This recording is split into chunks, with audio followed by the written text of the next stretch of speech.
Can I watch Pornhub on the Xbox Ally X? Yup. Or you can just get fucked over by Phil Spencer. I mean, you can take your pick. You can watch some fucking or, you know, get fucked over. Either or.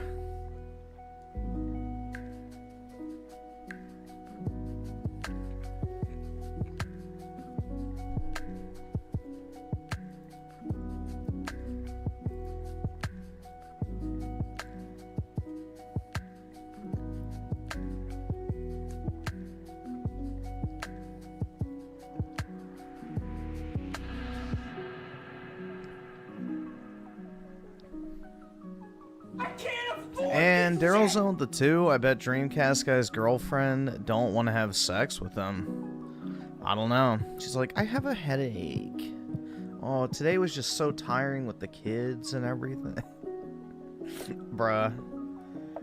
He has all the negatives of having a, you know, wife with kids, but none of the positives.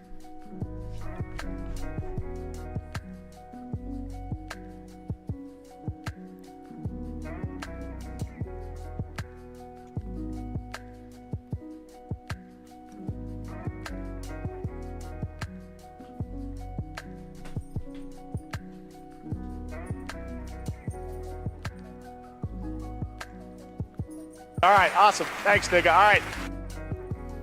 Fluffle Nugget with the 5. What's up, Gooners? Dreamcast guy here.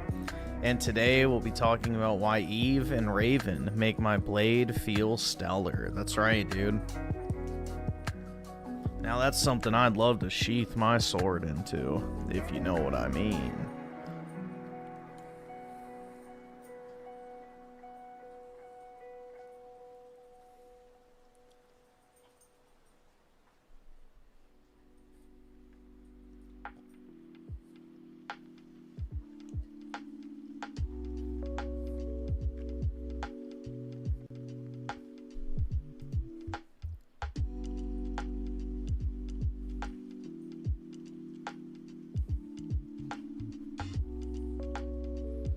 A sheath is like foreskin for a sword. I don't know if I'd say that. A sheath is kind of like a condom, I would say, more so than foreskin. The foreskin would be like the grip guard, I guess. I don't fucking know.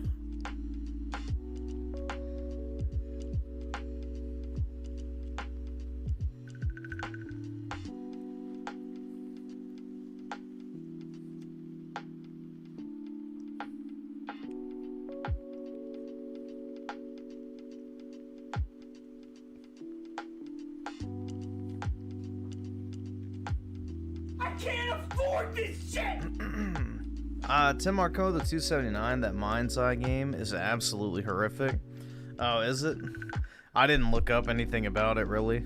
But, shocking. Another Western gaming W, bro.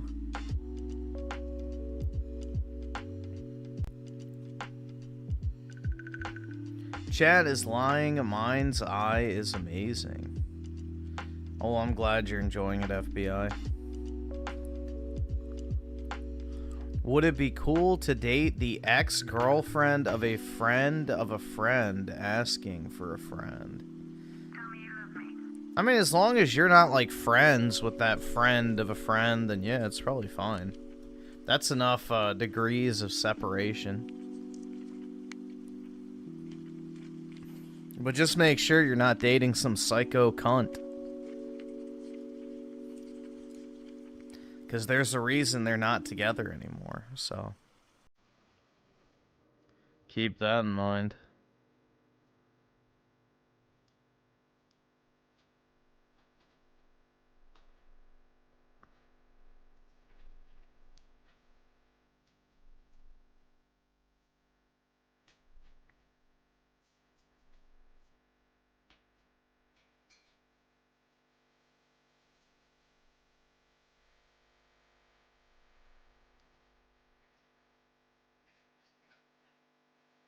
She's some hyper-Christian girl. Sounds good to me, but I don't know. Like the I won't have sex until marriage type, but I've already had sex with 20 people before. Like Melanie Mac. Blown out and then all of a sudden wants to be pious. I've had my fun. Now I'm ready to settle down and find a real man. 35. Divorce. I guess 39. Divorce would be the better example. Tatted up. Credit card debt. Student loans still. Can't keep a steady job. She just graduated high school. I guess that's probably better then, yeah.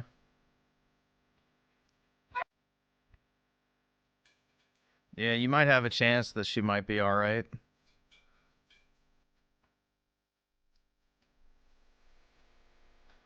Let's see. Chaka Chaka Gaming with the 5. Did you see that video where Frit critics the Switch 2? So full of lies, probably smoked up before he filmed, so he believes a lie. Nah, I did. I actively tried to avoid his content, to be completely honest, man. Even when me and him were on good terms, I never liked his actual content, so I never watched it. So...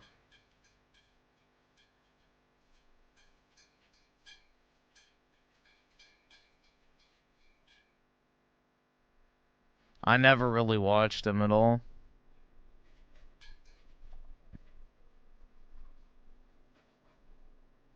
Yeah, exactly. I don't know, bro. It's just not for me. That's all I can say. That's all I can say.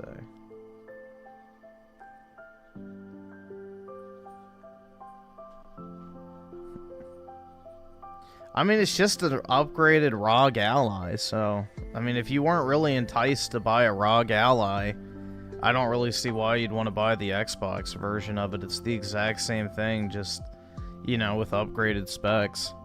So... unless you're interested in handheld PC gaming, there's not really a reason to buy it. The only thing I wanted out of an Xbox handheld was to be able to play my back compat catalog on a handheld device, like... if I could download my back compat 360 games on a handheld, I would definitely do that, but I don't really have an interest in a handheld PC. The battery life on those things is so bad anyway.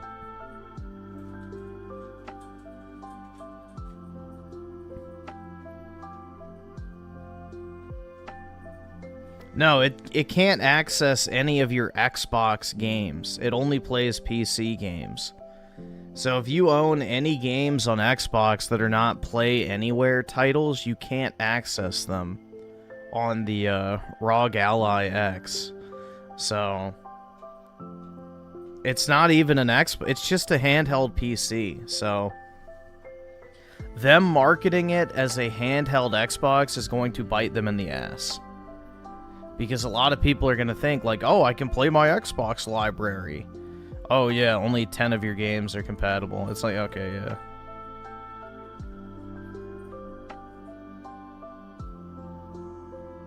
So, I think a lot of people are going to be very disappointed with that.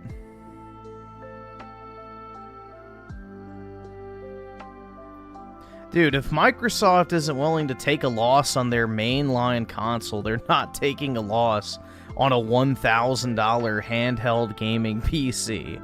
Like, I hate to break it to you. They're not selling that thing at a loss. They're selling the Series X for $600, and the PlayStation 5 is, what, $400 with a bundled game? Like, dude, it's Jover.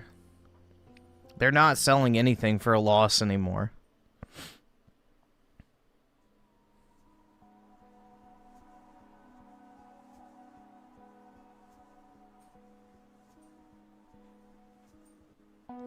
Dude, I finally got the Windows 11 update on my work computer, and Excel now runs like absolute fucking dog shit.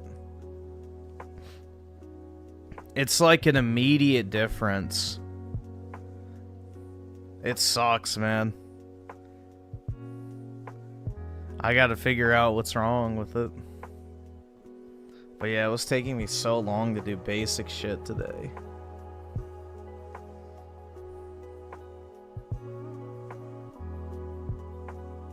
Windows 11 bricked your work desktop? RIP.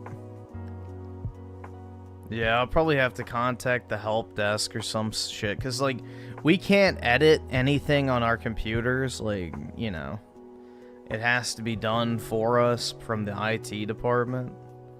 So it's not even like I can, like, try anything or, like, do driver updates or anything like that.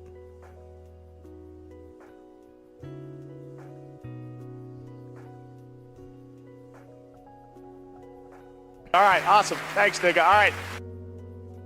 But yeah, like Excel for me, like literally chugs. Like, you know, my work laptop's decent. It's got like an i7 and shit, so it shouldn't be like bad. And I have like a 4,000 line spreadsheet that I use. That should not be giving me issues with a fucking i7 and 16 gigs of RAM. Like, that's like literally probably still in the kilobytes in terms of storage size. So, yeah, it's just a Windows issue.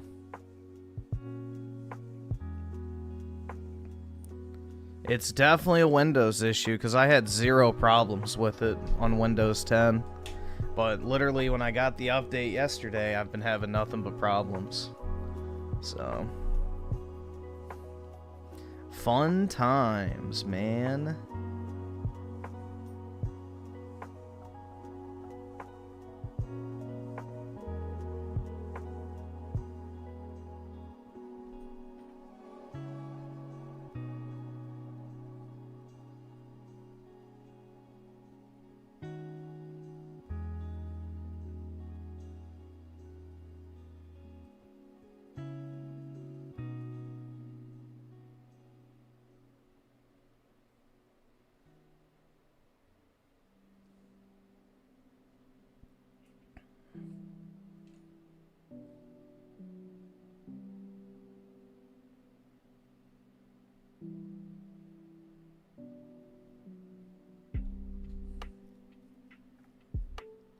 What's a better operating system than Mac? Mac OS is so much better than Windows. Like, if you're just doing regular ass shit on your computer, Mac OS is so much better. You get amazing battery life. Everything runs perfectly. Like, I have had 0 problems on my MacBook Air. Like, none. Absolutely fucking none. I cannot charge that thing for 2 months. Leave it in sleep mode, open the fucking lid, and I have like 80% of my battery left. Like, it's insane, bro. It's absolutely insane how well optimized those devices are. So, if video games actually ran on Mac, I would have a Mac. Without a second's hesitation. So, but yeah, if you're just using a general use, like laptop or desktop, and you don't give a fuck about gaming, like, I would definitely get a Mac. At this point, especially with like the M4 chips and everything, it's like a no-brainer. You can get one of those M4 Pro, like MacBook, or not MacBook, Mac Minis for like $1,000. Absolutely great little computer, so. I got my dad I think it was an M3 Pro Mac Mini recently for like $600. And, you know, they're great little computers. So,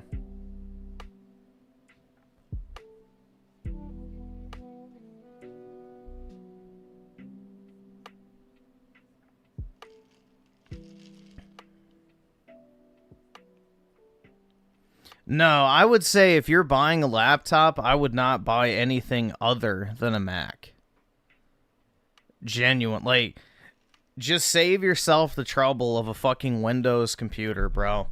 Windows laptops are the biggest piles of fucking dog shit on planet Earth. It doesn't matter what brand you buy from, you're gonna get terrible battery life. You're going to have problems out the fucking ass. They're not going to hold up. Most of them have shit build quality. And there's like no actual concerted effort to make sure that those laptops run anything well. Like with Mac, at least, when you buy a laptop, it's Apple's only computer, so they always prioritize keeping it working well. So...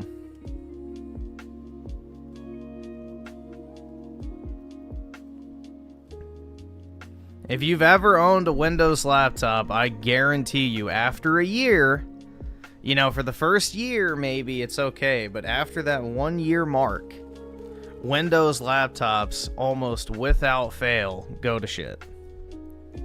Every Windows laptop I've had, once it hits that 1 year point, all hell breaks loose. Like, I had the Surface Book 3, which was like Microsoft's, you know, flagship Surface laptop. It got to the point after a year of me having it where the bottom battery that was in the keyboard literally just wouldn't charge.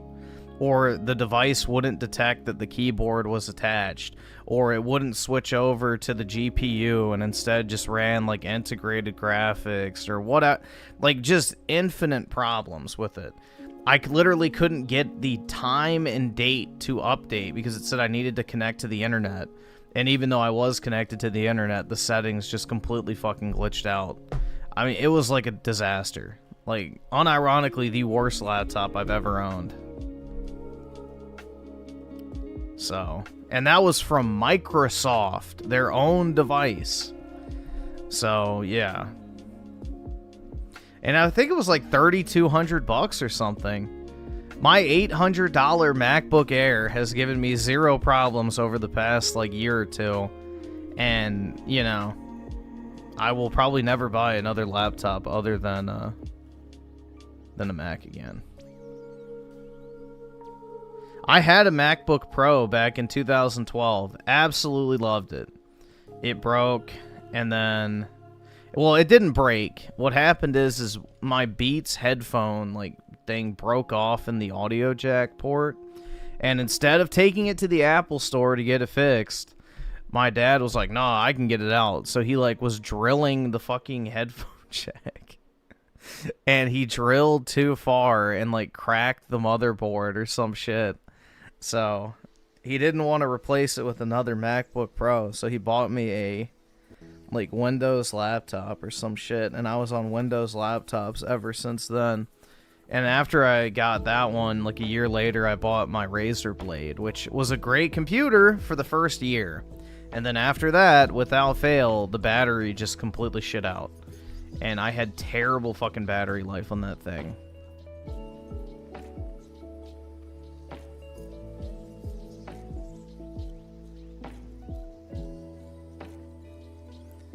So, yeah, and then after my Razer Blade, I had the Surface Book, and then after that Surface Book, I bought my MacBook Air. And, yeah. Those are the 5 laptops I've had.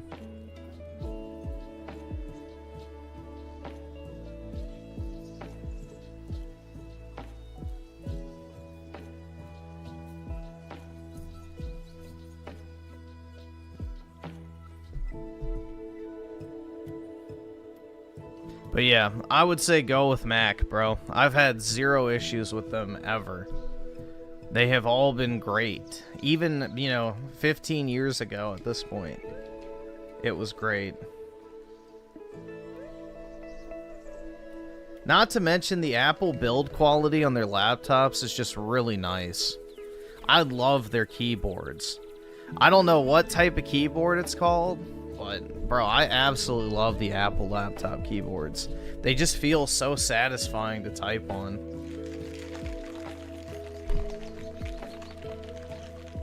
And they have that big-ass fucking trackpad, too, which is great. The big-ass trackpad is also nice.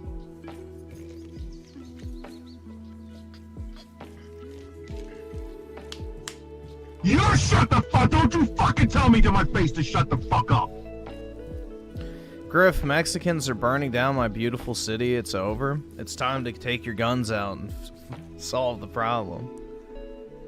Yeah, I think it's great. I'm going to go to the Trump military parade on the 14th, which I think is Sunday, right? So, I will be going to the military parade for, you know, the Don's, I think it's the 79th birthday. And then also the 250th anniversary of the Army as well. So, it's a Friday. Is it Saturday? No, it's not a Friday. FBI, you lie. Yeah, it is Saturday. Okay, good. Saturday is better.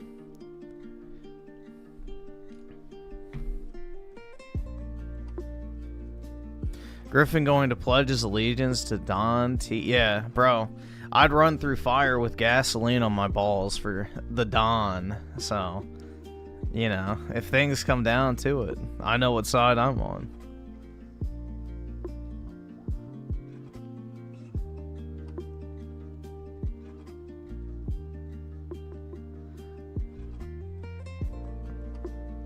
Yeah, it's gonna be nice, man. You know, the whole DC area is gonna be loaded with fucking MAGA people, which will be cool. And the military will be there too, which, yeah, if you know anything about the military, they love Trump. So, it'll be a pretty cool day.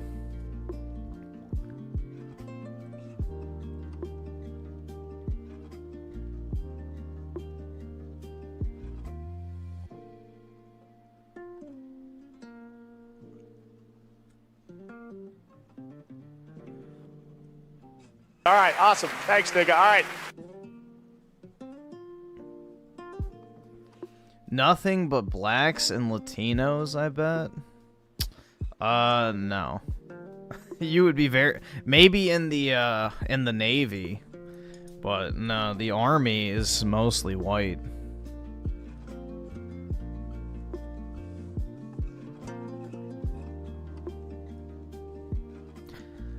The Navy and the Chair Force, maybe.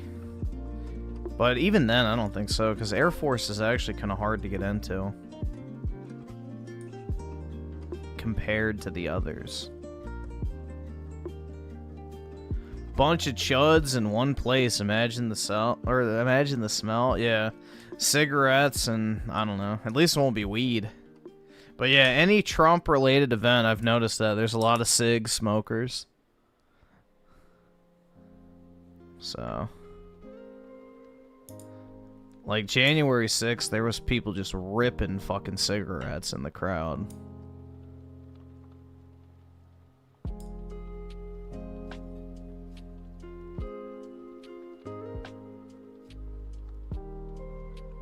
Oh yeah, I'd much rather smell cigarettes than weed. Absolutely. Fuck that. I hate weed.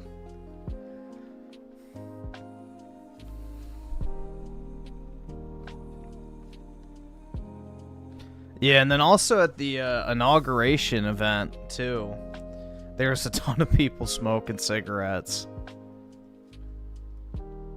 Yeah, the thing is with cigarettes is, like, the smell doesn't linger as long, I feel like. The weed smell just hangs in the air for so fucking long. Like, cigarettes, like, the smoke drifts off faster for whatever reason. But the weed smell just lingers forever, bro. Like, you could literally have somebody take a puff, and that shit's staying there for like an hour. The cigarette smell goes away almost immediately if the wind changes.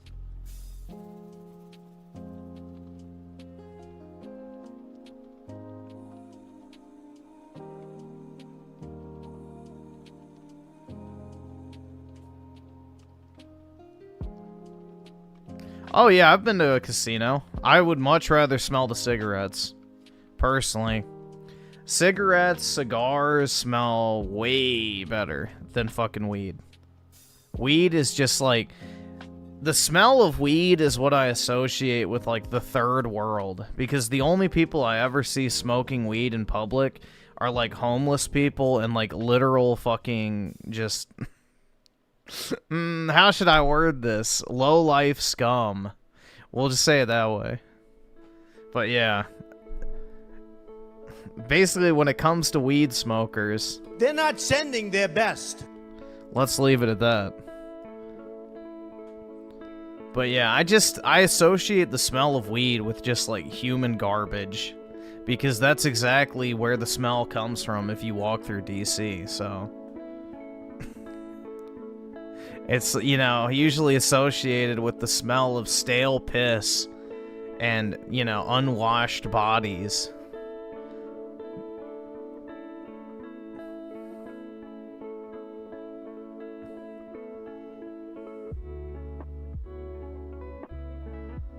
But yeah, I don't know, man. If you live in a big city that has legal weed, I feel like you'll get very sick of it very quick, because you smell it everywhere. You can't get away from it, man. It sucks. It's gonna have to be like back in the day where, you know, people used to carry around a, like an herb orange. I don't know what the term was for it, but it's like basically an orange peel stuffed with a bunch of dried like herbs and spices that they would hold up to their nose so they wouldn't smell like the plague, rotting corpses and shit.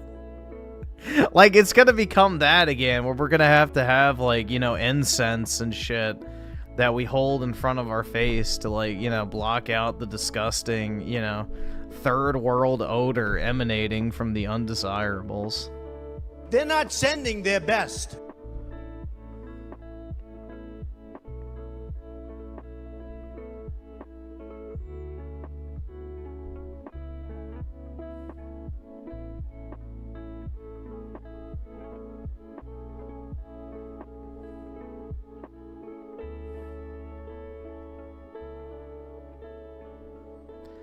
Yeah, I feel like the middle class white people vape, though.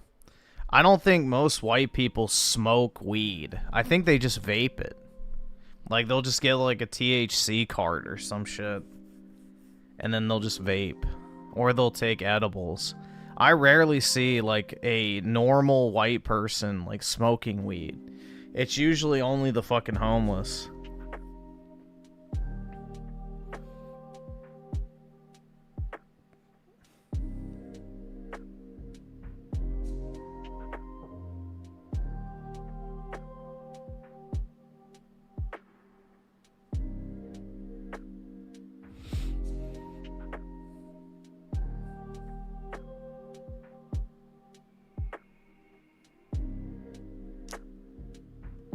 Let's see. Where am I on these?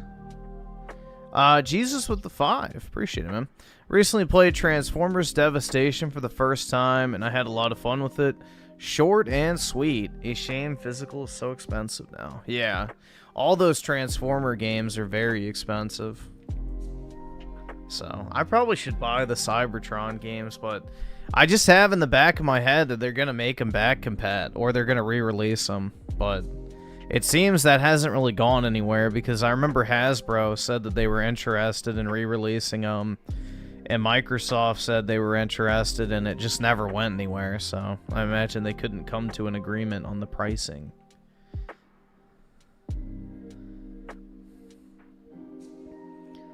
And Raymond with the 5, just emulate original Xbox and 360 games on any handheld PC, including the Steam Deck. Yeah, but that's not the same. It's not the same. Like, I want to be able to get my 360 achievements and all that. But, yeah, I mean, you can. But, I don't know. I'm not really big on emulation.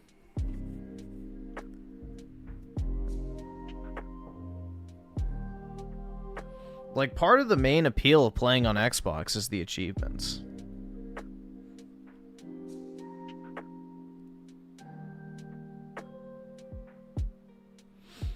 And Eclipse with the 2, Switch 2 doing 3.5 million in 4 days. Yeah, bro, it's gonna flop. Stop coping. It's a massive failure, guys. Reddit won. Deal with it. Reddit won, guys. Gaming has been saved. I can't afford this shit!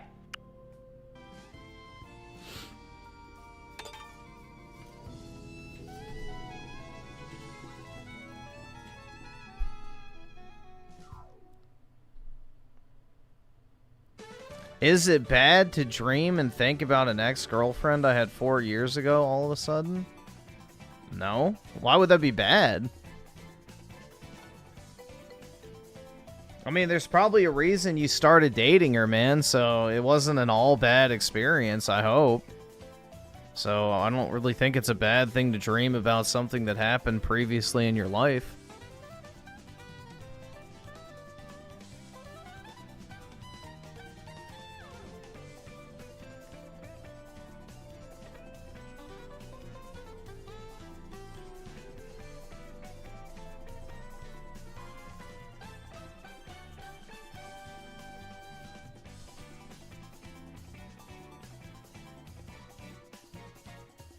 And Mike TUGC with the 10, I always preferred Windows over Mac.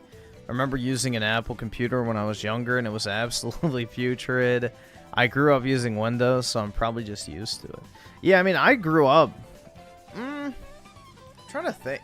No, we had the... Okay, yeah, my first computers I had access to were Windows. And then my dad bought 2 Mac, desktops. Like the original, silver-bodied Mac computers back in the day. I remember he bought 2 of those, and he put them in, my parents' bedroom. They had, a weird bedroom where it was, this big-ass room that had, a dividing wall in it or something. It was really odd, strange layout for a room. But, in the front half of their bedroom, they had, a big-ass TV, and then 2 computer desks, one for my dad and one for my mom.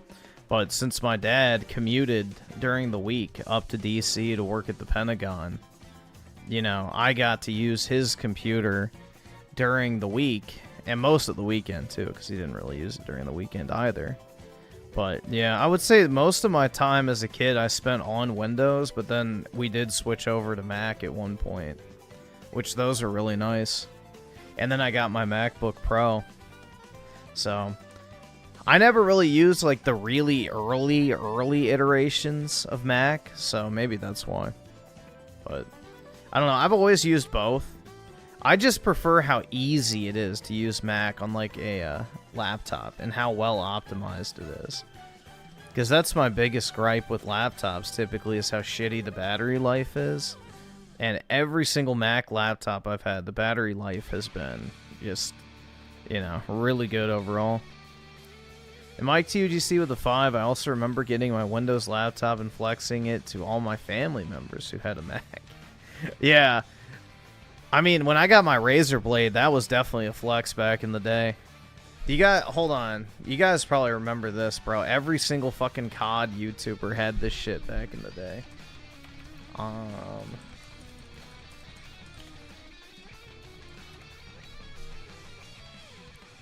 I remember this. This was the flex computer way back when. Shit, let's see.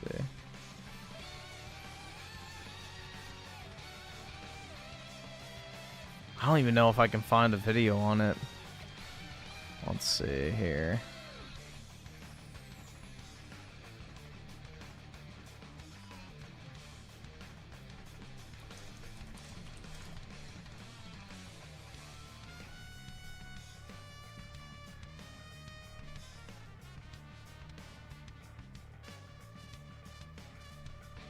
Bro, I don't even remember what it's called. I think it was the 17 or something. But it was way back in the day, and it was the flex computer for gamers, dude. Oh, here it is. This is it. Is this it? They don't have the name of the computer. Damn it.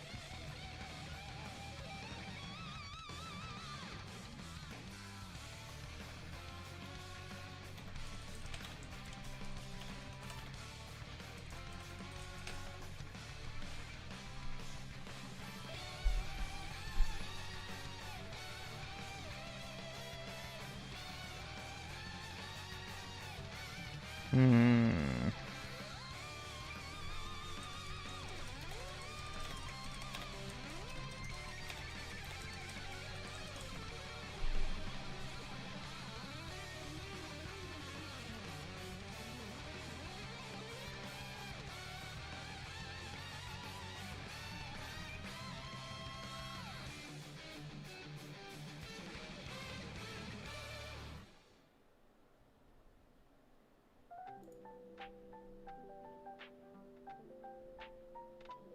That's it.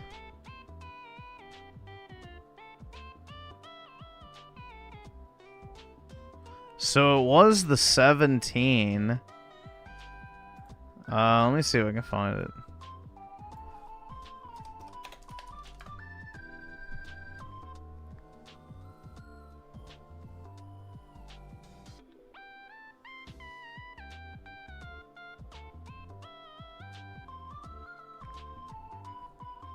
Oh, here we go. Okay, I got it now.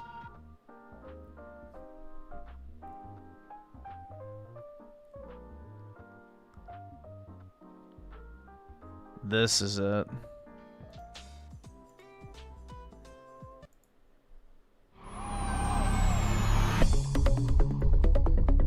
This was like the flex computer back in the day. If you had this, you were somebody back then.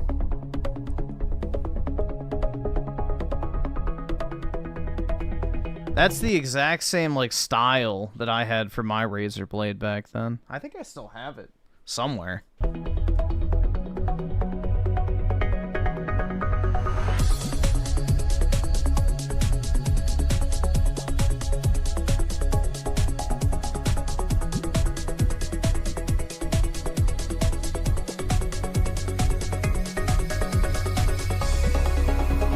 But yeah, you had like these macro buttons, which is basically like a Stream Deck built in to your computer. So you could have like these hotkeys for like content creation or streaming or whatever it was.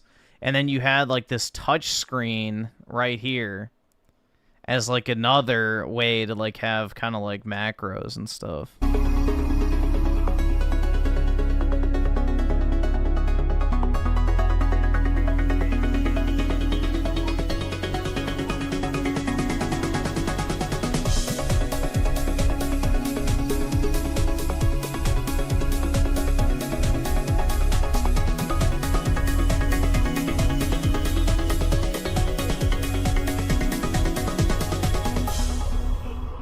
But yeah, all the like big gaming YouTubers back in the day, like yeah, in like 2012, 2013, 14, whatever, everybody had this computer. So it was the flex computer back in the day because it, you know, actually had like a GPU and everything in it, which was kind of rare back then. But it was literally the equivalent of like a Mac for Windows because it had the aluminum body, which most computers did not have on Windows. So, Windows has the problem of just having really shit build quality from all the OEMs, like Dell, HP, I guess Asus, Sony back in the day. Everybody made their shit out of plastic, so Razer was like the first one to copy Mac with the metal chassis. So, it was the flex Windows computer back then. Good times. Didn't Razer make their own COVID mask with LEDs after people stopped wearing them for like a year?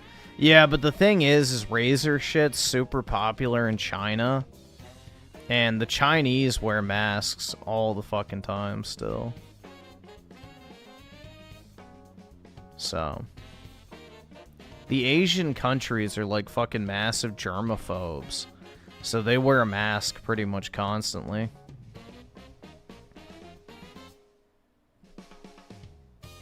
Yeah, Razer stuff has gotten really shitty. So, I used to really like that company, but yeah, not so much anymore.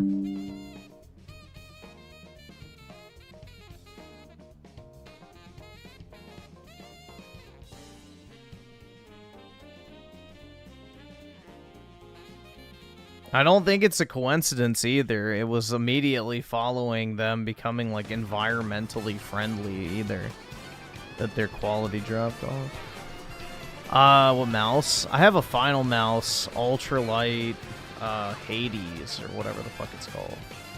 So it's an expensive ass mouse. I think it's like an $800 mouse now, but it was like $150 when I bought it. Manny Martinez with the 2 smells like skunk and welfare. Yeah, that is true. Yeah, the skunk weed smell is terrible. And it just lingers forever. Like the hotel I was staying at when I went to the wedding. Yeah, one of the days somebody took a big ass puff of weed on the elevator, you can tell. That shit was lingering the entire day.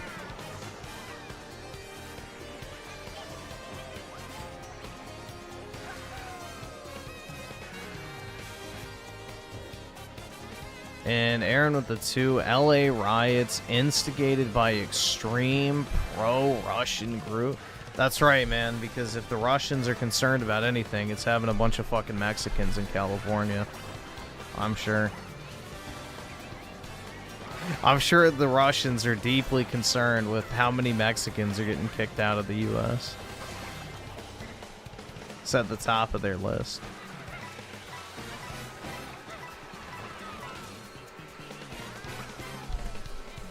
Yeah, there are certain days you can't go outside in China because of how toxic the smog is. So, like in Hong Kong, for example, or Beijing, there will be entire days or, you know, periods of days where you can't even go outside. They tell you to stay in your house because of how bad the toxic smog is. It's like in Korea where you have to filter the water, too. And in most Asian countries, actually, the groundwater has been so polluted that it's, like, literally unsafe to drink tap water because of how, you know, just contaminated the groundwater has gotten from all the chemicals and pollution and just, yeah, nasty.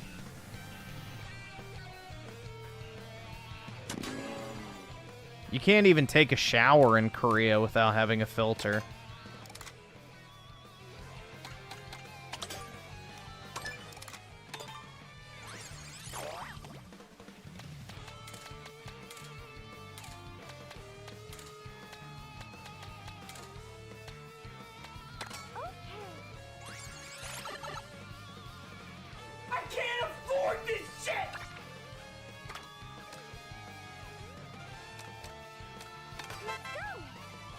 Either subscribe, donate, or get the fuck out. Jesus with the 2, but weed isn't a bad addiction, dude. That's right, I could quit any time, but I just choose to be high every waking moment of every day. But literally not addicted, bro.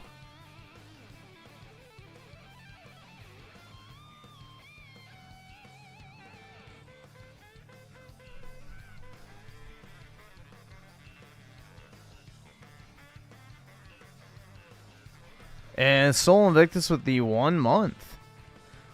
Jill from Final Fantasy 16 SP. No. Jill is a bottom tier Final Fantasy chick, and you'll never change my mind on that. She's not even the best girl in her own game. But it's alright. You know, we can like different things, I guess. Alright, well, I'll leave this open for a little while longer. And then we'll start.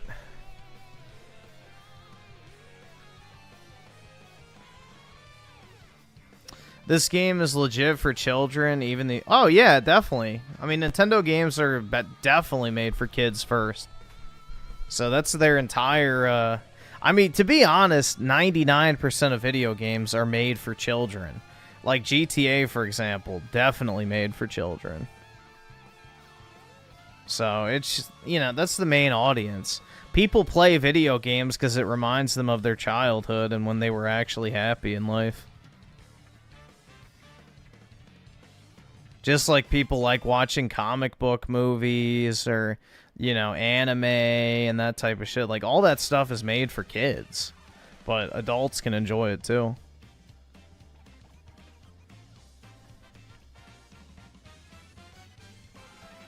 Saul Goodman with the 2? Why is the battle for LA always Marines versus aliens? Some might say it's an allegory. But... I say let the aliens have it. In the case they come from outer space, that is. Jay plays casual with the 5. Switch 2 sold over 3.5 million units in the first 4 days. RIP to people who said it would fail. Yep, already more than the entire lifetime sales of the Steam Deck. Wowie zowie. But everyone's just gonna buy a Steam Deck instead, dude.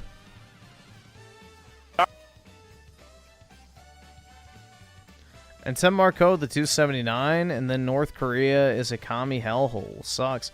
The thing that's crazy, though, man, is, like, look at the South Korea birth rates.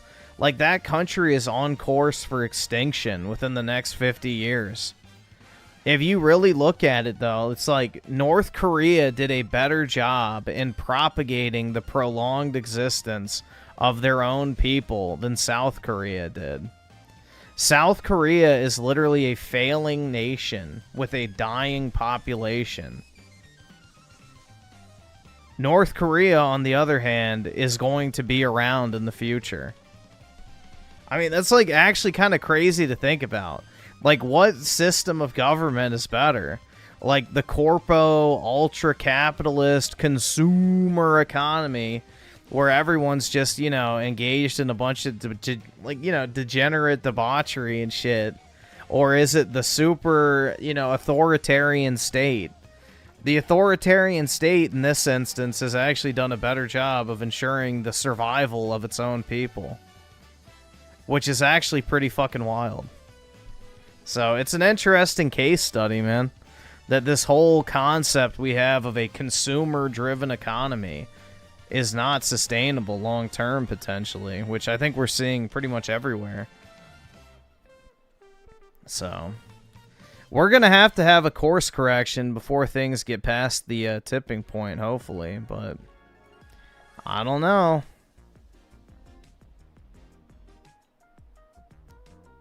Most of the problems in the modern world stem from women, to get sexist real quick. But, it's women who don't want to have families or kids anymore, so.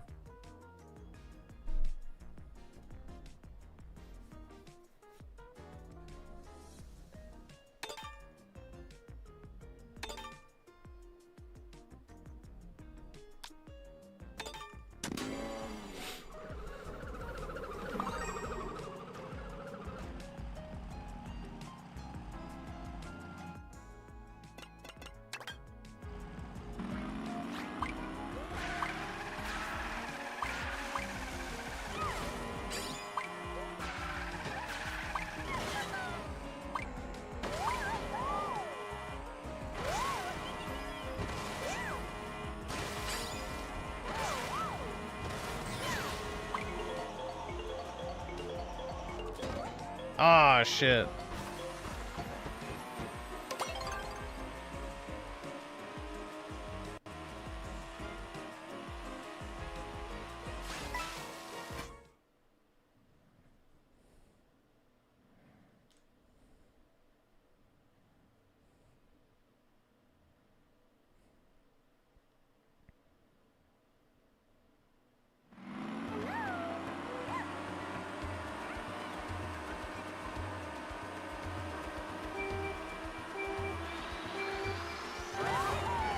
The only reason, am I even shitting on it? I don't like portable Windows gaming PCs. It's the reason I don't use my Steam Deck. So, if anything, I've been pretty consistent on that, bro. Why would I care about a ROG Ally being Xbox branded? It's still the same device.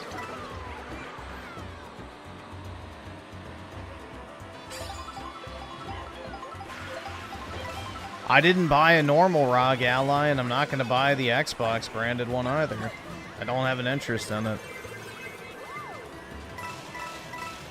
I have a $6,000 PC. I don't need a $1,000 handheld.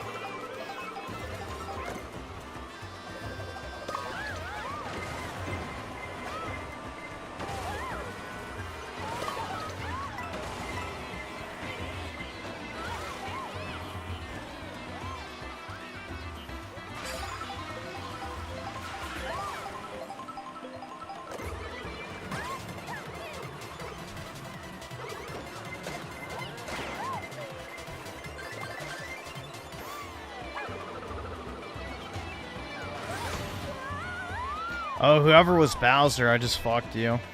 Hard. No, you cannot take your PC on the go.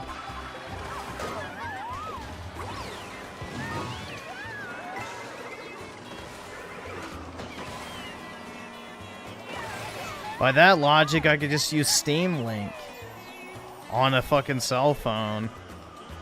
I don't need a handheld PC to do that.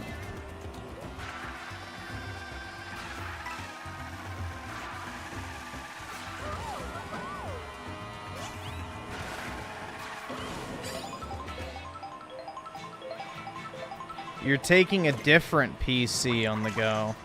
You're not taking your actual PC.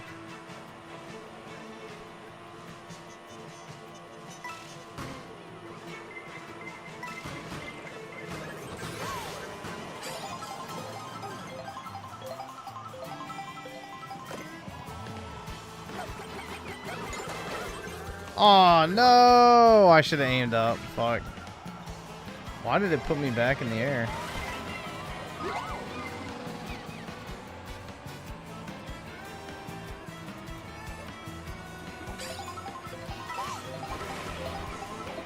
Dude, it's not gonna have quick resume. It's a Windows computer. Whatever features Windows has is what the handheld will have. No more, no less. I don't know why you're gonna set yourself up for disappointment. But, you know. It's literally just a Windows laptop without the laptop form factor.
Alright, I made it.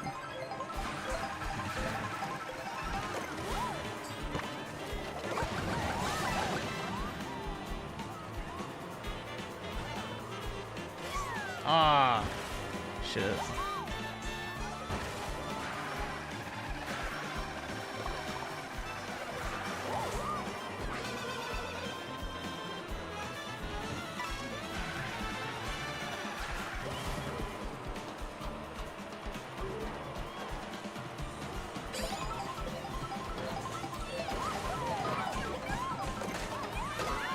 Yeah, I barely play my Steam library when I'm not on the go. Much less would I when I'm on the go, actually. I don't know. The problem is with Steam is it's like a Western gaming platform. So Steam lives or dies by the current state of the Western gaming industry, which isn't great.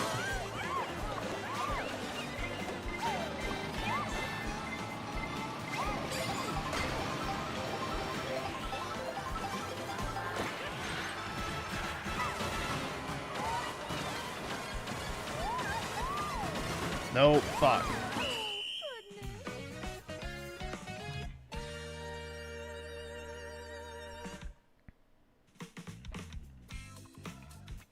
It's like Xbox Goy Pass. Unless you're interested in slop tier Western games, there's like no reason to own it.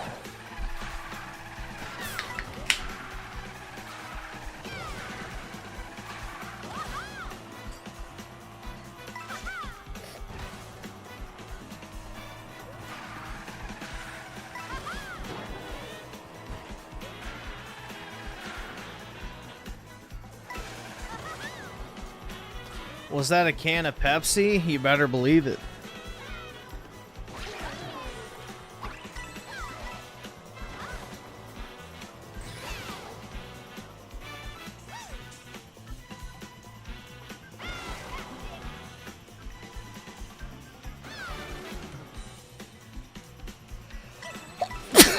Shit. Damn.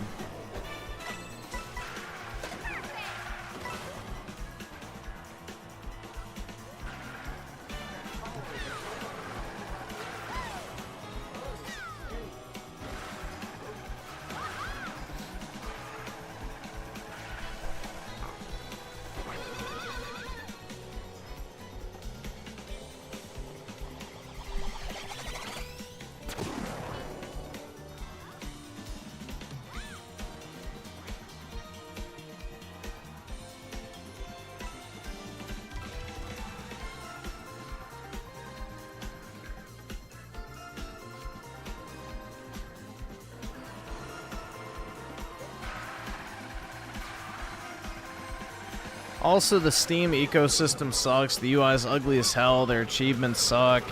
Just not a nice... Yeah, it's very soulless. It is a very soulless platform.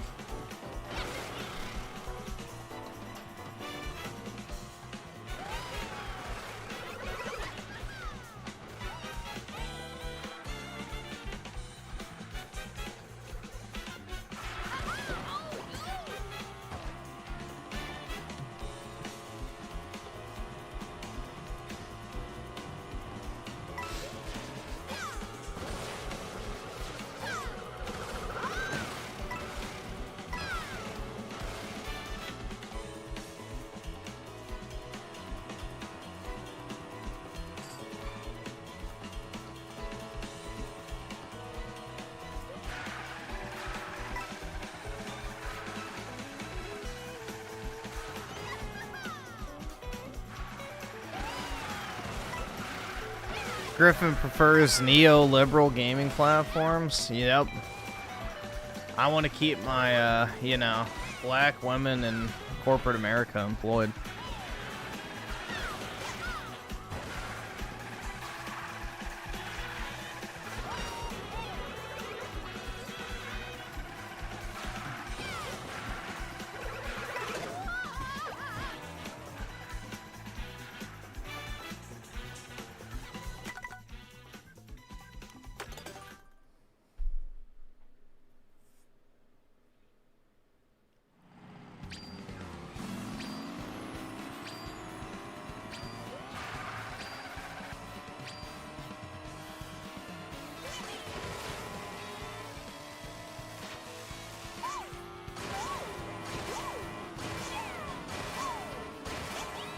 Yeah, throw it back, Peach. Hell yeah, photo mode, dude.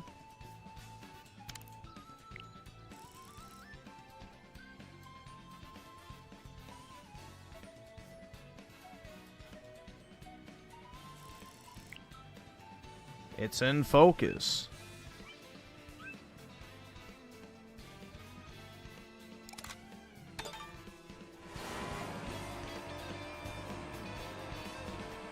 I don't actually know what frame rate this game's at, but it's definitely not 30.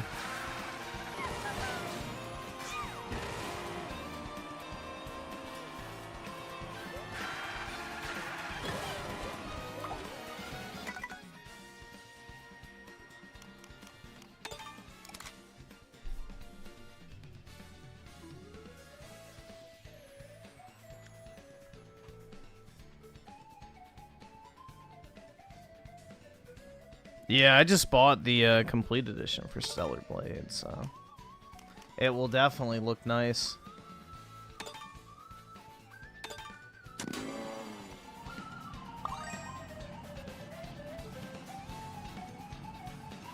Yeah, I don't know if it actually did or not. Let's see. Oh, it did transfer my Peach screenshots from my OLED. There we go. Our Aryan Queen.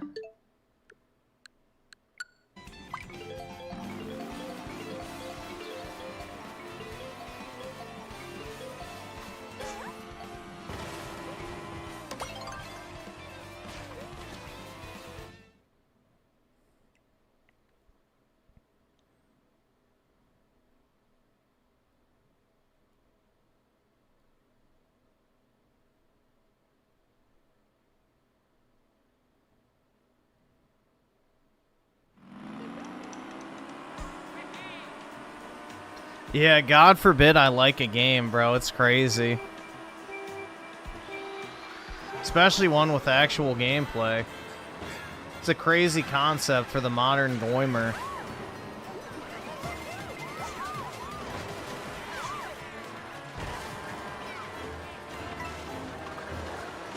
I had someone tell me that unless the game is like Elden Ring or Baldur's Gate, then it doesn't deserve Game of the Year.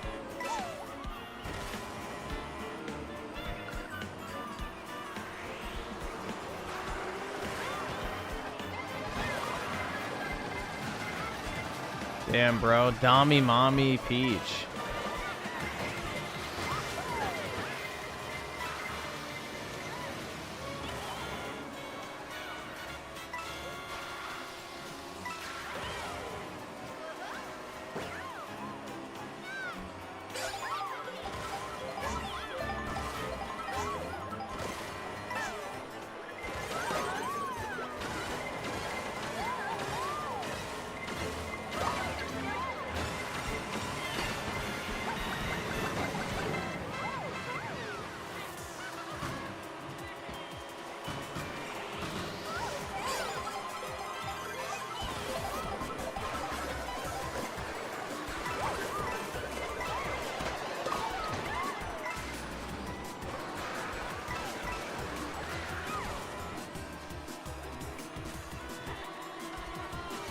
There's just nothing appealing about Baldur's Gate to me. Like, nothing about that game looks fun.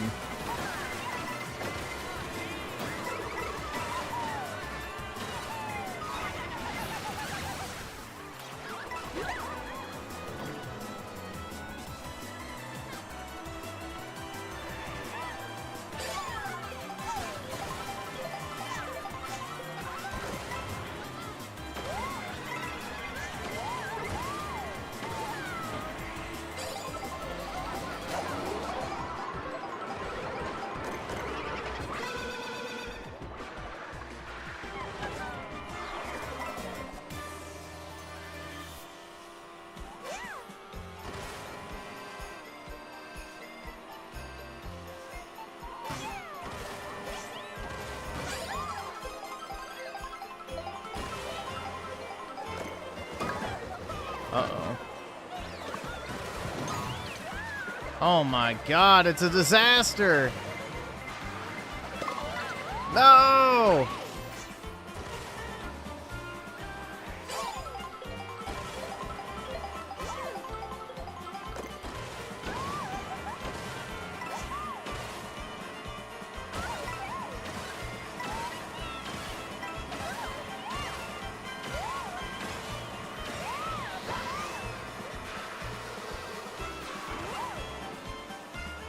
Yeah, if you don't enjoy the fucking normie slop approved Game of the Year, then, you know.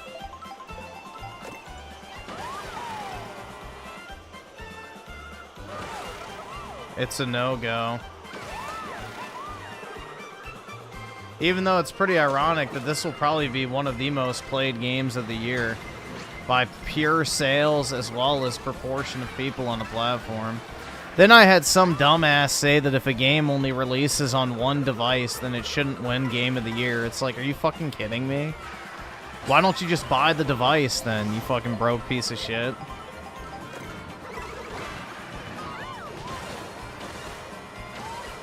I swear, bro, most of these people are not gamers. It's sad, bro. They're like, oh, unless it's on my preferred platform, I don't want to play it. It's like, okay, retard. You don't like video games, I guess. You care more about the platform than the game.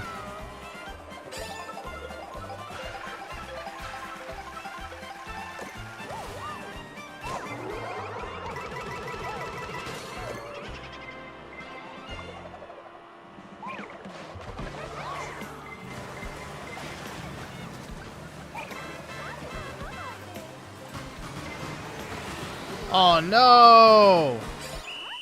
Fuck! Damn it, I got 13. Shit. At that last second, I couldn't get a drift. I took the angle wrong. Yeah, it's always that one spot, bro. It's always that one spot.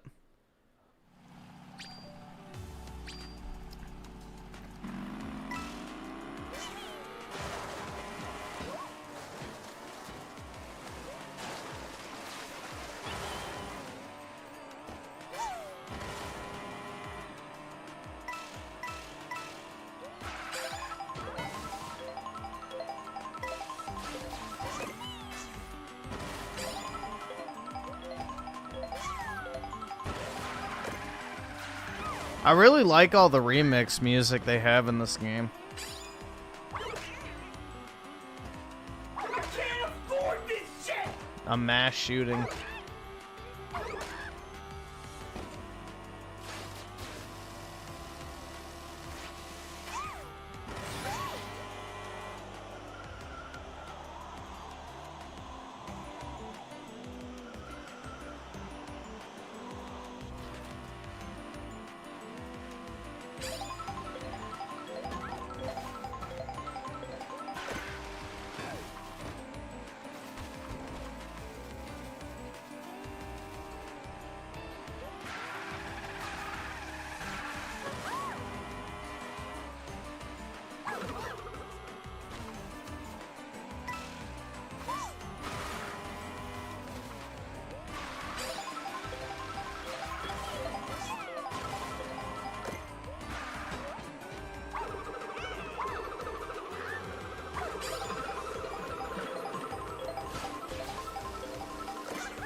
Yeah, Peach definitely has a tight seat. So, sitting tight's easy.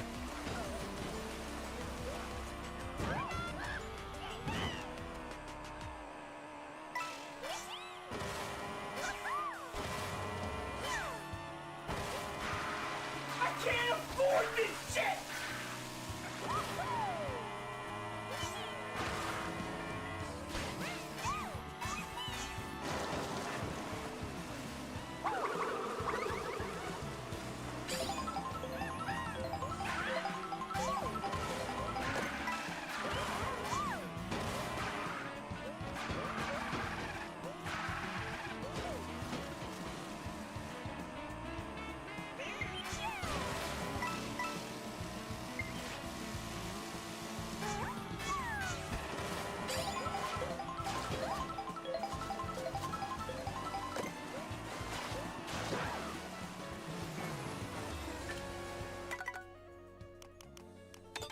I guess I could have this open.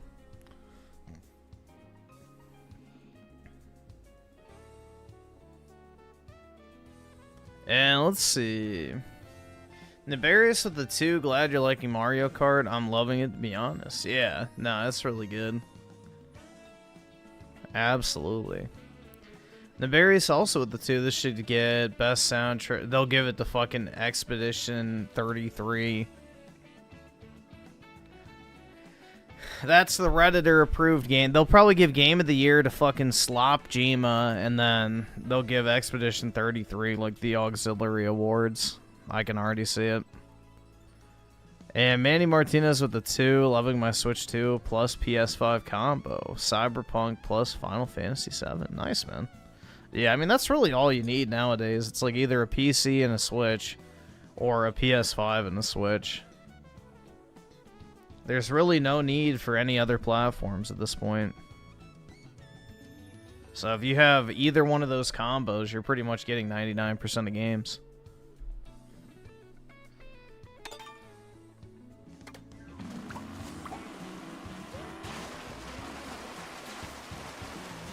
Yeah, the only soundtracks I actually liked from Expedition 33 were like the, You know, I guess like opera kind of style ones, but like the battle music and stuff, I didn't really think was that great.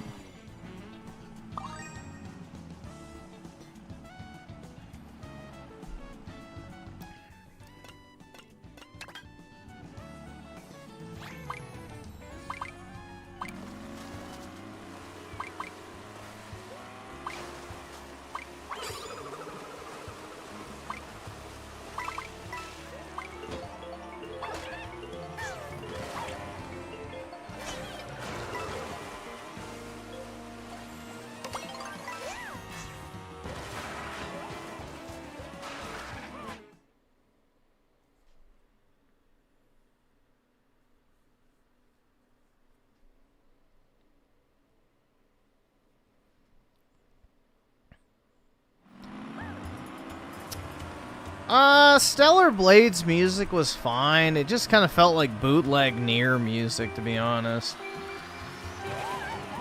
I don't know.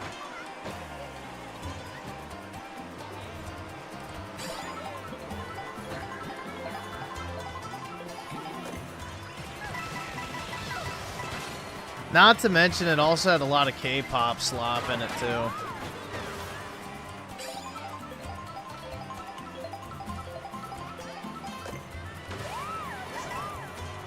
Mario Kart will probably win Best Multiplayer Game and Best Family Game, would be my guess. This will win Best Multiplayer. I mean, what other multiplayer game has even come out this year that's good?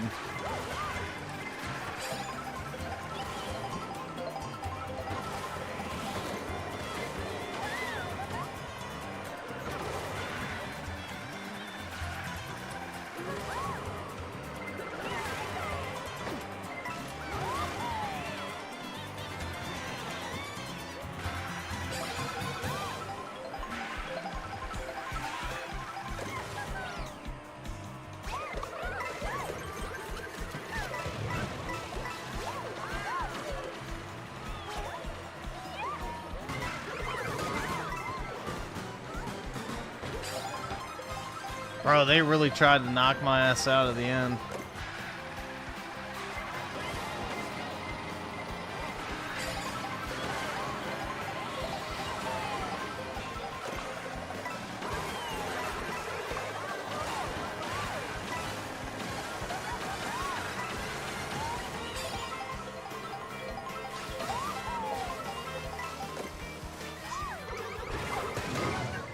Oh, that's so gay, bro. It didn't blow up the fucking person. It blew me up. Damn it.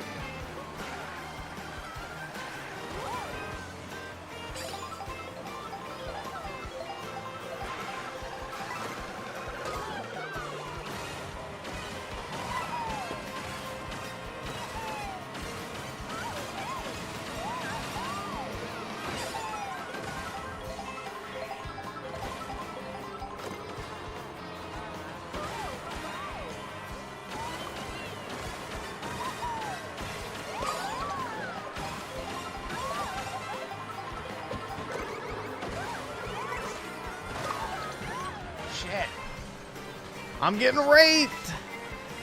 I can't afford this shit!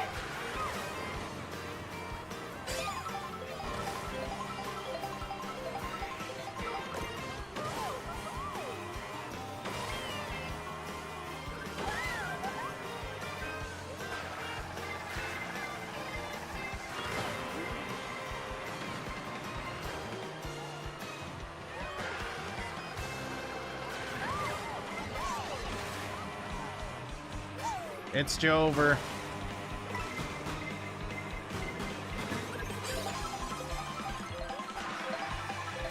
Alright, I made it.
Oh, shit.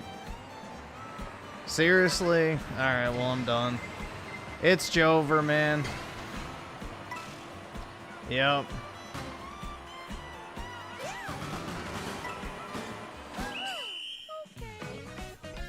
I got chipped.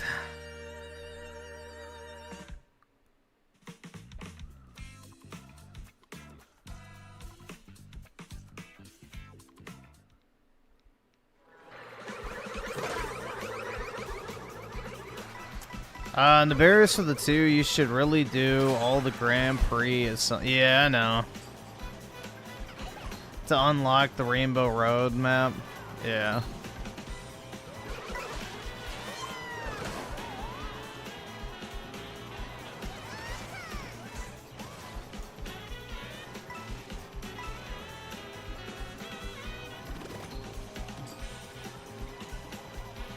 JRPGs in general are just really niche, man. That's the problem.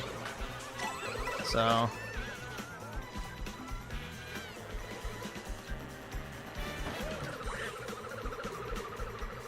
JRPGs have just always been very niche.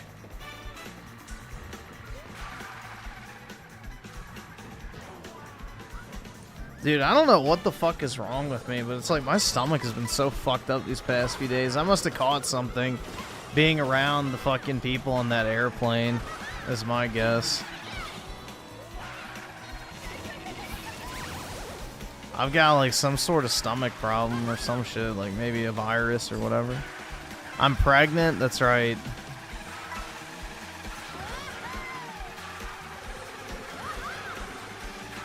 Caught the ick, yeah.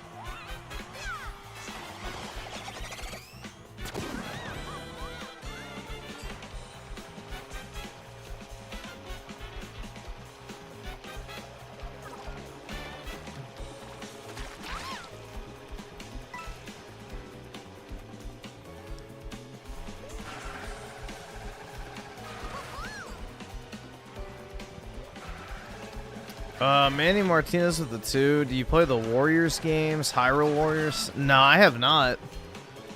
But I think I own the Age of Calamity and the Definitive Edition. But I haven't played them now.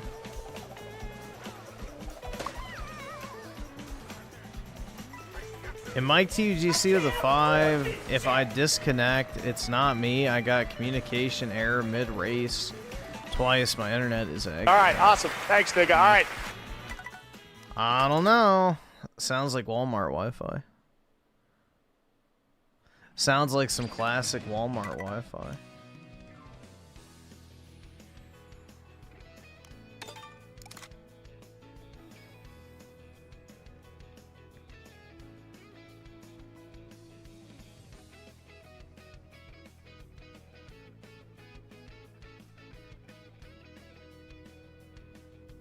Dude, Kingdom Hearts 8. 841. Hell yeah.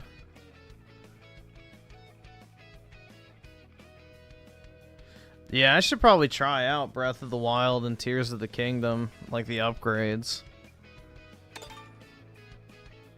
Just to see what they look like.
Hell yeah, dude.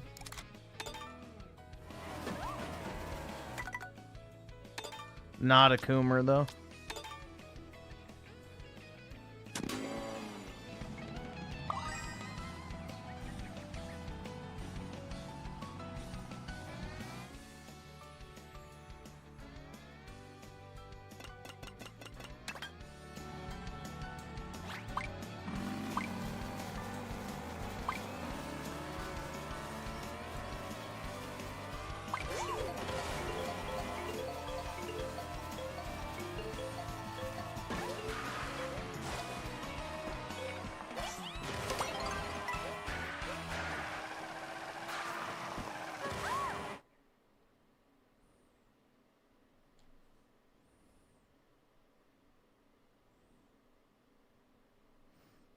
Peach isn't even that hot. Stop gooning. She's kind of mid.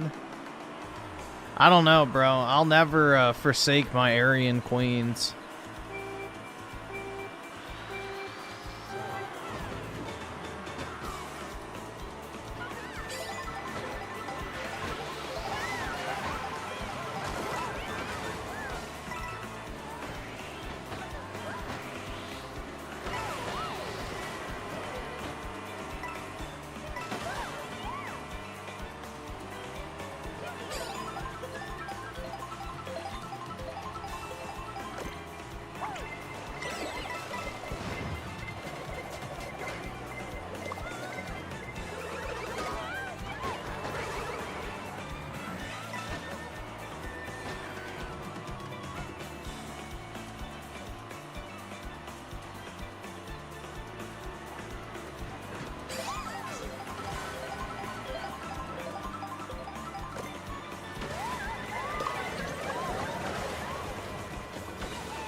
Big black balls.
Why the fuck did it give me a coin box? Oh, I know why. It doesn't want me to finish.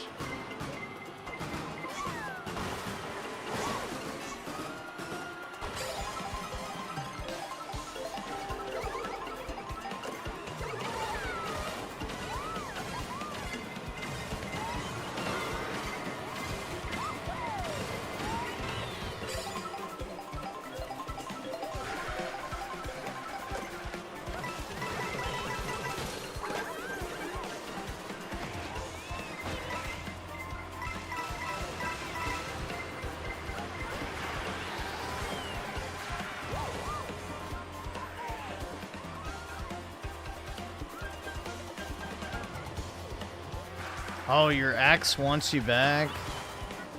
Then why is she your ex?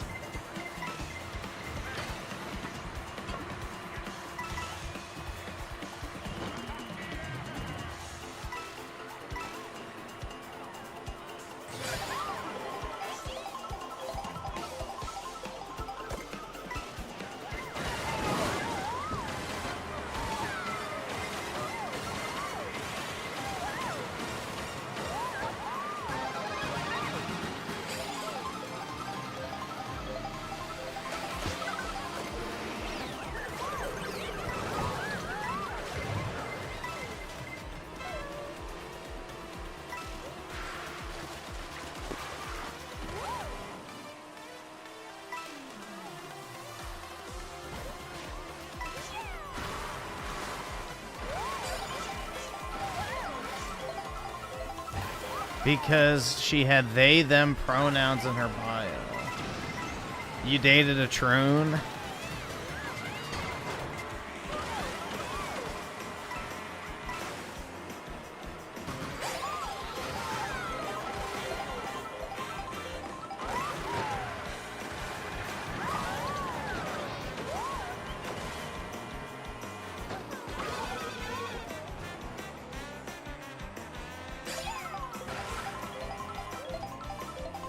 I can't afford this shit!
Shit.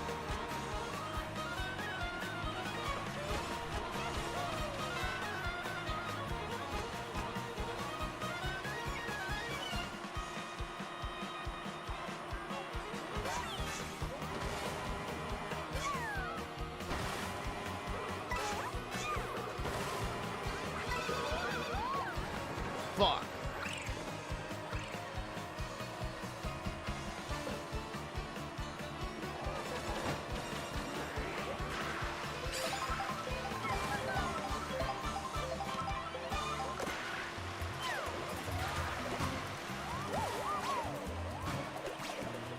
Damn it.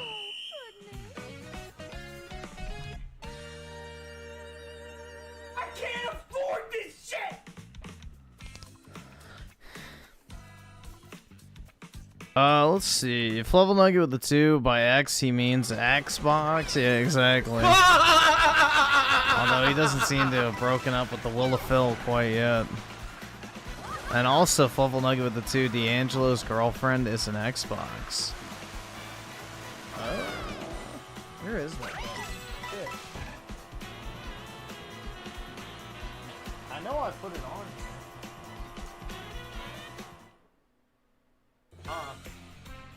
I don't know where. Oh, there it is. Microsoft.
Nah, I'm not buying the Xbox Ally.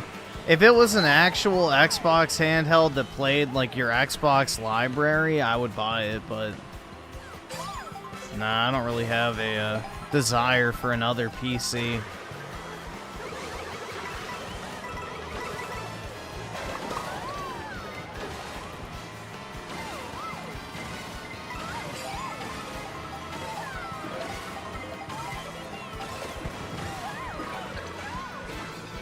You're taking away my Nintendo account? I don't really have anything on there, so that's fine. Oh, shit.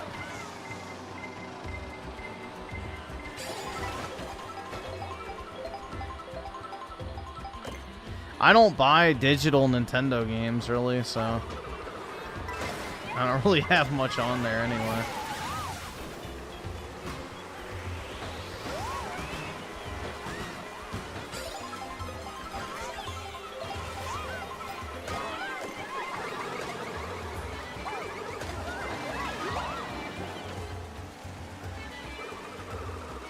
Nah, I'm not gonna buy Final Fantasy 16. I don't even know if I've bought that on PC yet.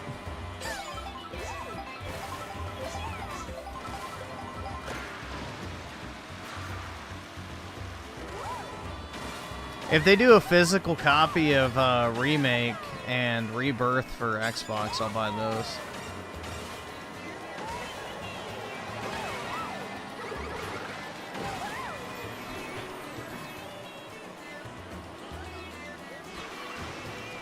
But otherwise, I'm not buying any more Xbox games. I'll buy the 7 Remake trilogy, and that's it. Just to show my support.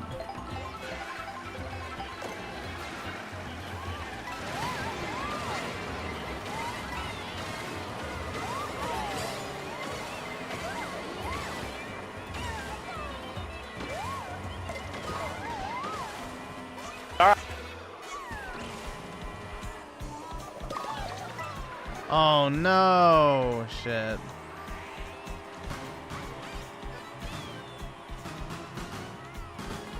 Woo!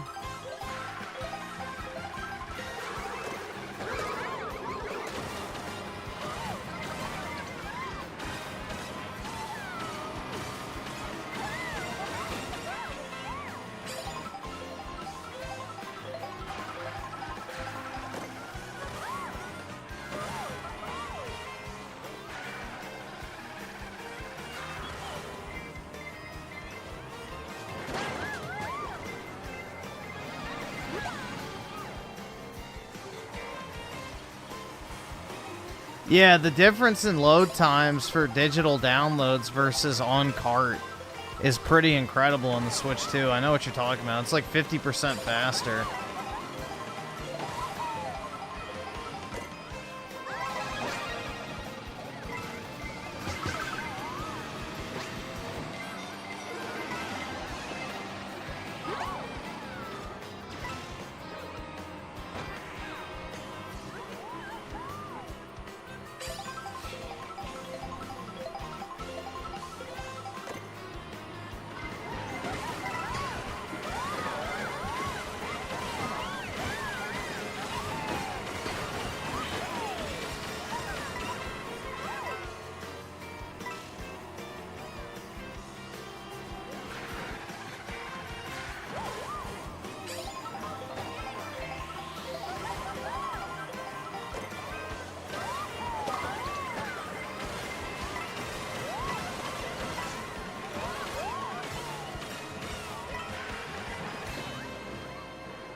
I thought Chrono Trigger was already on the Switch.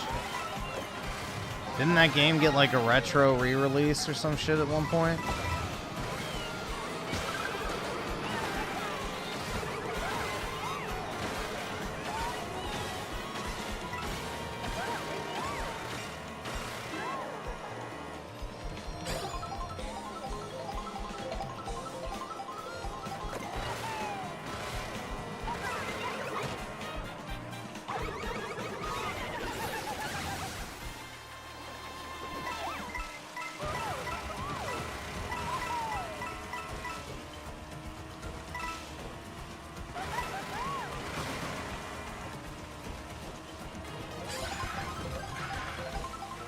What the fuck?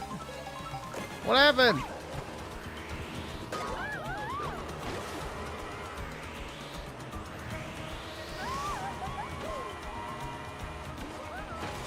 Oh, fuck.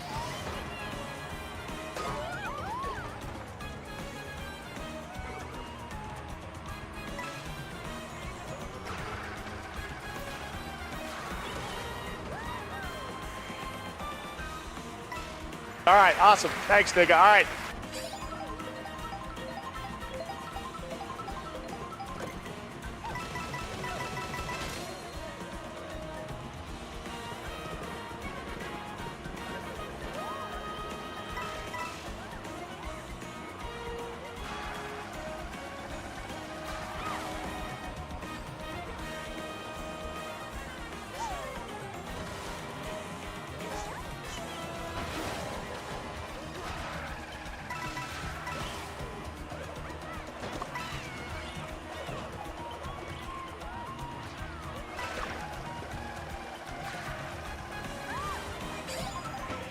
Thank fuck, man. Finally.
Damn it.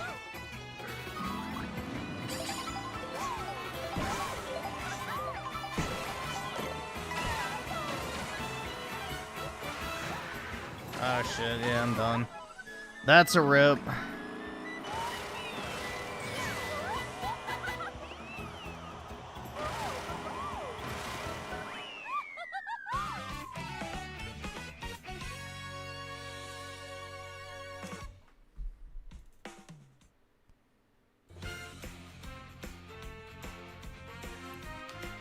Let's see. 10 more code is 7. Appreciate it, man. Remember, Griffin, there's sea level rise due to melting ice caps. U.S. coastal cities will be underwater, but we have no evacuation plans.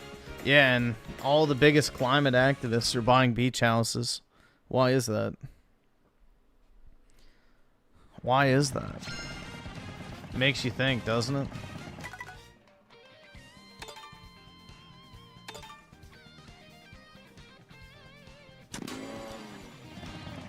Mike TUGC with a 5. My internet is slower than shit coming out of a sloth's ass.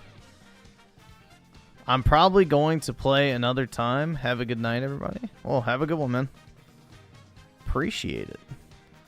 And even star with the 5. The only good thing about the Xbox Ally did is it made Twitter Xbots even more retarded than before, proving they use 0% of their brain. Gaming. And it shows the absolute hypocrisy of the people that are like, bro, the Switch 2 is too expensive. It's like, meanwhile, they're all out here shilling for a $900 handheld. So, makes you think, doesn't it?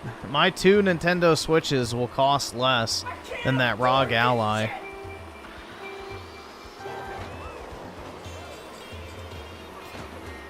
I can't afford this shit!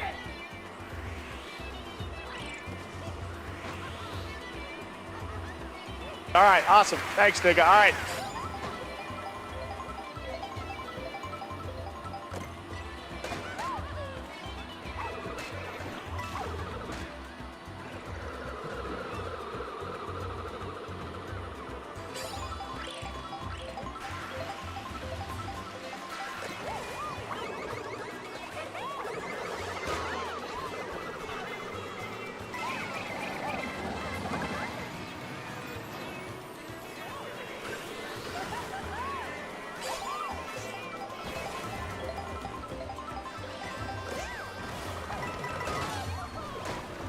Boo.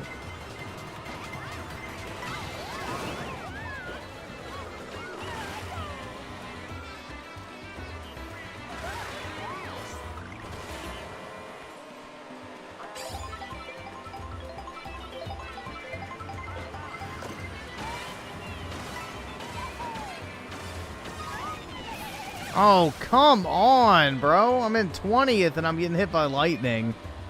Jesus. They really don't want to see me winning. Yeah, my physical media matters. My physical media matters, but I'm a PC gamer, guys. Definitely not a console fanboy.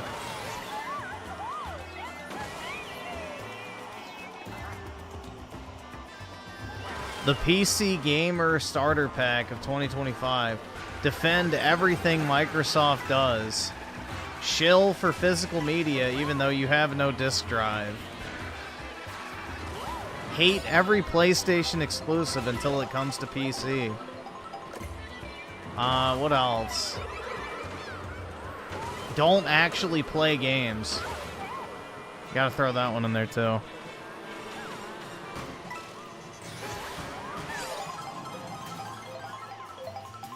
Yeah, physical matters. A Game Pass user. So accurate.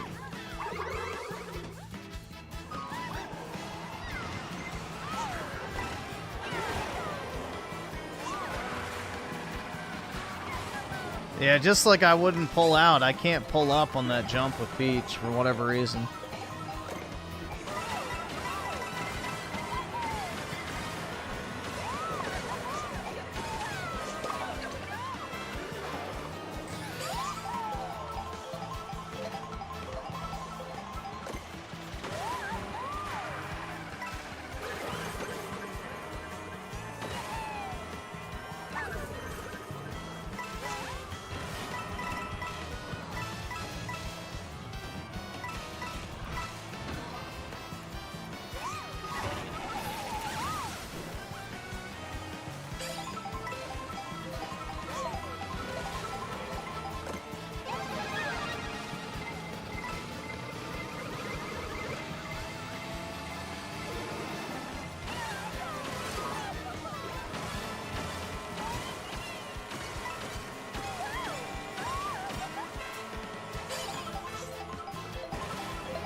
Ah, shit.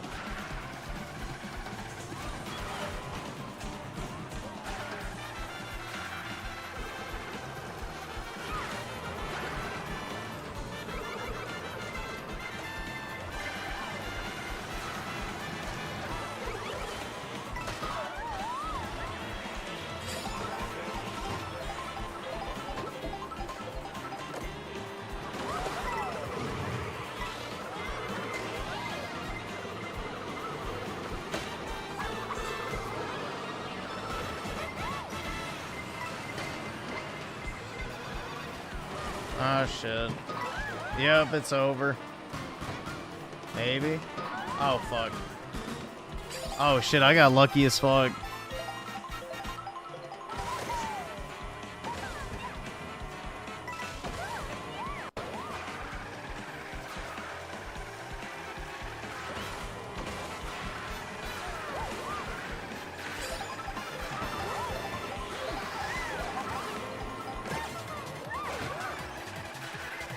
Seriously? Right when I get invincibility, someone else has it? I can't catch a break, man.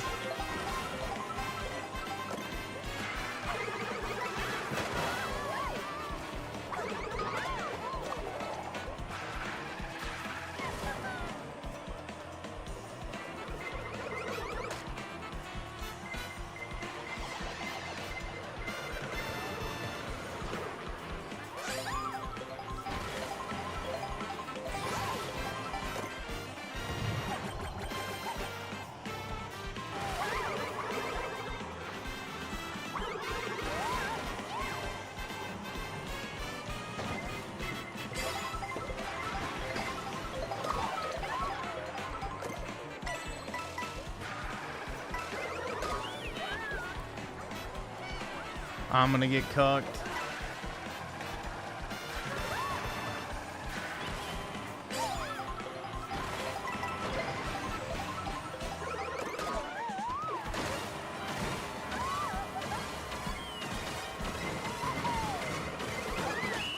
Fuck me, bro. Even if I would have gotten there, I wouldn't have made it. The red shell would have taken me out.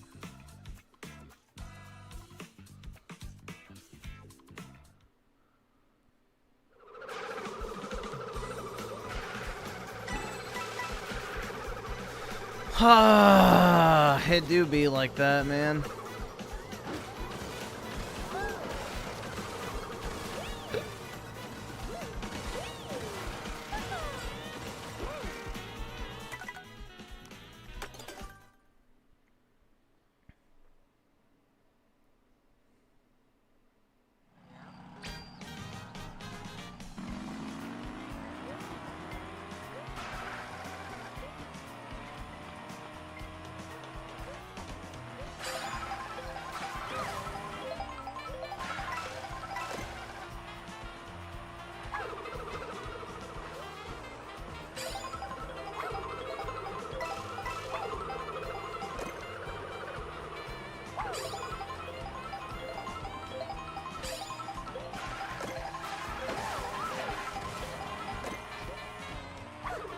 It's all so tiresome.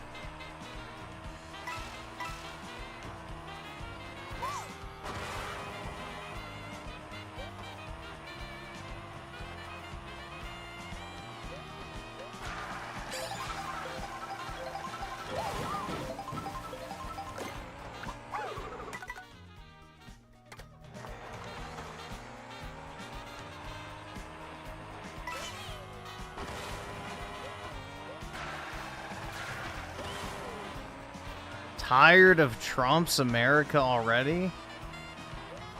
Hell no. That's why he needs to be declared dictator for life. Then we never have to leave.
Let's see. Major Jeff with the 2.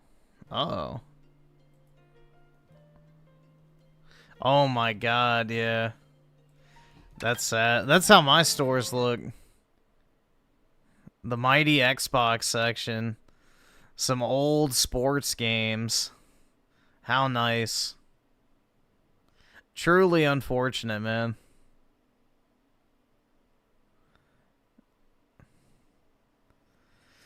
It's sad, honestly. I'm surprised Walmart even carries Xbox stuff anymore.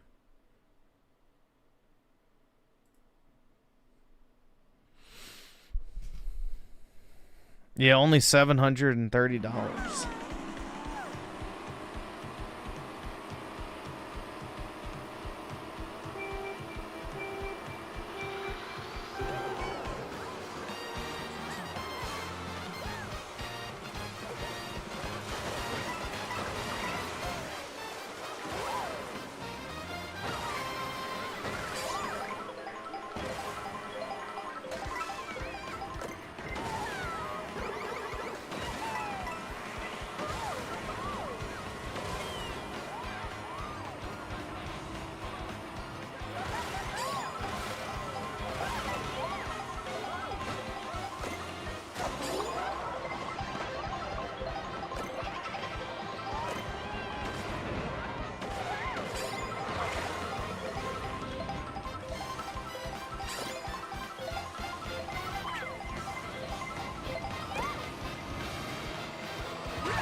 Ah, shit, I missed the mushroom.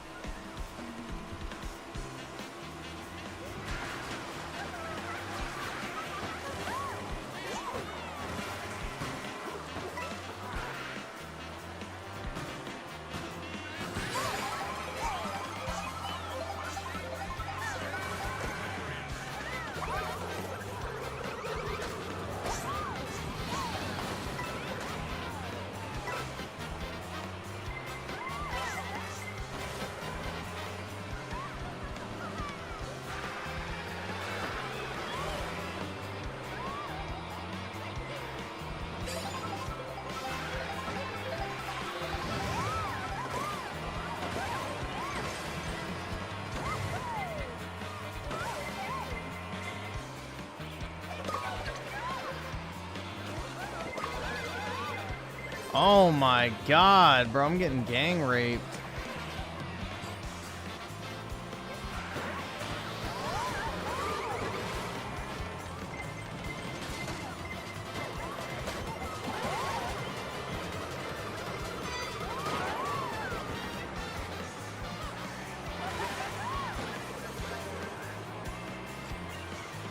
I can't afford this shit!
It's over. Damn it. Unless somebody gets hit by something. Okay, I made it. I'm actually kind of surprised. I thought something was going to hit me last second.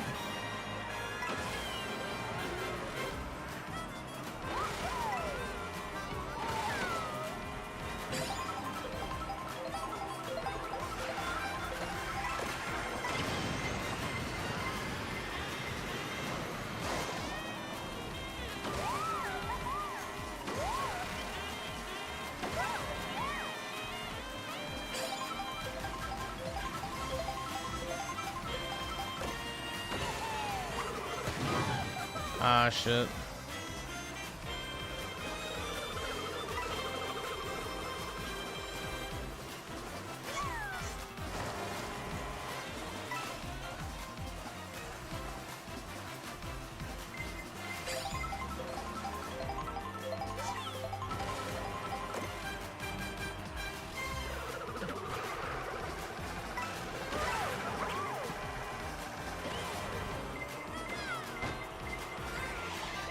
Damn it.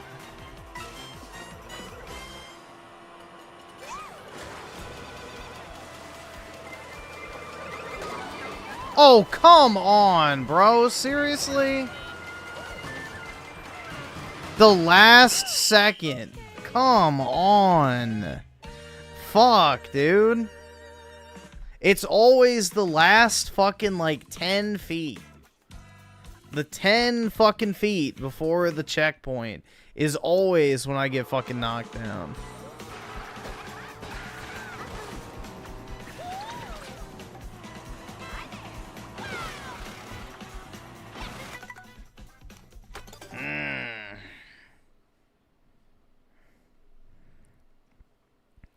Let's see. So, Sewed with the 5. Hey, Griffin, there are some games on sale on the console stores. Should I buy them even though I plan to buy them physically? I mean, if you're gonna buy them physically as well as digitally, there's not really a point to buy them digitally. But yeah, I mean, I guess it really just depends. Are you buying them physically to keep sealed, or are you just buying them to have and play?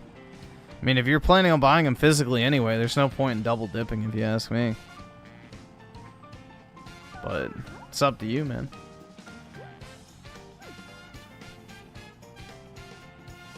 In Chaka Shaka Gaming with the 5, Mudashart is a consumer.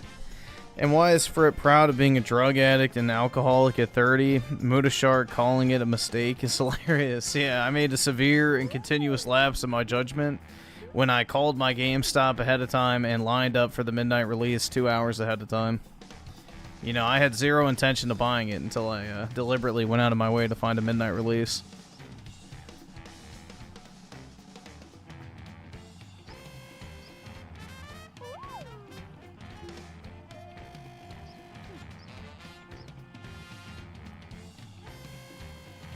Yeah, I'm feeling like wings right now where it's like, my stomach hurts.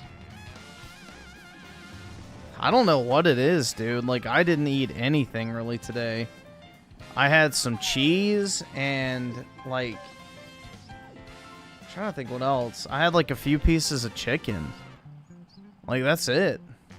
I haven't really felt like eating today because my stomach is, like, just hurting. Like, it's like an ache. I don't know what's wrong with it, man. It's not even like I'm having the squirts or anything. It's just, like, this constant, like, aching pain. It's irritating.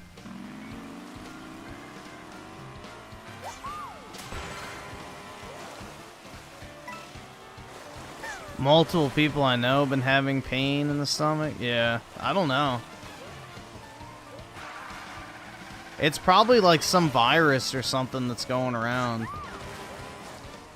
But it's like because of the like aching pain, my like body keeps trying to get me to shit, and it's like, bro, I don't need to. But sometimes the urge just becomes overwhelming and it's irritating as fuck.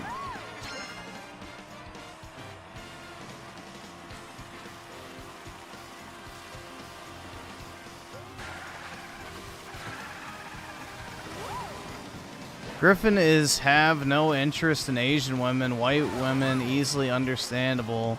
Does Griffin think Latinas and black? Wait, what? I'm not, dude, honestly, I'm gonna be completely a $150. Like, when it comes to women, I like them white. But, I mean, I would maybe consider a Latina chick, but most likely not.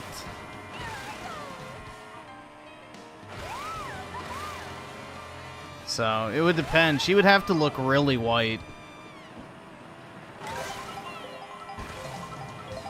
The biggest thing is I actually want my kids to look like me, so I'm not really huge on the exotic wife type shit.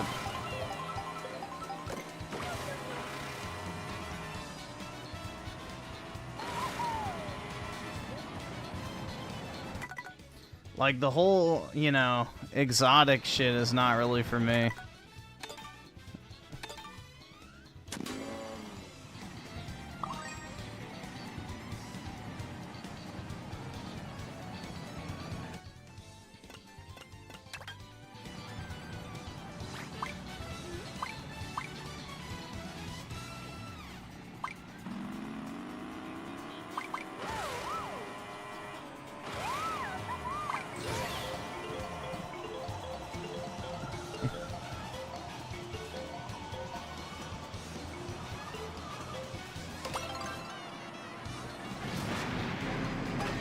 Woman driver coming through.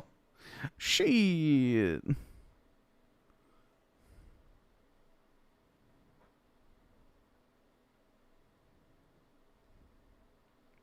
Nah, I really don't want a Latina mommy. Like, because the thing is, too, is you're getting the family.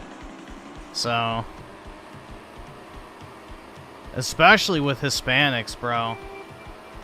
You're not just marrying the daughter, you're getting the mother, the father, the brother, the cousins, the aunts, the uncle, all that shit. So, if you're the big money of the family, you're expected to take care of everybody.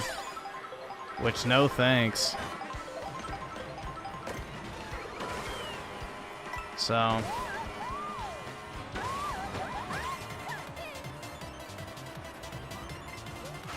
that's the cultural expectation with Hispanic women. Especially if you go third world hunting.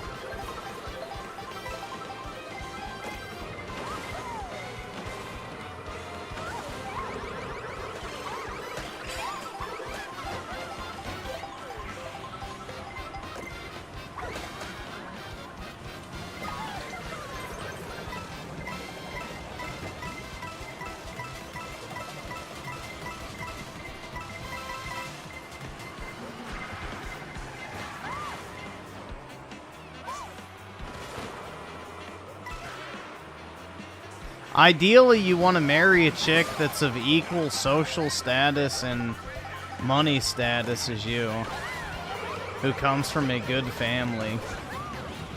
So, you don't have to worry about that type of stuff.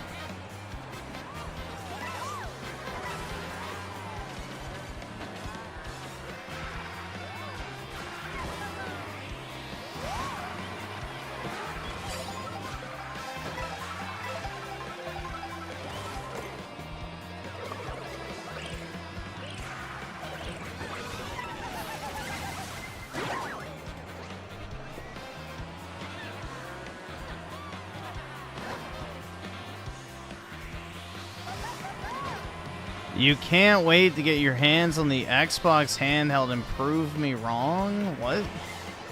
About what? That it's a Windows PC device? Like, what is there to be wrong about on it?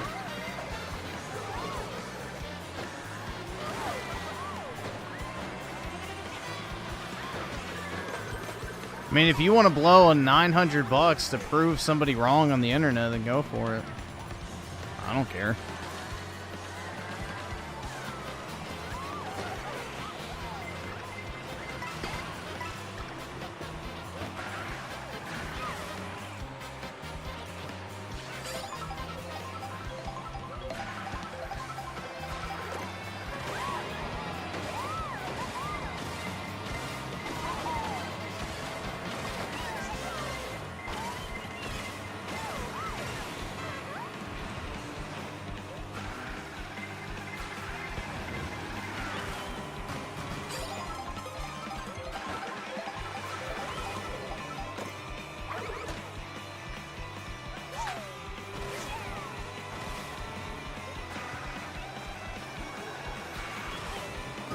Aw, shit.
Cows.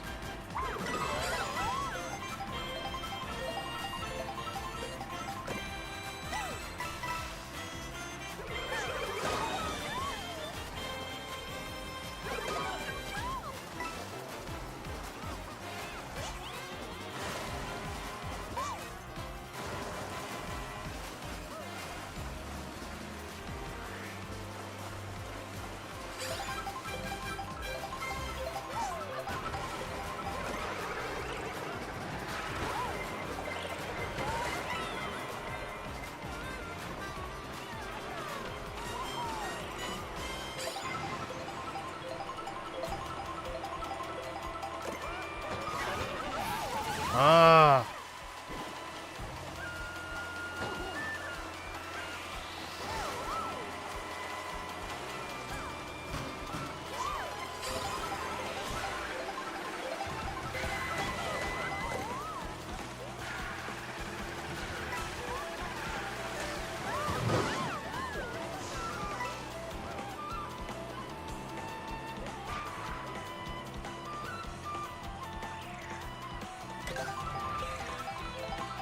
Oops.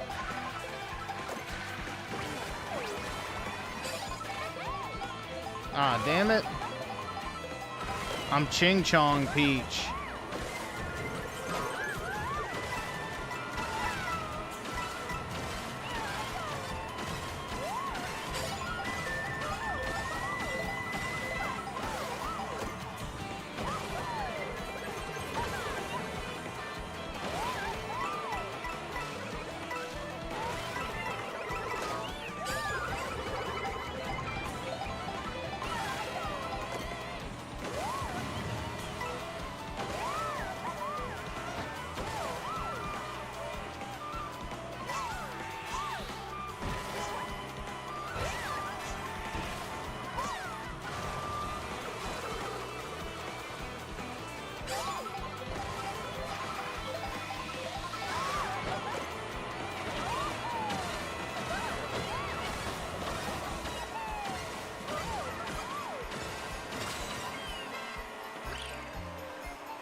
Ah, shit. Oh, well.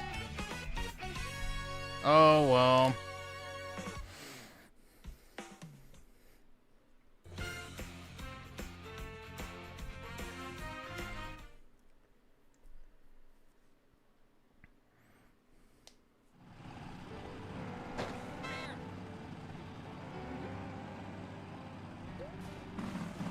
I'm back to Baguette Peach.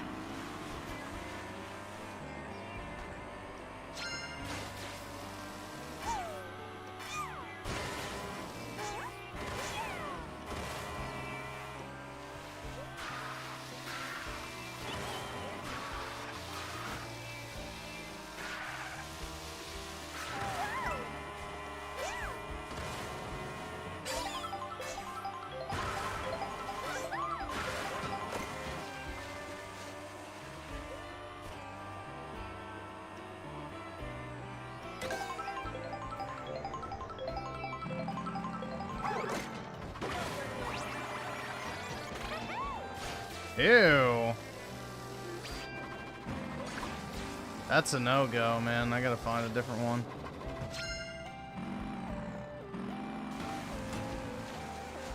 That's barely even form-fitting.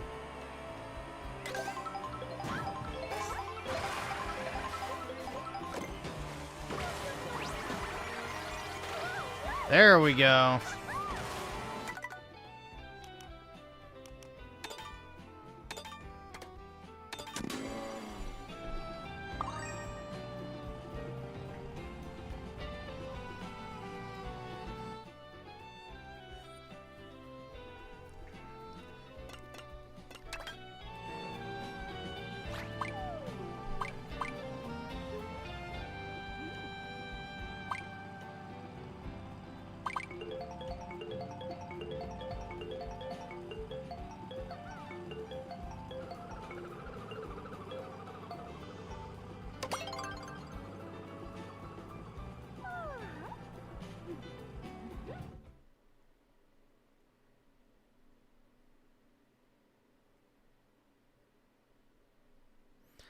I travel a lot. Xbox handheld is a gaming console for people like me. Thank you, Xbox, for making one. Dude, just suck Phil Spencer's cock already. You know the ROG Ally's been out for 2 years now, right? The Steam Deck's been out for almost 4. What the fuck prevented you from getting one of those?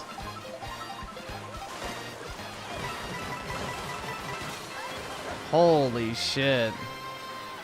You're literally buying a device that already exists, but go off, Queen.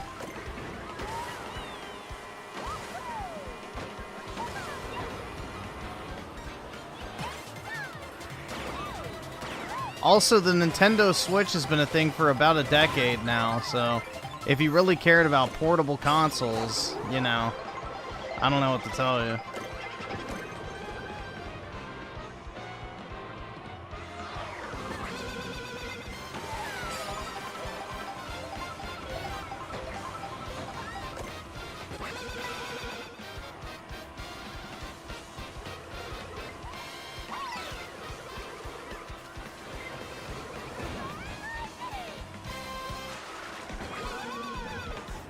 Boo.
No, this is a open lobby for people in the chat.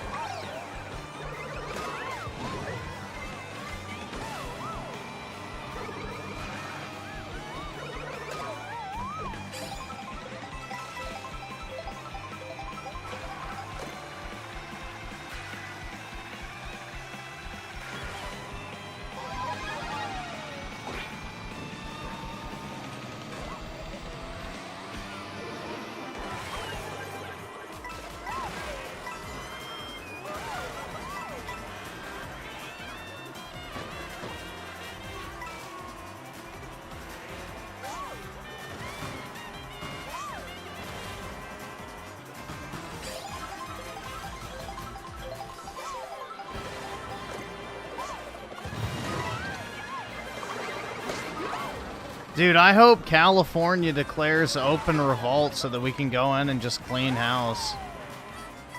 And then deport every single fucking person.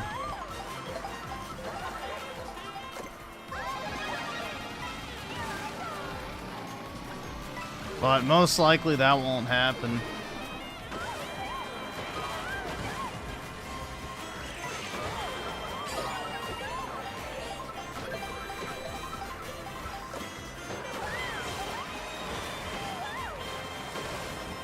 But if we're throwing out hypotheticals, then yeah, that's the ideal scenario.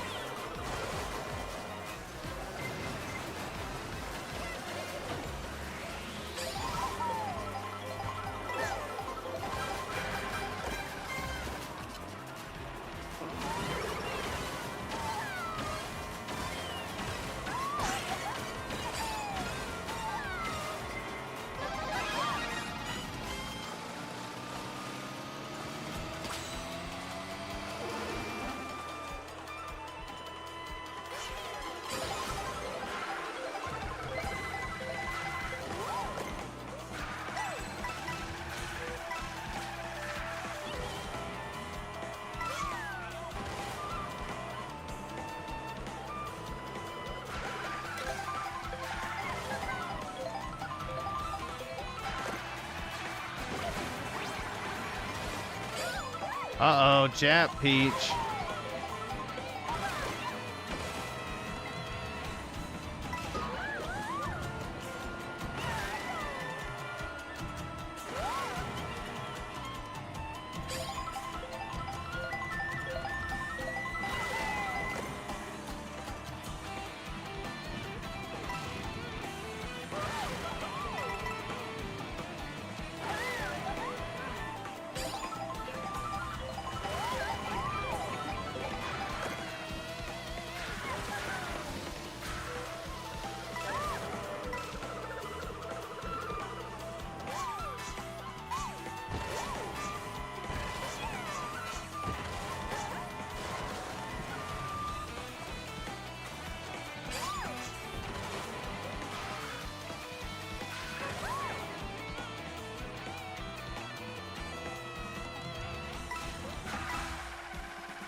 Alright, that's not bad.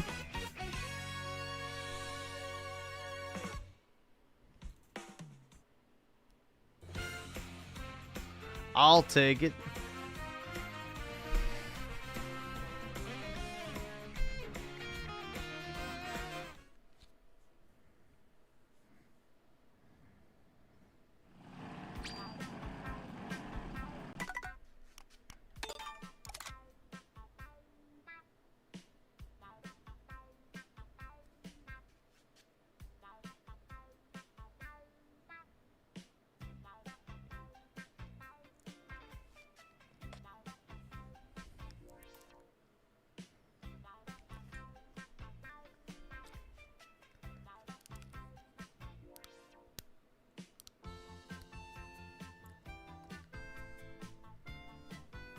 Yeah, I almost won Evo Racing, man. Maybe someday.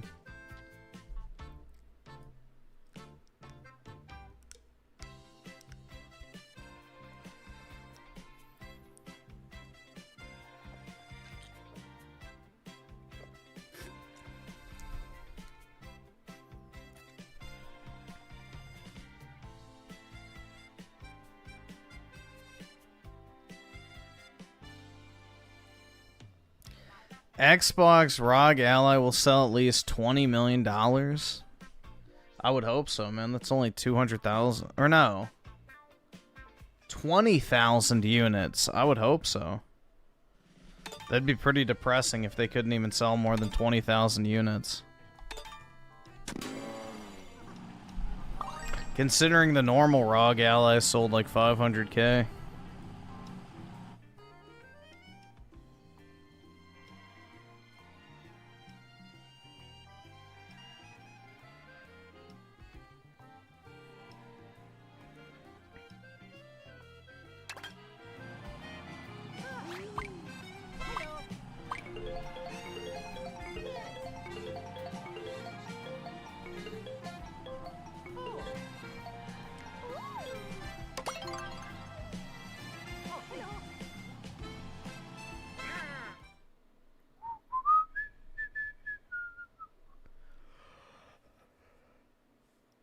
Damn, bro. Feels like somebody lit a fire in my gut. I may just not eat anything tomorrow and see if that fixes it.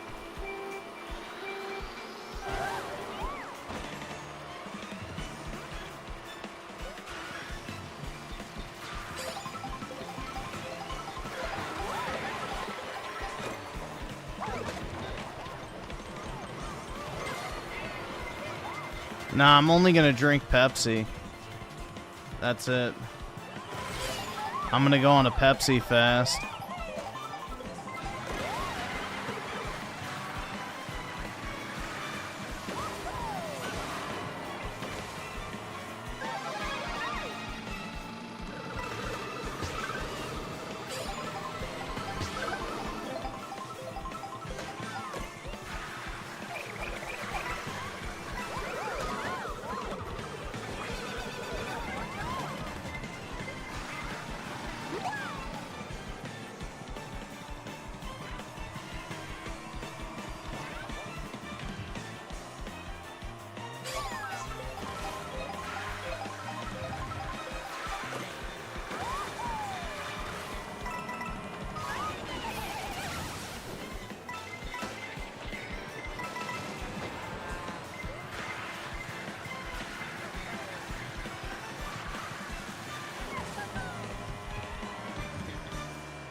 Damn, bro.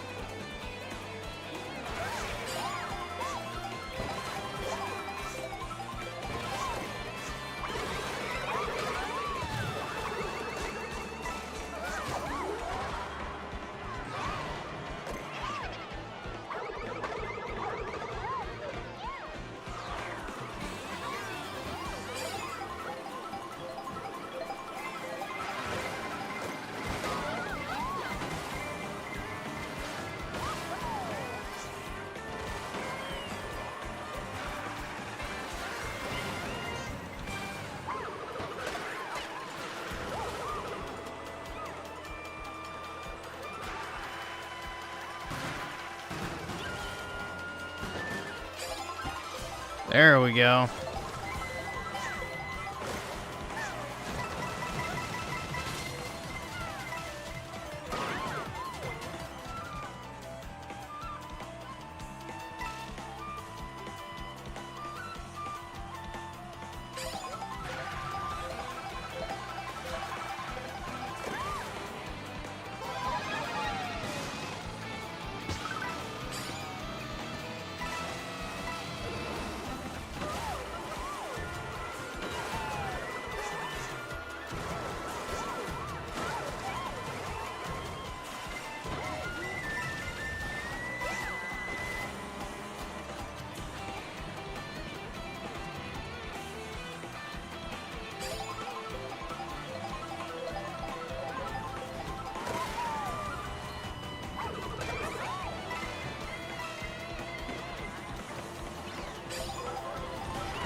Oh my god, I barely made that. Shit, I almost got fucked.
Oh shit. I'm cooked.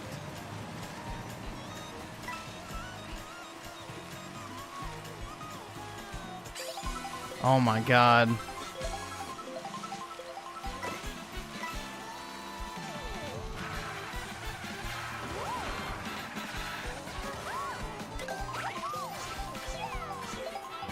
No! God damn it! I got fucking stuck on the grind! Bug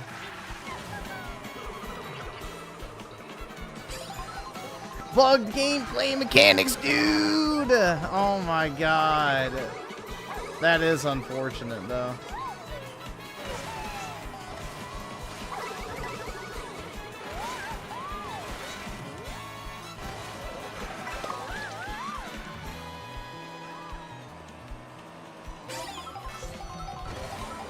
I could have probably won that.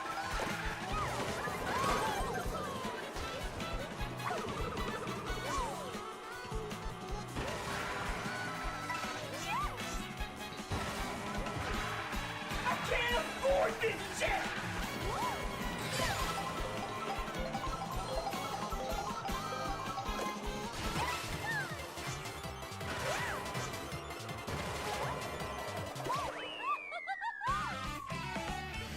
Unfortunate.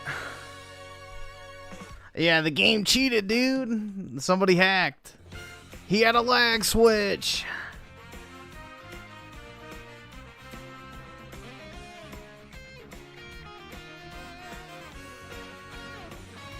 Oh, well. It was doomed from the start.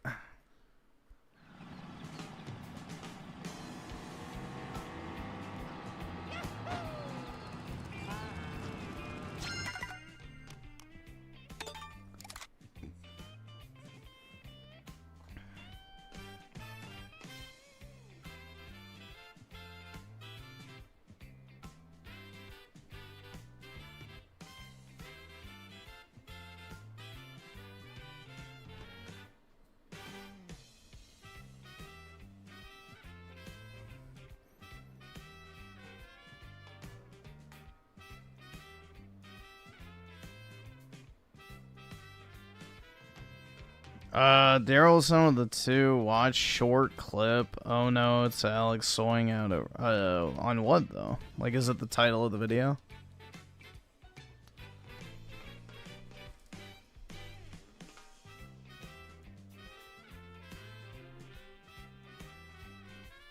Yeah, well, the grind in that case fucked up my direction more so than my speed.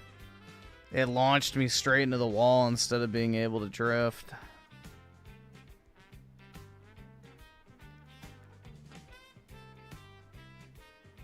You're playing Mario Kart 8? I remember when I was poor. Just kidding.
Ah, shit.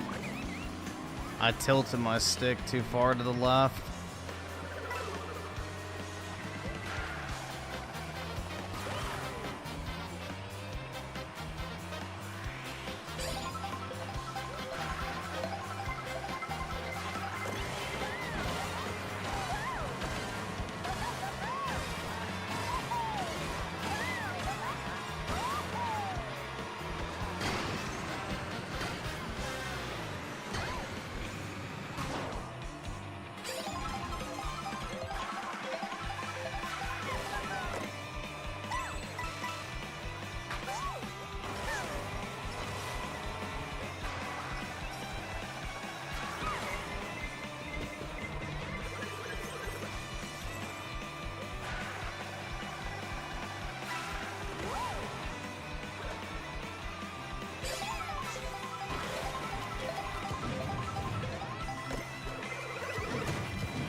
There we go.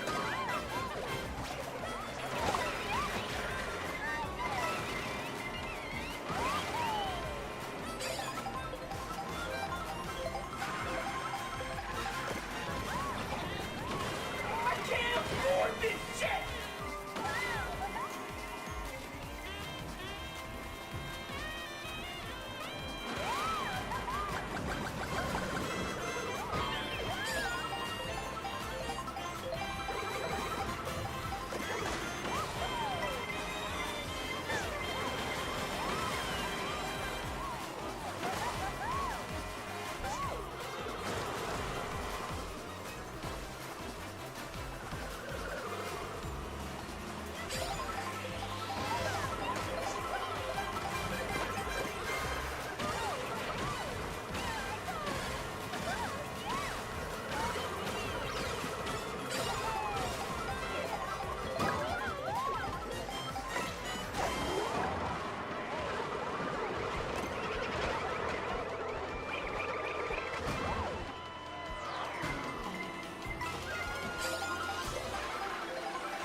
All right.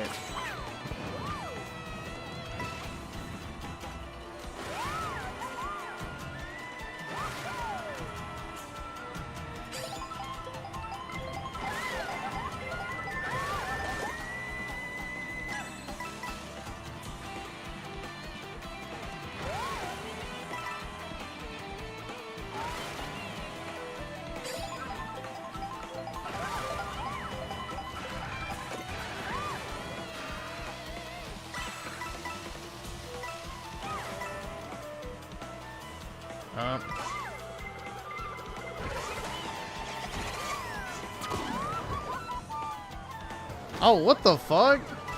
I was like glitched for a second. Oh, damn it. Now I'm gonna lose.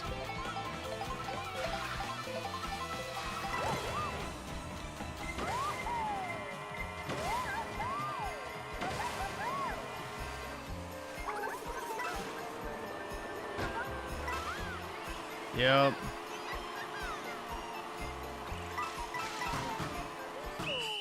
Wild.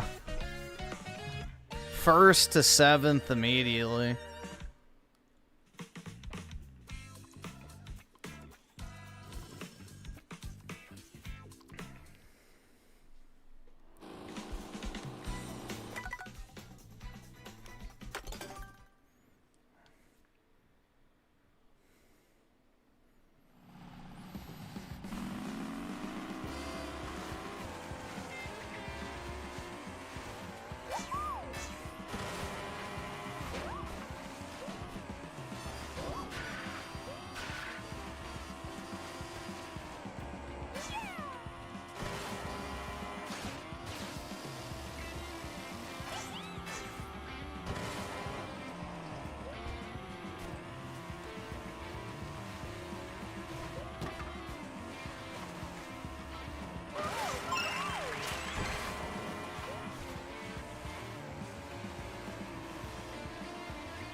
All right.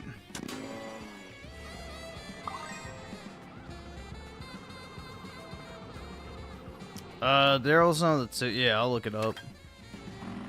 Do it after this match.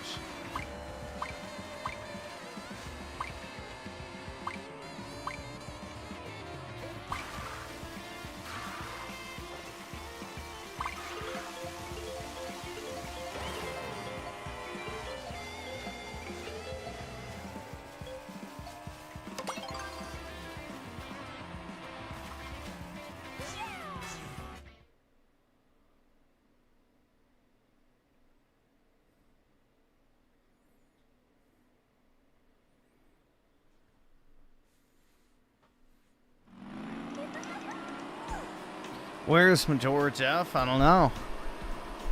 Maybe he's playing Switch 2.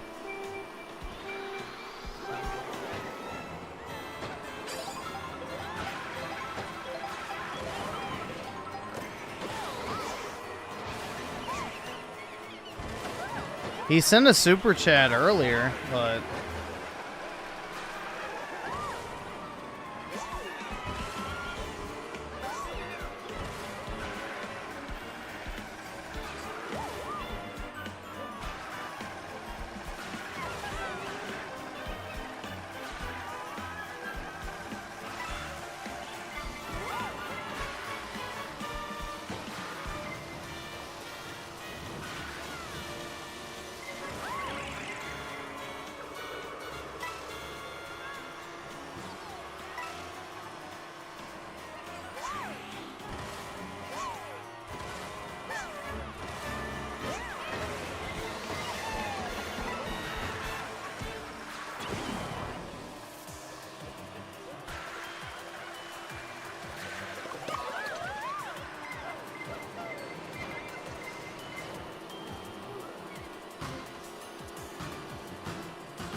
Damn it.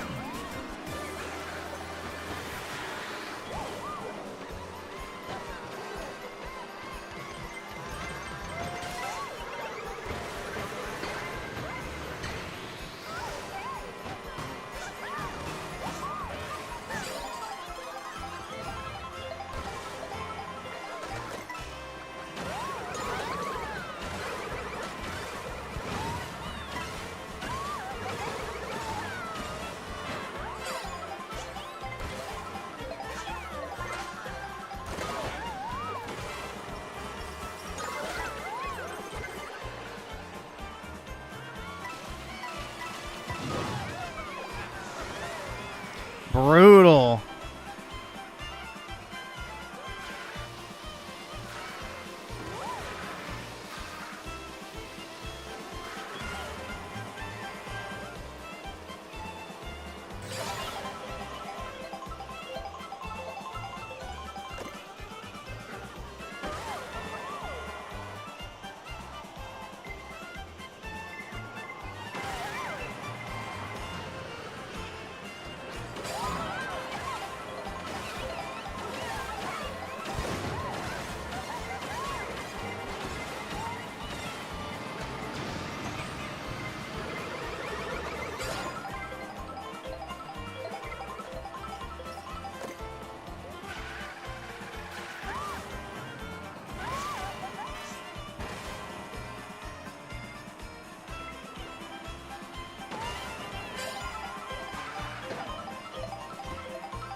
fuck, dude?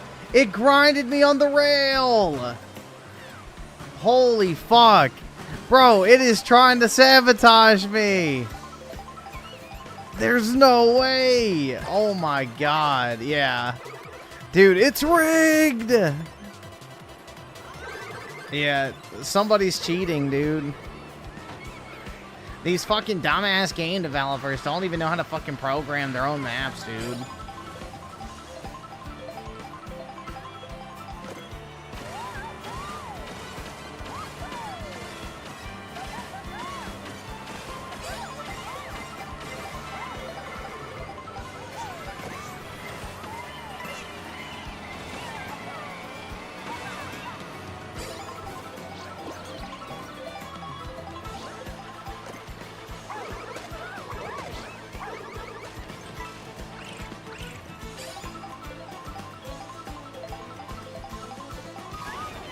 Shit.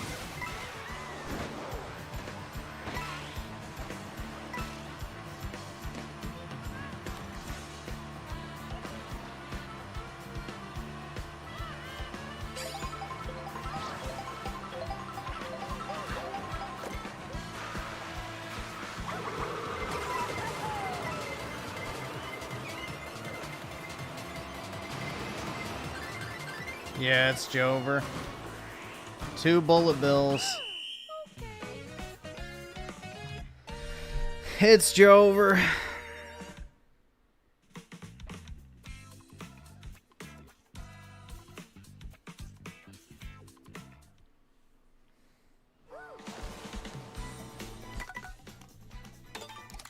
Oh wait, no, I don't want to quit. Shit.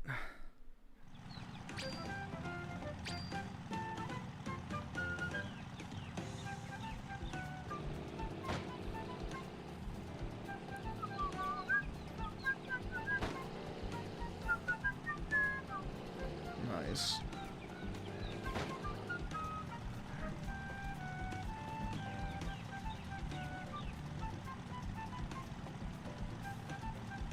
Let's see. Greetings and Shorts.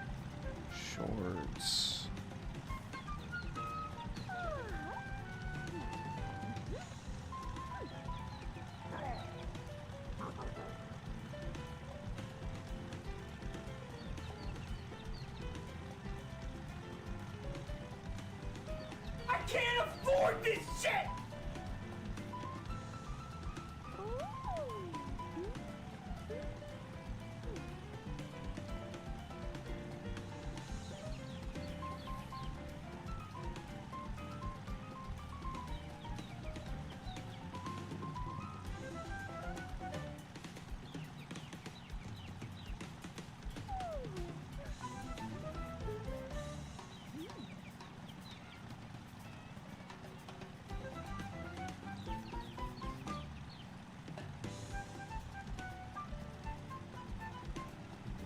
Okay, I think I got it.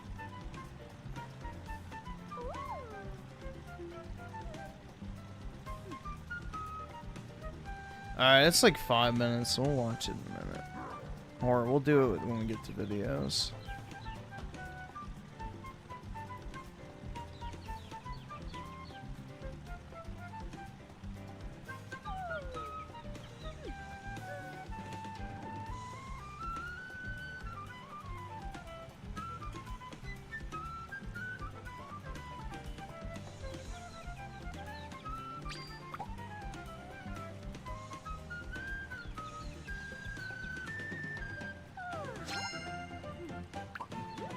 Alright.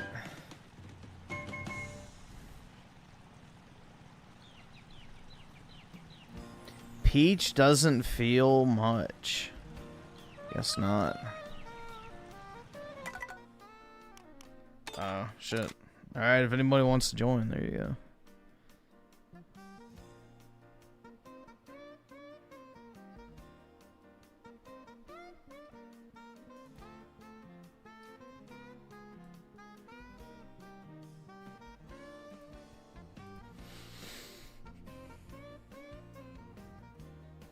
And Timor Code the 279. It's literally Dark Souls in racing form. I know. Exactly.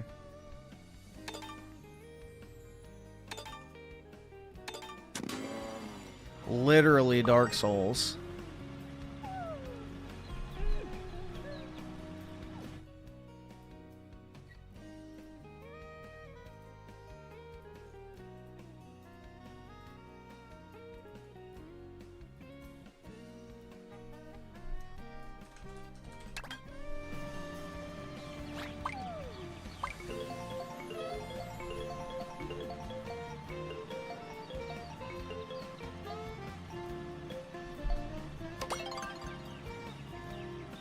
The Dark Souls of kart racers.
Oh shit.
Ah, shit. No! Quit raping me!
All right, awesome. Thanks, nigga. All right.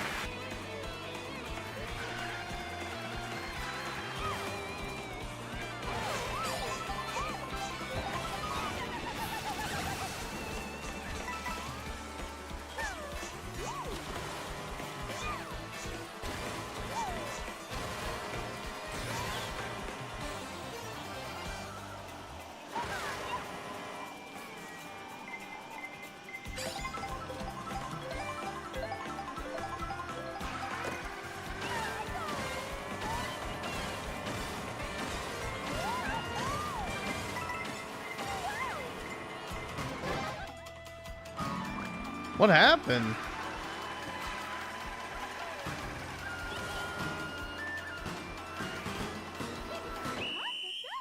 Rip. I don't know what the fuck happened there that launched me off, but alright.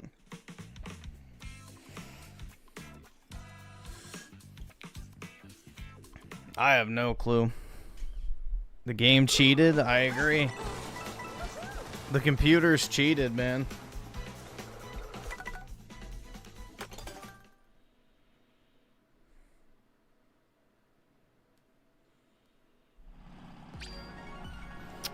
Chaka Shaka Gaming with the 10. Appreciate it, man. I love all the salt from the Switch 2 haters. Can't believe anyone honestly thought the Switch 2 was gonna fail. I know. Unlike Xbox and PlayStation, Nintendo has games people actually want. Xbox handhelds DOA. Yeah, it's gonna be close to $1,000 most likely. I mean, the ROG Ally X is $900 apparently. So this is a more powerful version of that, with more RAM, a new processor, and yeah. I don't really see it being under $800 at the very least. So, yeah, it's just, the cope is insane. People are acting like it's going to actually move the needle. It's not. It's like, it's literally just a fucking ROG Ally with an Xbox button on it. That's it. That's literally it. If you weren't already interested in a ROG Ally, you're probably not interested in this. It's the exact same thing you can get right now, and have been able to get for the past several years.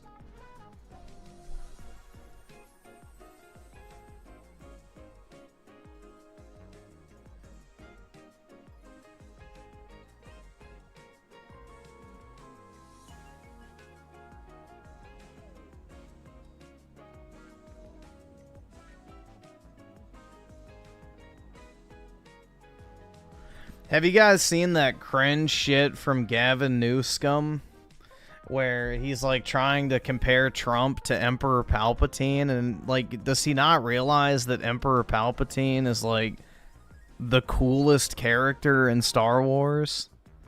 Like, comparing Trump to Palpatine has the exact opposite effect of what he fucking thinks it does, and it just shows you that the leftists really don't fucking understand anything. The type of people that like Trump are the motherfuckers cheering for the Empire, retard. You know, you and your little Fruit Loop Fanooks love Luke. 3PO! While the absolute Giga Chad Trump supporters, you know, appreciate ourselves a good sheev. But, yeah. It's pretty pitiful. Like, they're trying to make Trump look like fucking Palpatine. It's like, how is that an own? That's literally a W. Comparing Trump to Palpatine is fucking awesome. Emperor Palpatine is like one of the most beloved characters of all time, especially in Star Wars, man. Like, it's just incredible. Keep it up, please. Yeah, I wish so too. Dissolve the Senate. Rule with an iron fist.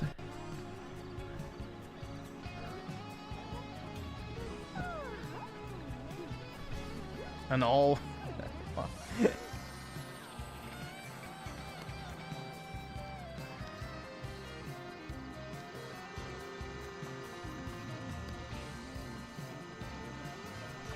Yeah, I really don't think leftists understand that most people like the villains in movies, especially in Star Wars.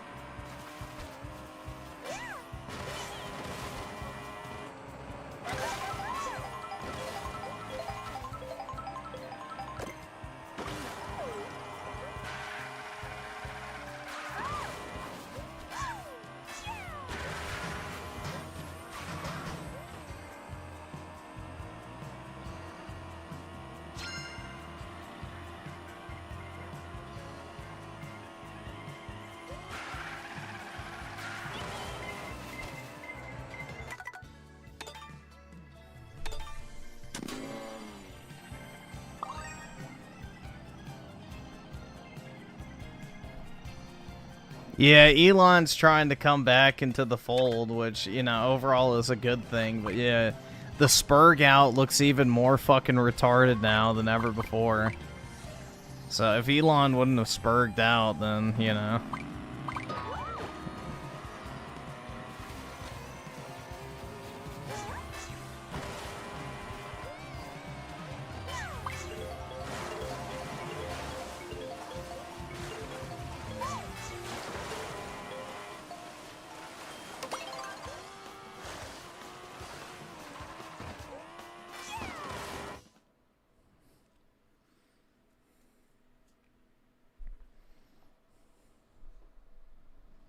And what's worse is I think in one of the videos where they used the AI to read Trump's tweet in Palpatine's voice, they put like the March on the Jedi Temple theme in the background, so it makes it sound even fucking cooler.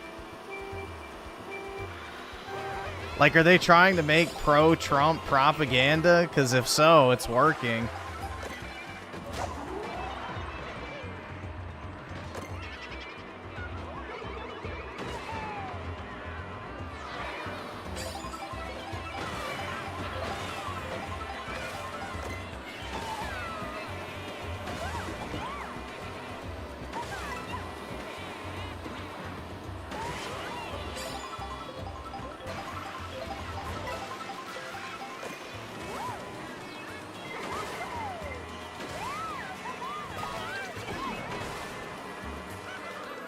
Like, I really don't think shitlibs understand how little, you know, young men in particular give a fuck about this concept of democracy, dude.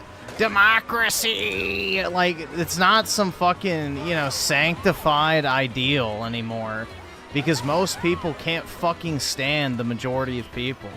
So why the fuck would anybody want everyone to have a fair share of, like, responsibility and power?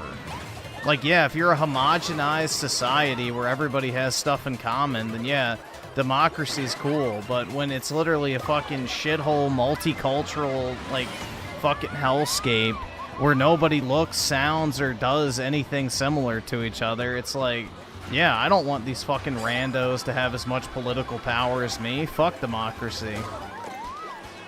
Democracy went out the door when we became, you know, open for the fucking third world. Some fucking shithole Somali import should not have the same amount of say in government as someone who was fucking born here and whose parents lived here for generations. So, yeah, fuck that. Democracy can kick fucking rocks, dude. My democracy! Oh, democracy's in danger. It's like, I don't fucking care. Get rid of that fucking shit. We need qualifiers for democracy. This blanket bullshit of everybody gets to vote is not sustainable. People are too fucking stupid and not even loyal to the country in the first place. So, get rid of that shit. I don't give a fuck about protecting democracy. It's like so gay, man.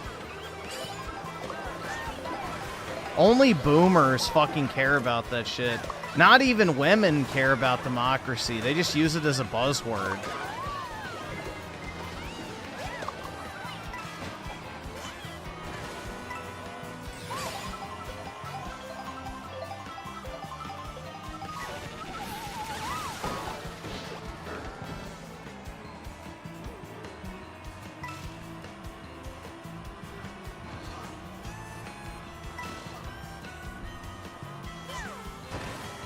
Did you guys see that stat today where it's like the 40-point swing between like Trump's handling of immigration compared to 2020 to now among like immigrants? So like in the past, immigrants who came here legally viewed like Trump, I think 40% lower than they do right now 4 years ago when it comes to immigration. So even immigrants think Trump is doing the right fucking thing by a large margin. But yeah, a 40-point swing is pretty crazy.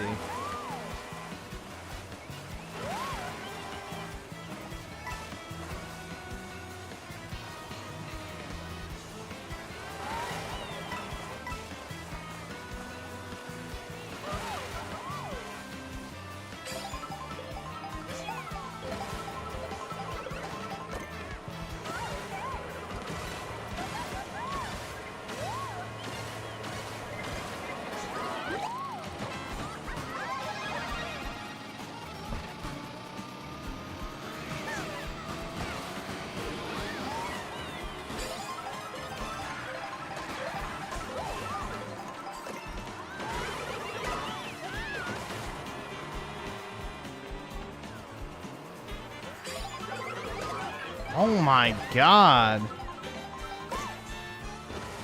Yeah, I saw they put a curfew out. But I thought there was no problem, man. They were all just peaceful protesters. Why do they need a curfew?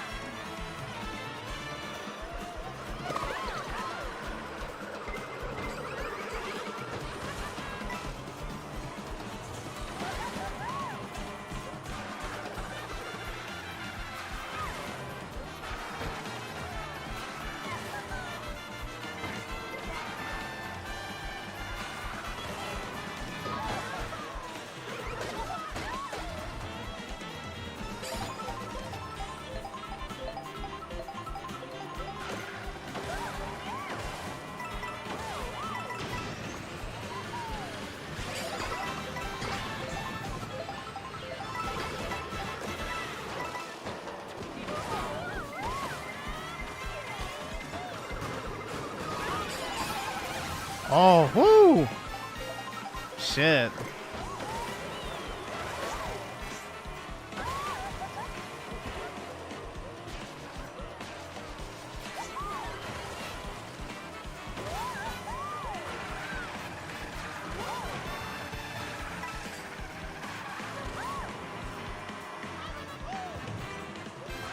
That sounded like fucking Jar Jar Binks for a second there.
Bro, seriously?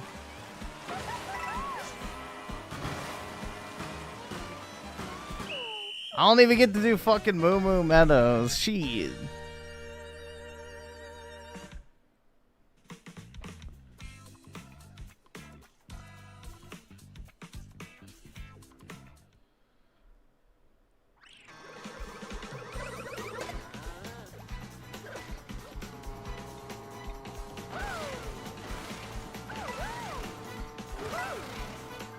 Fluffle Nugget with the 5. Thomas Jefferson stated that democracy is nothing more than mob rule, where 51% of people may take away the right of the other 49%.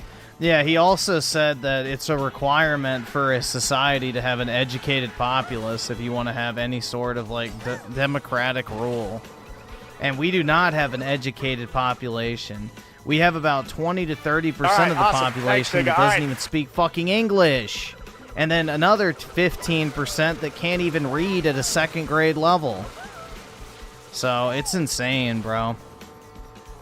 We should have never gotten rid of the land ownership restrictions, and we should have never, you know, done something else. But, you know, I won't say what that is, but let's just say it comes after 18.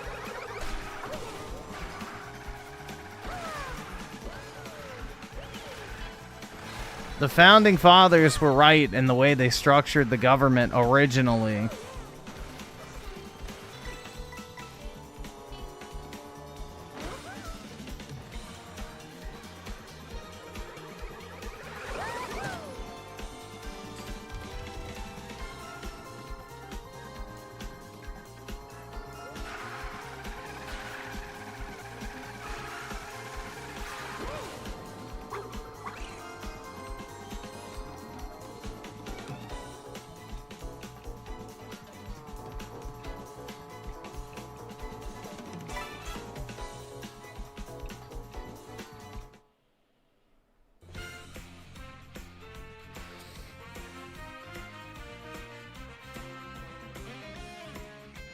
USA envies India. Oh, yeah, man.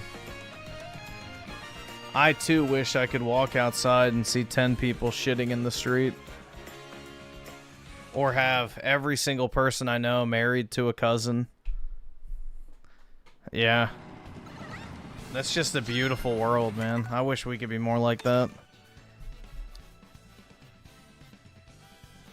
Also, I really wish everybody was suffering from terminal fucking lung illnesses from, you know, the human corpses and trash being burned in the street. Or not being able to find a bar of soap for 50 miles. Ah, man. Some people just have all the luck when it comes to where they're born.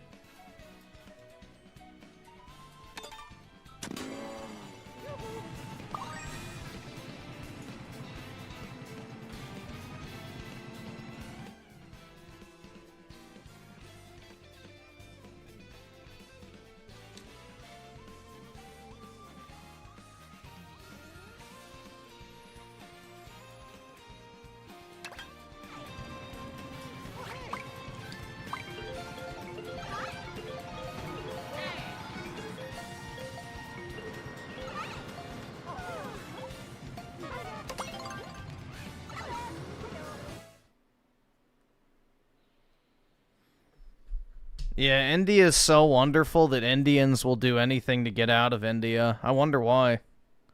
Such a wonderful place, man. I'd never want to leave. Just like Mexico.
Fuck all y'all.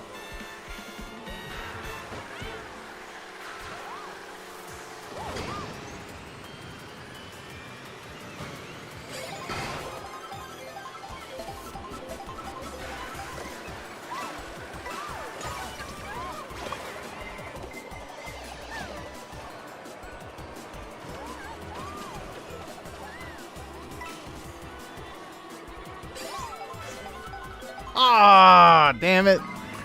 I way overshot that.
The fuck hit me?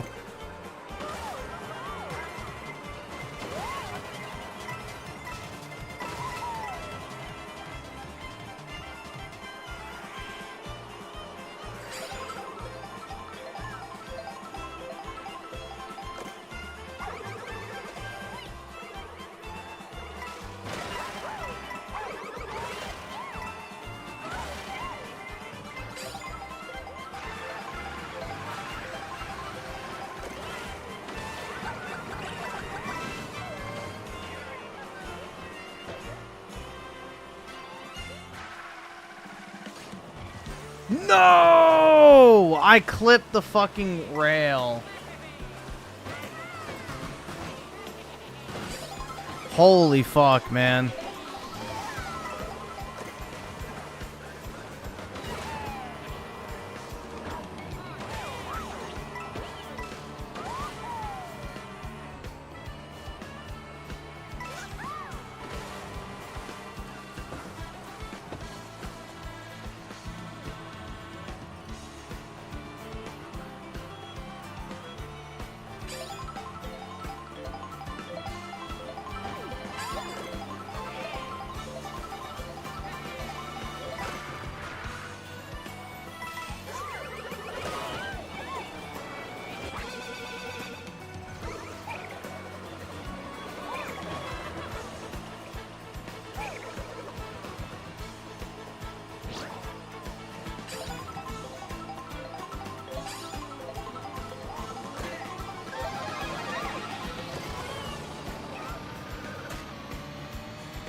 What the fuck? Why did it drift me that way?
I don't think I've ever actually made it this far on this particular one.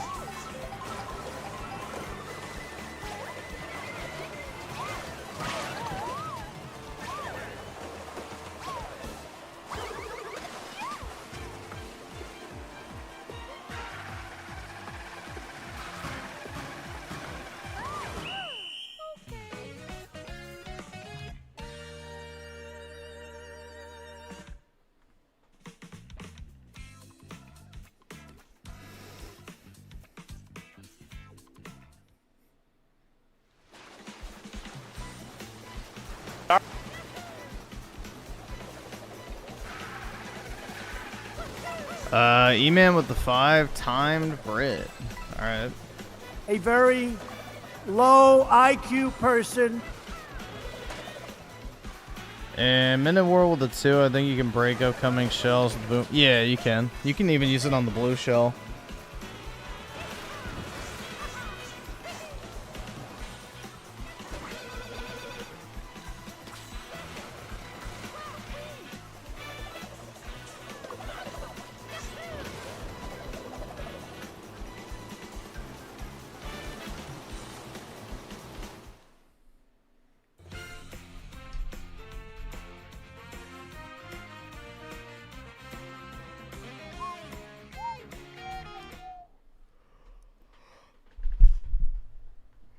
Ugh.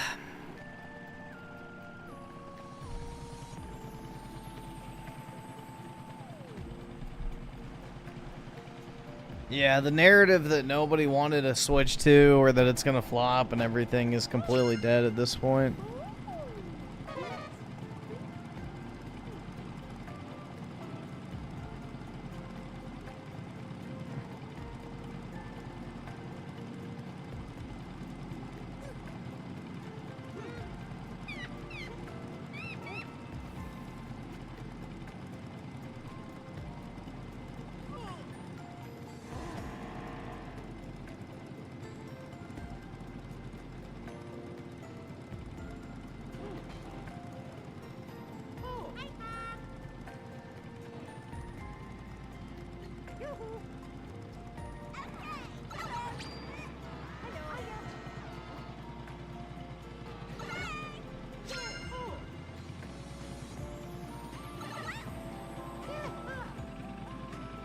Let's see.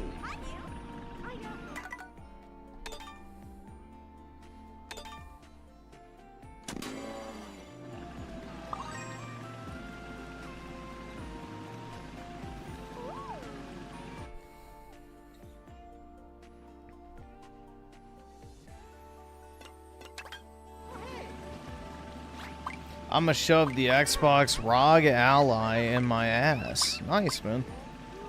At least it's got those handles on the side to help you get a better grip.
You shut the fuck! Don't you fucking tell me to my face to shut the fuck up!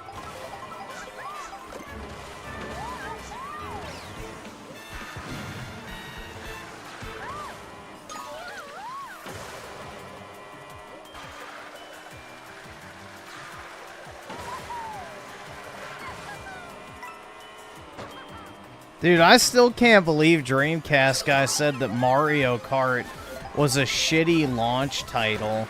A game with damn near unlimited replayability is a shitty launch title. Like, that's gotta be, like, one of the biggest retard takes he's ever had. It's, like, literally the best launch title Nintendo could have possibly had.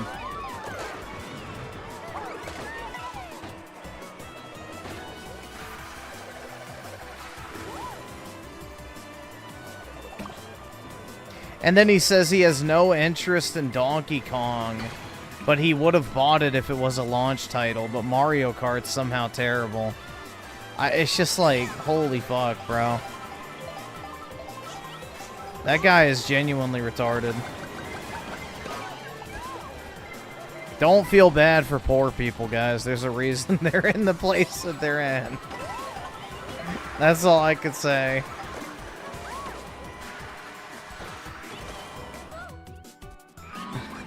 Everything happens for a reason.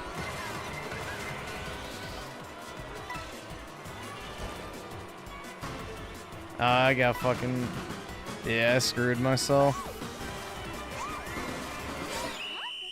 Oh well. E-Man with the 10 to mute the smelly monkey. They're not sending their best. Who's the smelly monkey?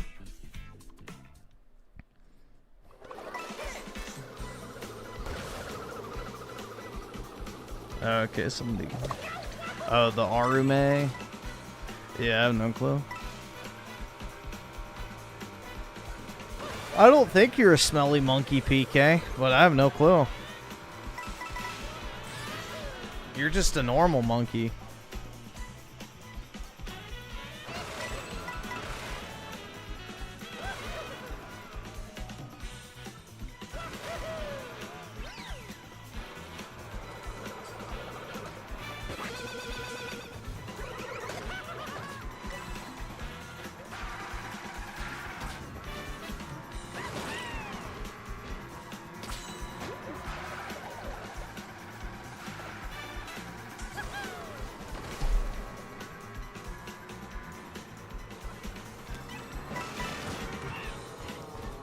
Well, I'm not black, so... PK, that's not what I meant, bro. We're all technically monkeys, because we are all standing apes, dude. That's what Homo sapien means, obviously.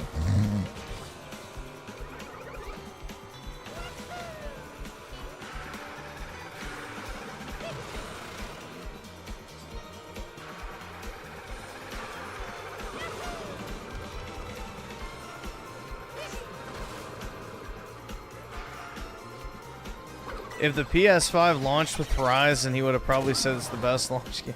Yeah, and then he tried to say, like, the PS5 launched with Horizon DLC, which is completely fucking false. It did not launch with that DLC. It took, like, a year or two for it to come out.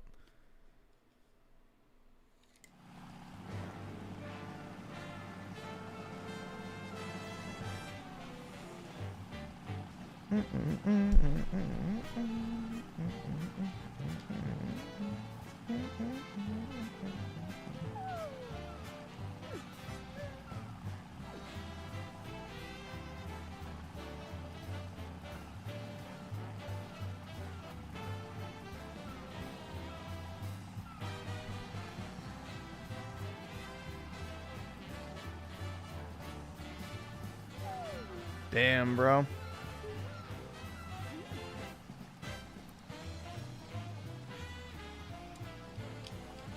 Yeah, return to monkey. Future scholars, indeed.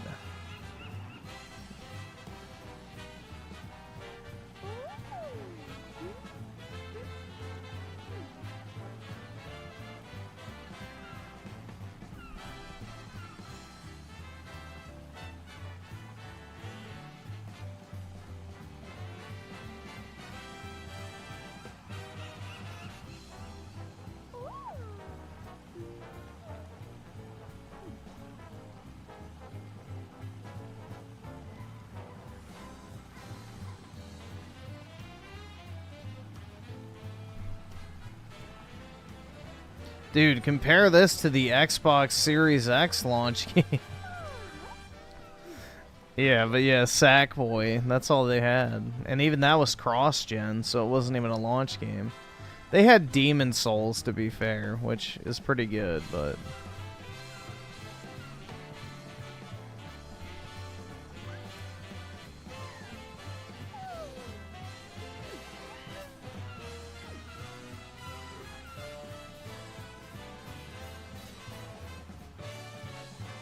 They had Demon Souls and Godfall.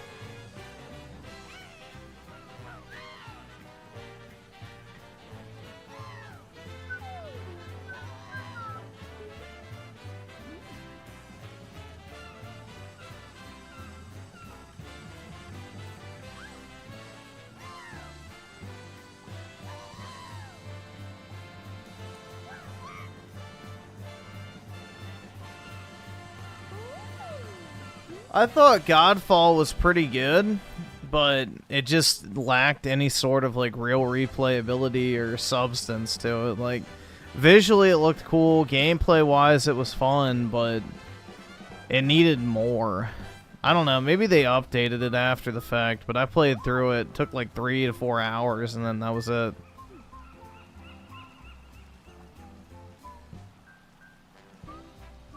Also, the story was really underwhelming.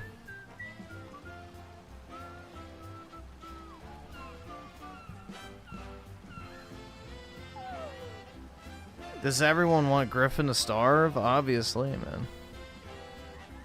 Minute World with the 5. My Switch should be here this week. I'm thinking of getting 2 docks, one for my 1080p monitor and one for my 4K 70-inch TV. How good is this in 4K? I don't exactly know, because, I mean, I've only used it on this particular display, which is 4K, but it looks good on my monitor.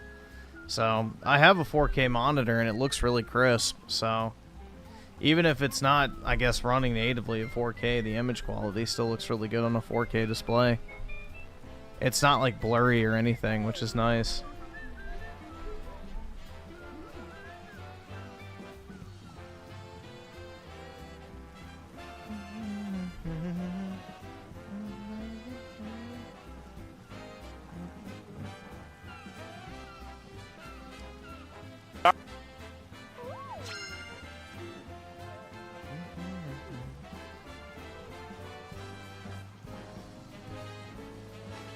And El Rosario sold the 50 months. Appreciate it, man. Look at us having fun while other YouTubers are... I know, it's like, isn't it amazing? Instead of having fun with video games, all you do is just sit there and go, it's destroying game. It's like so gay, bro. I don't know. I fucking hate these so-called content creators. It's like, they don't even fucking like gaming. Like, genuinely, they don't. They like their fucking movie slop that fills the void of shitty Netflix shows that they no longer enjoy, and they don't actually like real games. They just want to sit there and bitch about shit to pay their rent. So, that's why I think it's funny when people say, oh, you just hate every game. It's like, no, we don't get real games anymore. We literally get fucking dog shit in comparison to what we used to get on a regular basis. So when a real game comes out, like this, for example, you know, I enjoy it. So God forbid you actually enjoy gameplay first experiences.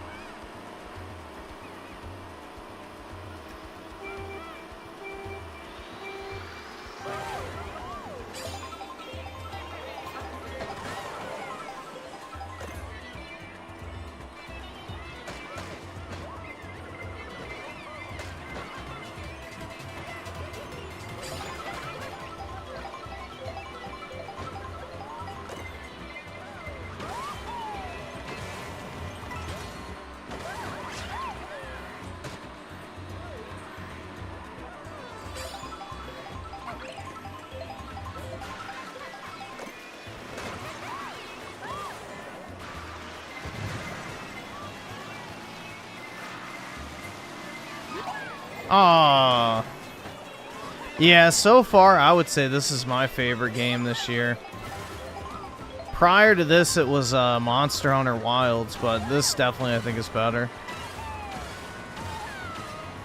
I still really like Monster Hunter Wilds, but I kind of ran out of shit to do in it, which, you know, maybe once I put 100 hours into this game, too, I'll be bored of it as well, so. But I would say just, you know, I like this more, I would say.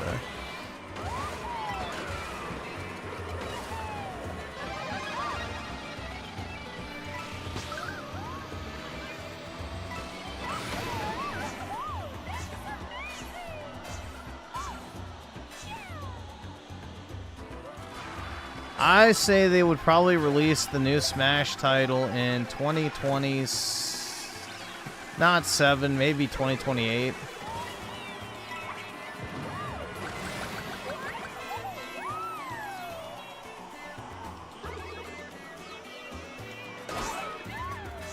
Aw, fuck.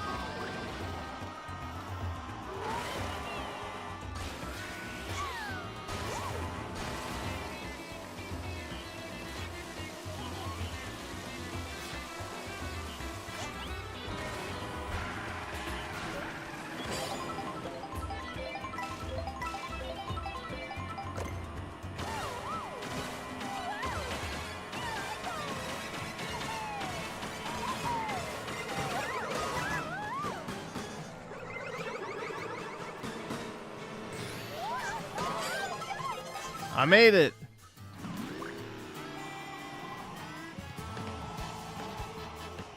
That's all that matters.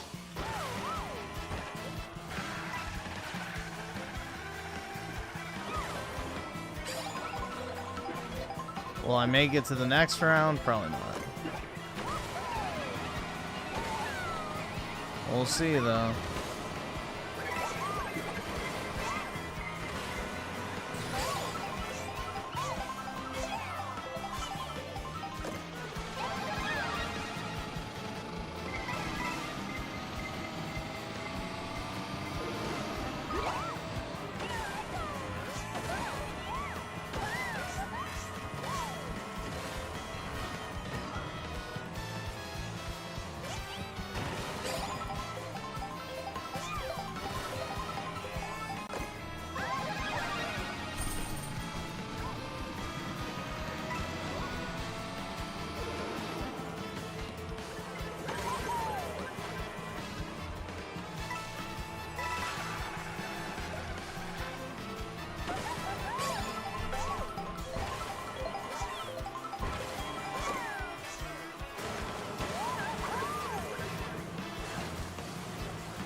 Oh my god. Don't do it to me. Alright.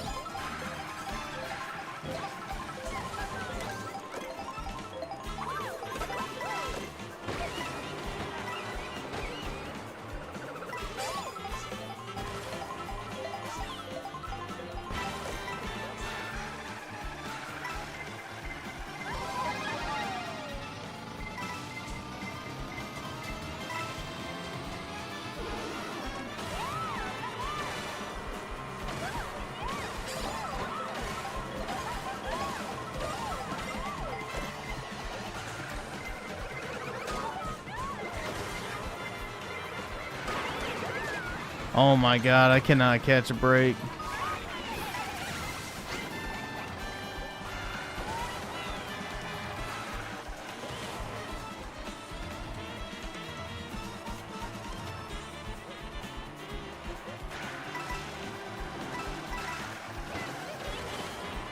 No! Fuck, man. That's it, it's over.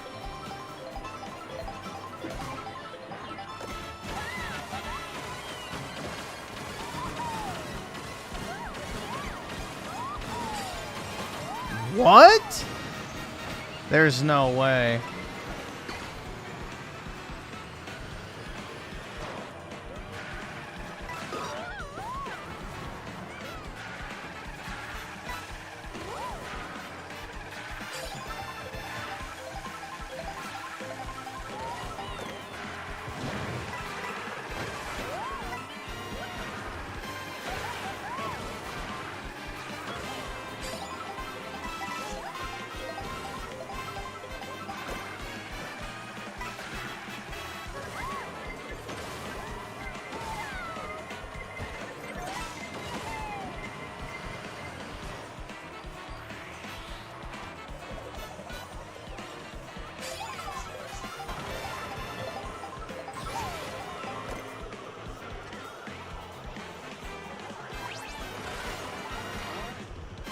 Oh shit, I'm a cow.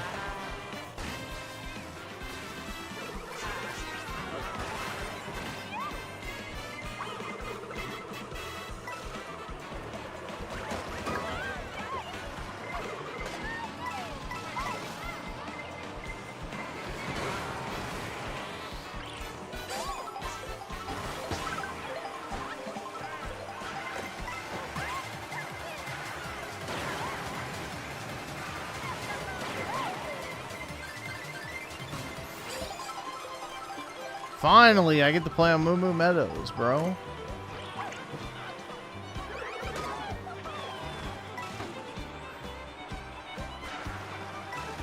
Thank God.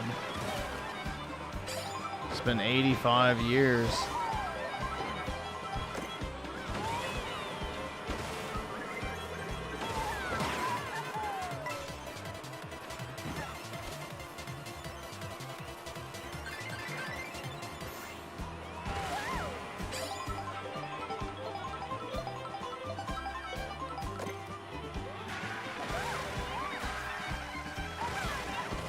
Yeah, this is my favorite soundtrack in the game.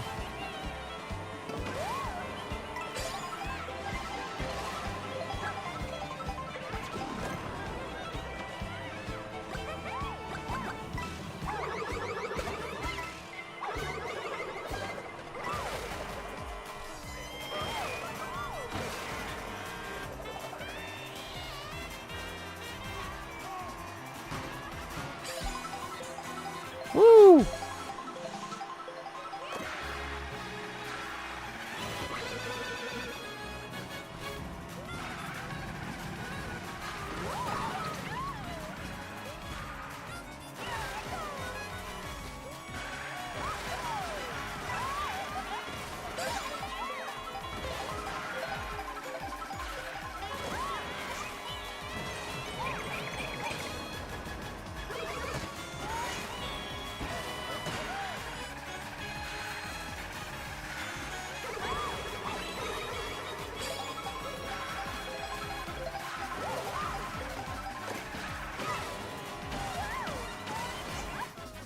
Oh, you can't skip. I forgot. Fuck.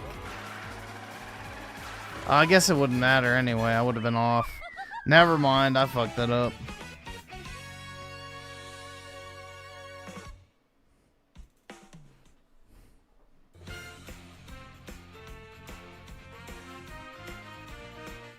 Oh, well, I made it top 4. That's fine with me.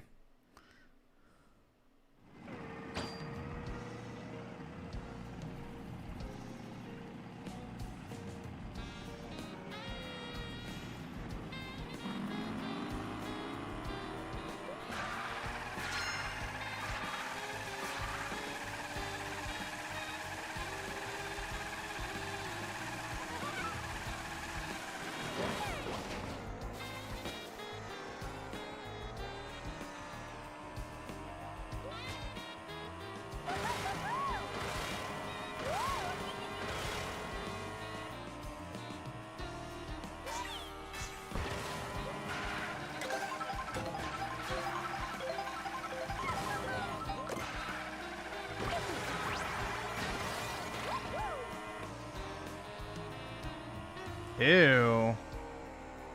Get me out of that.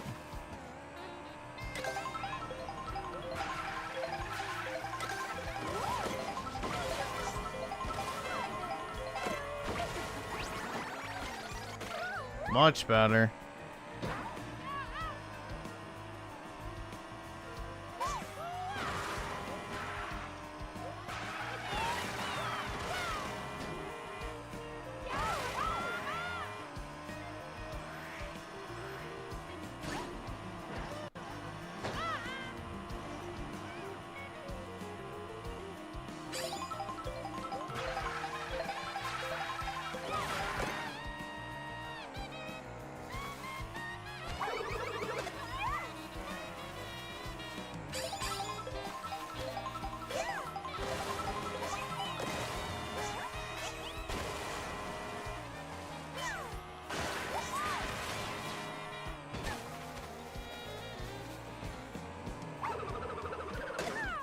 Ow.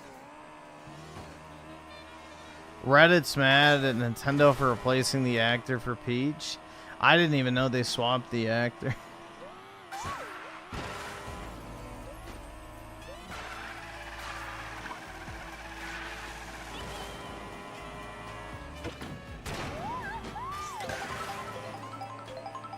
Did she want too much money or something? Alright, we'll do one more game and then maybe we'll watch some shit.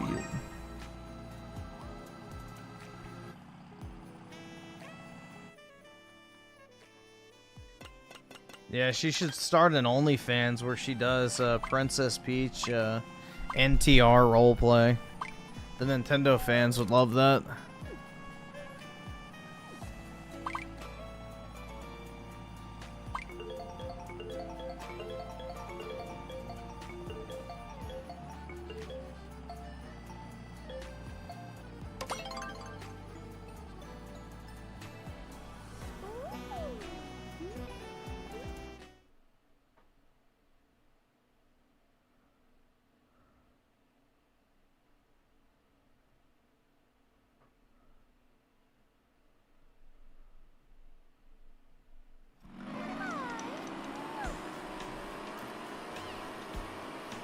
PK, that's a lot of big talk for somebody that's not in dick sucking distance.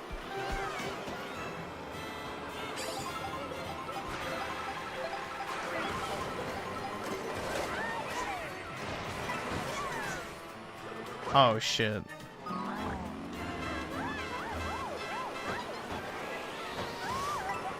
I gamer gooed all over Peach.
Damn, they cracked my gold shell. Not that it really matters, but...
Alright, don't do it.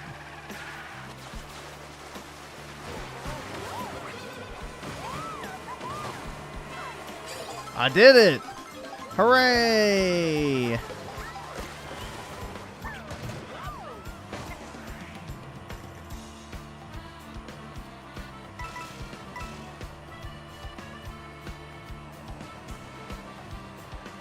I'm so good, dude.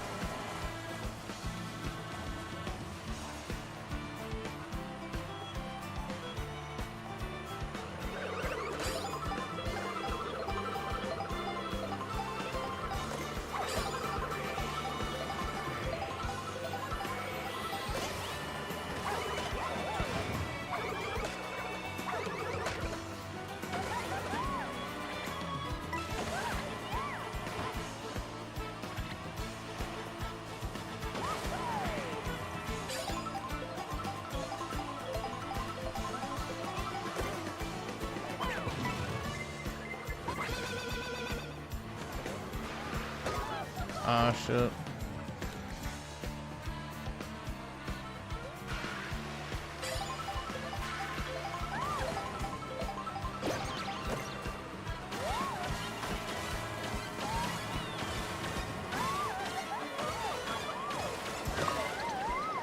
No. You're fucking shitting! I hit like 7 people and not a single one of them actually slowed down. God damn it. Oh my god, bro.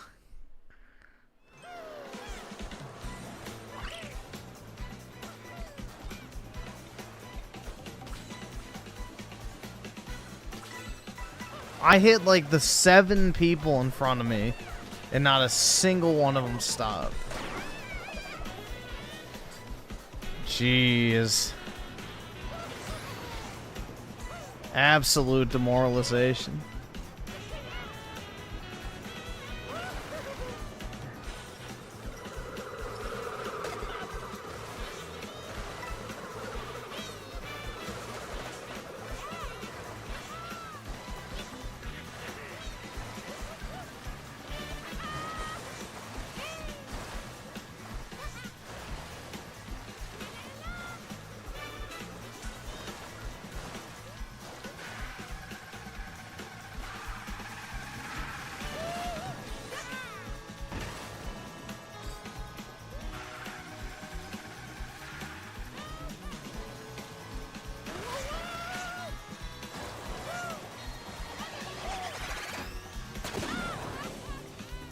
And he wasted all his red shells too, Rip.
Nintendo is just weaponized nostalgia. I wouldn't even say that. They've just been consistent. Feels like Sony's trying to do that too. How? Sony's trying to move as far away from their previous identity as possible. The hell? And Xbox is the only consumer friend. Oh god, you're one of those. Stop. Xbox is yeah, fuck off. Nope. Xbox is not your friend, bud. Xbox is not your heckin' wholesome buddy and pal. 20 hours? Whoa. I've already played this one game more than I've spent in total on my Steam Deck.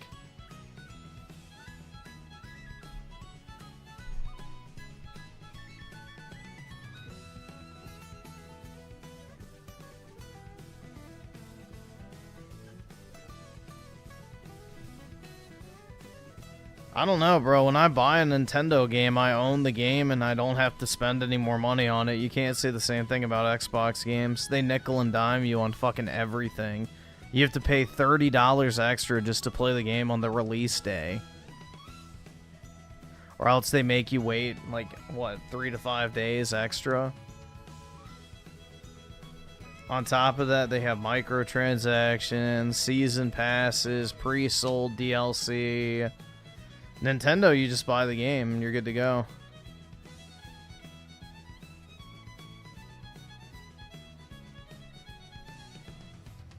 Well, it's a punishment for everybody. It's people who are afraid to get spoiled, too. Nintendo never goes on sale. Yeah, that's because their games are actually worth paying for. What Xbox games are you actually buying?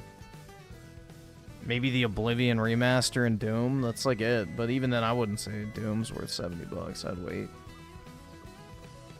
It is kind of a shame, man, because I was hoping that would be a lot better than it was. But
let's see.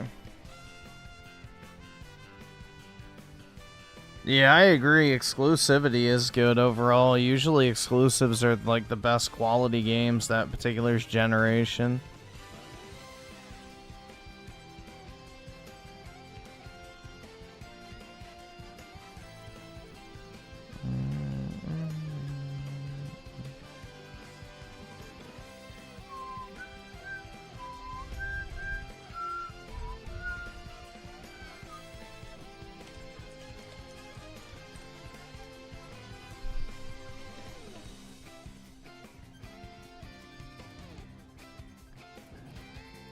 Why do I have to do a captcha on Google? What the fuck? The internet sucks, man. Genuinely sucks.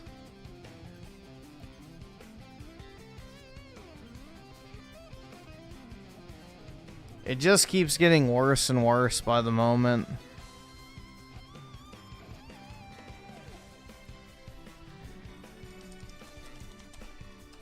Everything keeps getting worse. Life is not even worth living anymore.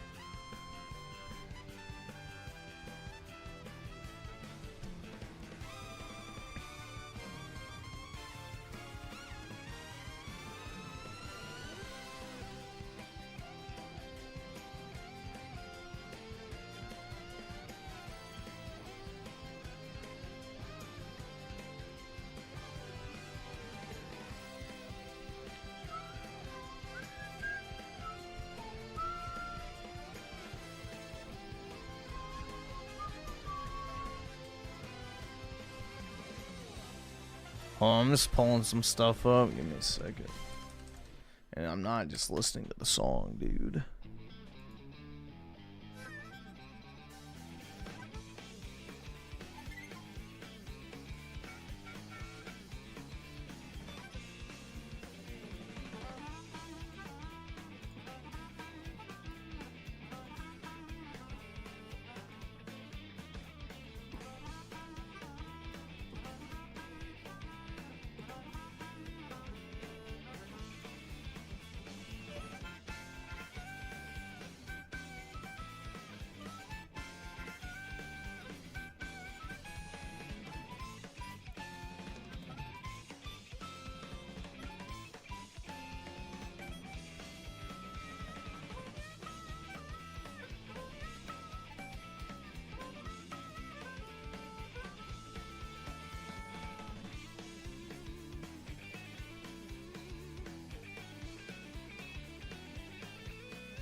Alright, there we go.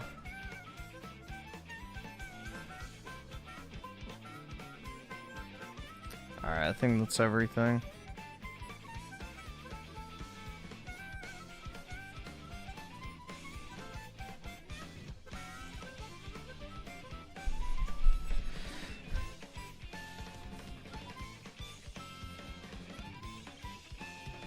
Yeah, it's going to be a $900 handheld PC, and people are going to be very disappointed when they can't actually play their Xbox games. But, you know, you can't tell certain people anything.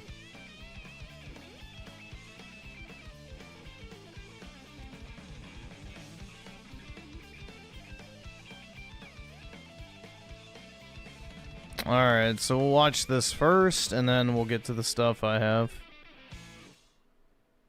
So, there we go. Watch this real quick, and then move on as quickly as possible. There it is, PS5 logos. Alright, so far, nothing else. The third one on the right? That's not a shadow drop. Was it? Wait, what the fuck? No. No shot.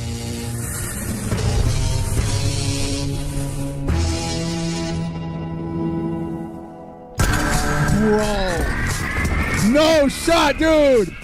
No shot, dude. What do you mean you can't play Xbox games? Don't they have Play Anywhere? When I say you can't play Xbox games, you cannot play games that are for the Xbox. You can only play PC games on it. It doesn't play Xbox games. Yo, hey, hardware! Womp! Hey, that looks It's not an Xbox, it's just a PC. good! Seamless play.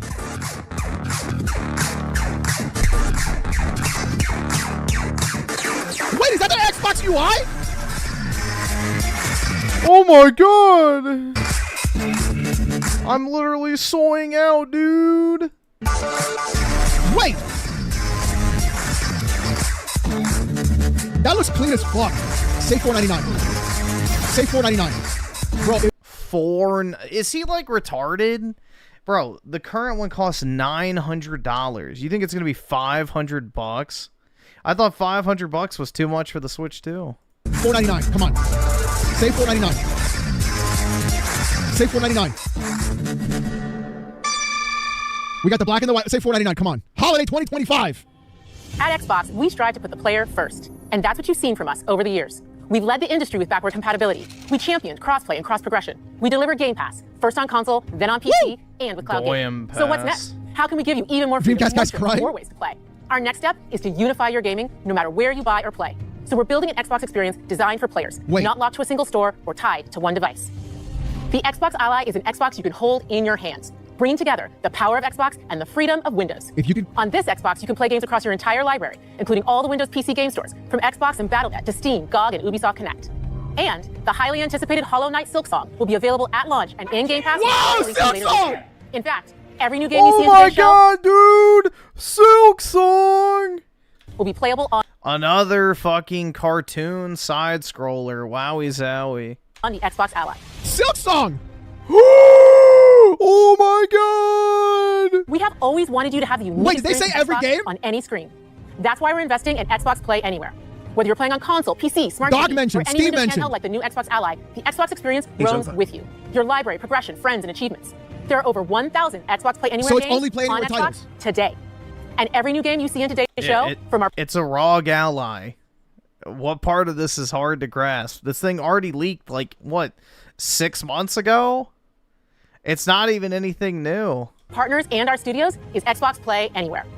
And because Xbox... There's, like, literally nothing new about this. This already leaked, like, almost, I feel like a year ago at this point. Like, fuck. You can always have access to Game Pass with a diverse lineup of games from the biggest franchises to critically acclaimed indie hits. This is the freedom we believe players should have. Any game, anywhere. And we are giving it our all every day to make this vision real. But it all comes back to the games. From Dead to Rights on the original Xbox to Armored Core 6, our relationship with Bandai Namco Entertainment has stood the test of time. Wait! We both believe in bringing amazing experiences to players around the world. Does that mean every game? And their next game does exactly that. From Rebel Wolf Studio, this is a story-rich action RPG steeped in dark fantasy that I can't wait for you to explore. Thank you, and enjoy I got the Steam. rest I got of the show. Steam. Did they say every game? Or is it just PC? It's a ROG Ally. It's just PC. What is hard to understand about that? I don't fucking know. Whatever. There we go. How exciting. Alright, so here we go. Here's some good old-fashioned, unintentional, I guess, based content from lefties. A once great American city has been occupied. Get ready to watch the most hardcore anti-Trump video you've ever seen in your entire life, guys. This will make you hate Trump so much, dude. A once great American city, Los Angeles, has been invaded and occupied by illegal aliens and criminals. Now violent insurrectionist mobs are swarming and attacking our federal agents. How does he think?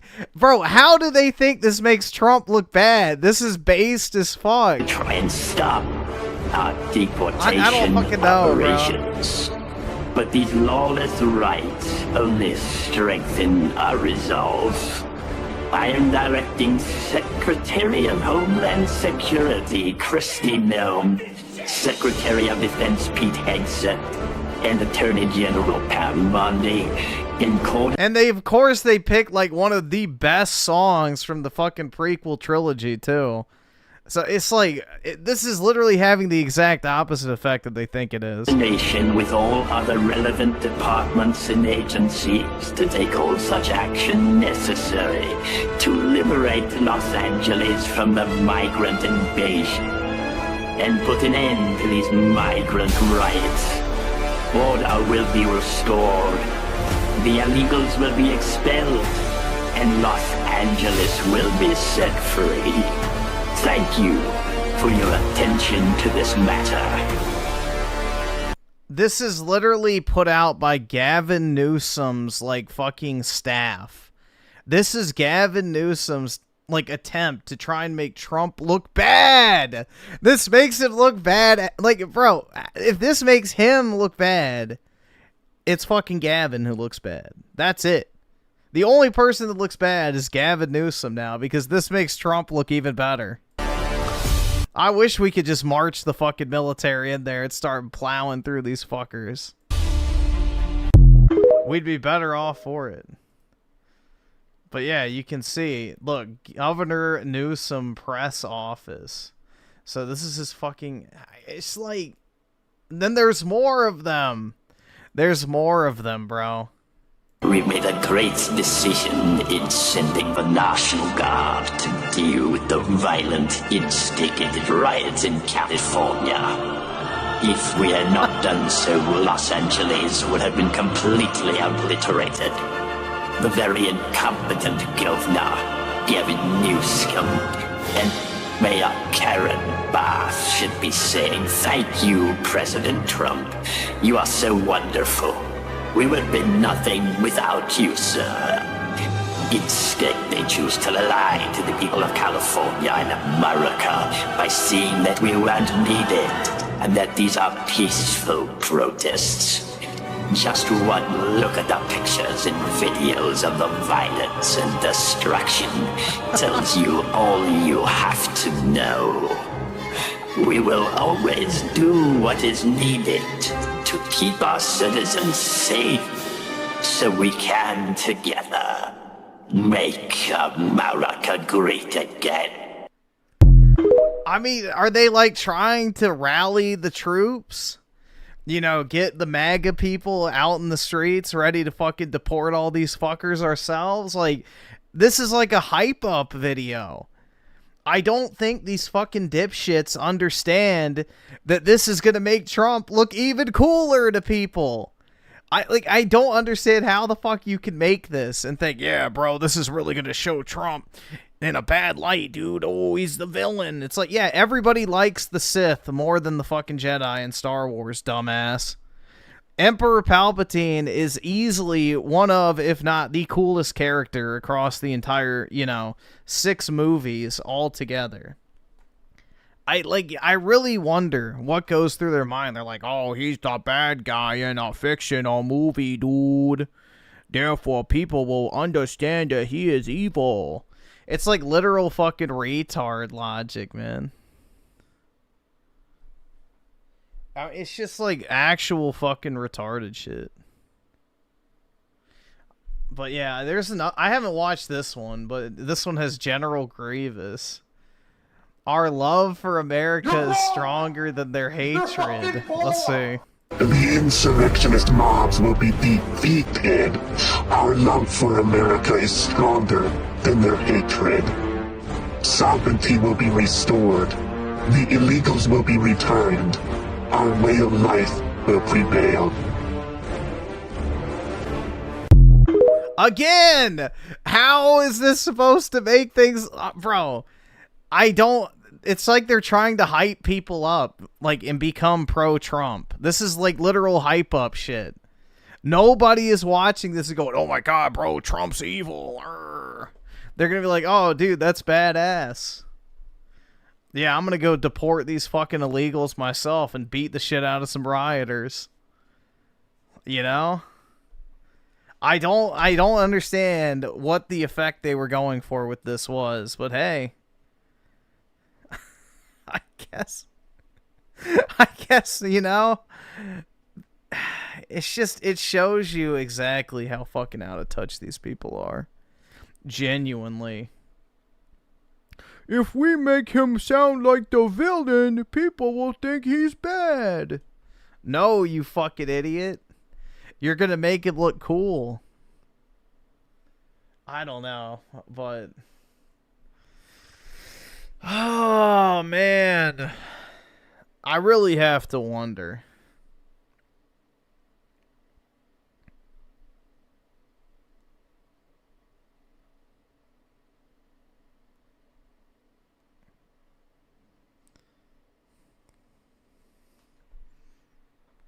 They think, oh yeah, Darth Sidious is the bad guy, dude. Let's compare Trump to the coolest character in the fucking original trilogy.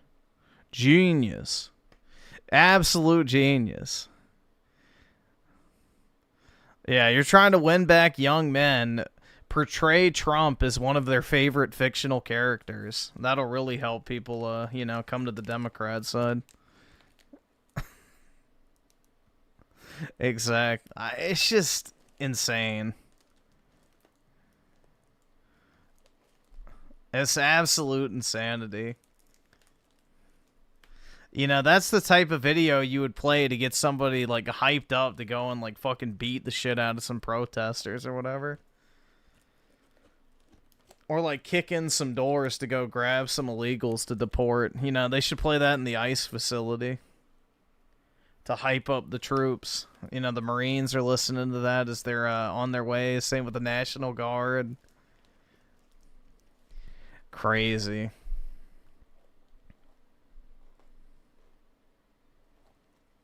All right, awesome. Thanks, nigga. All right. I can't afford this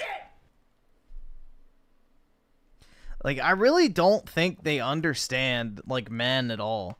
I guarantee you the large portion of guys who watch Star Wars probably would have sided with the Empire if they had a choice.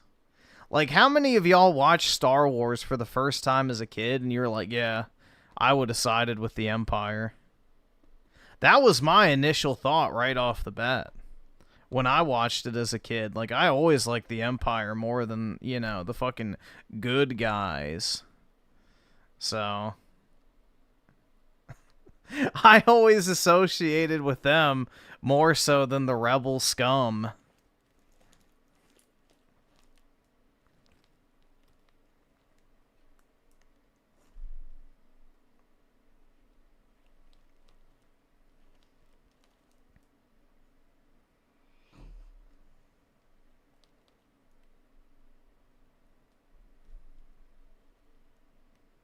You would side with the rebels? Ew. The Empire brought peace and security to the galaxy. Yep. And they were a human supremacist organization, dude. That's one of the reasons why I've heard people say that they're evil. It's like, oh yeah, no, anything but putting humanity first. Oh, how awful. Oh no. But yeah.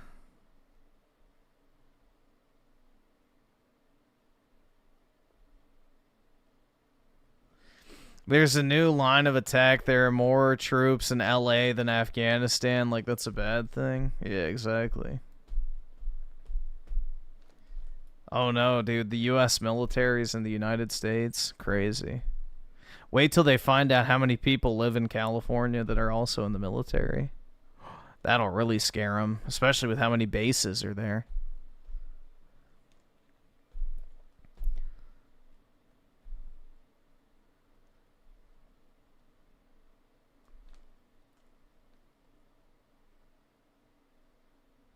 Elon just said that he regretted the posts he made towards Trump. Yeah, he had a fucking massive crash out.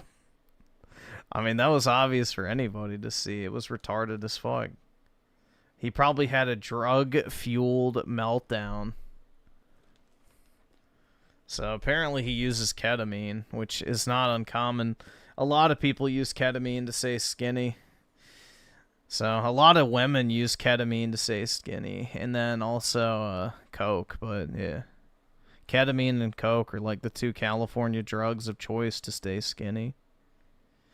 No, I've never done any sort of drug. Like, I've never smoked, I've never snorted, I've never injected anything or popped a pill or whatever, so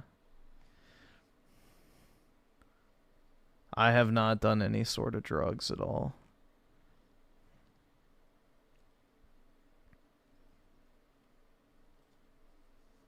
Nope, haven't done Adderall.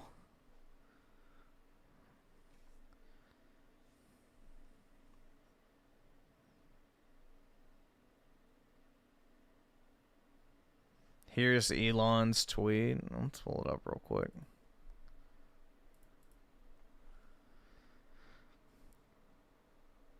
I regret some of my posts about President Trump last week. They went too far. So yeah, he's trying to work his way back in. That was 7 minutes ago or what? Or no, how long ago was that? Like 20 minutes ago? Yeah, so he's trying to get back on board. Yeah, I would be very careful about bringing him back in because that was a big crash out. So Trump handled it really well. So he looked like the adult in the room.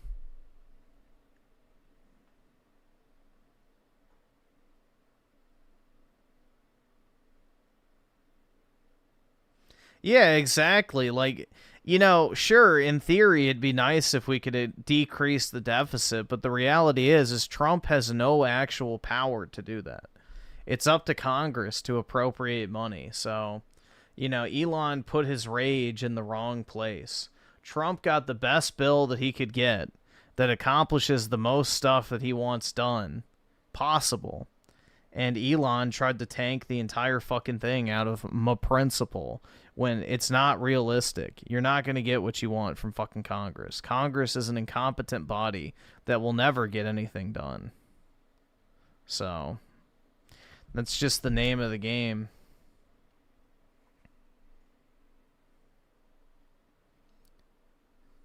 Until Trump, you know, transcends the office of the presidency, then, you know, can't really get anything done significant. Hopefully we'll get there soon.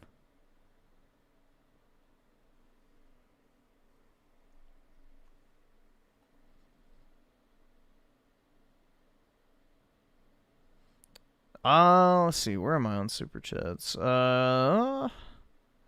Minute World with the 2, can we watch DSP play Mario Kart? Is there like a particular video on that? We watched one video of him, but I don't know which one you want to watch. And thanks to Leo with the 15. RIP California. Better luck next time. God Emperor Trump strikes back.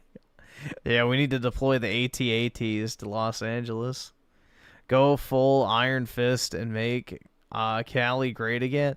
Yeah, honestly, I hope like California does go into like open revolt, so we have just a free license to go in there and clean up. You know, because as soon as like they become a hostile, you know, force, you could literally just round up every single illegal immigrant under like the pretense of a military operation and just forcefully remove every single fucking one of them, like on site. So we can kick them all out at once.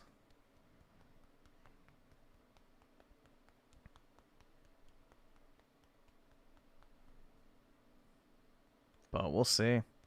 Thanks, Leo, with the 15. How much per hour? I got a video. I have no idea. You got to make me an offer. And thanks, Leo, also with the 6. Disappear already to the pit. Are you referring to the California stuff, I'm guessing?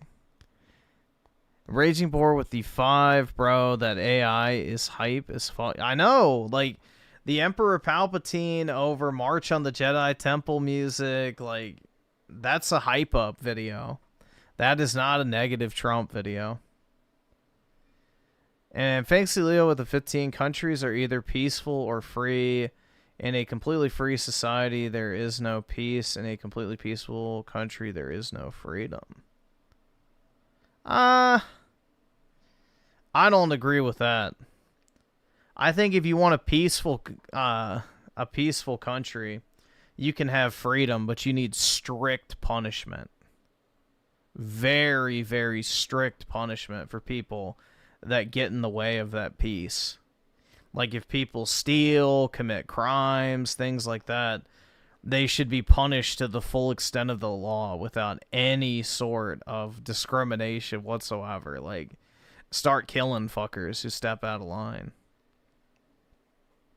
But I think you can have a lot of freedoms, but you need a homogenous society with shared values and beliefs and, you know, desires for that society. So you need a homogenized group of people, which, you know, multiculturalism will never allow us to have.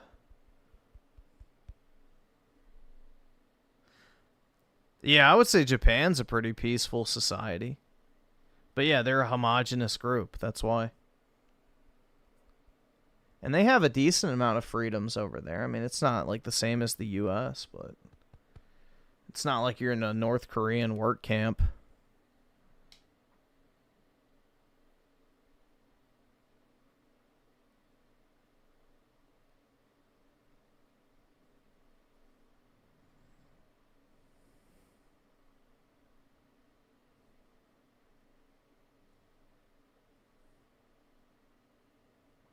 Yeah, but you don't judge an entire society off of a one-off event. Like, yeah, people are always going to break the law no matter what, but a one-off event doesn't determine the overall, like, you know, state of that society. Yep, a raging leftist. Shocker. Shocking. A lefty committed political violence? Never. We've never heard of that one before.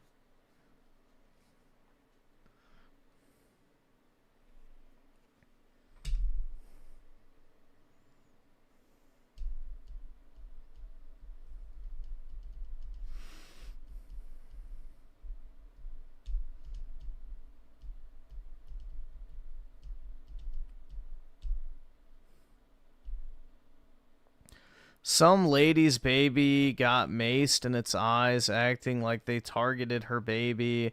She's like, it's supposed to be peaceful. Well, it's not, idiot, so blame yourself. Yeah, exactly. Who cares? Why did you bring a fucking baby to a riot? That's your fault. It's like people who complain that their kid gets, like, hurt at a fucking mosh pit or something. It's like, yeah, you fucking dumbass. Why'd you bring your kid to a fucking mosh pit? It's like retarded. People have no self-responsibility at all. It's like complaining that your kid gets raped at a pride parade. It's like, what the fuck did you expect to happen? That's definitely an extreme example, but you get the point.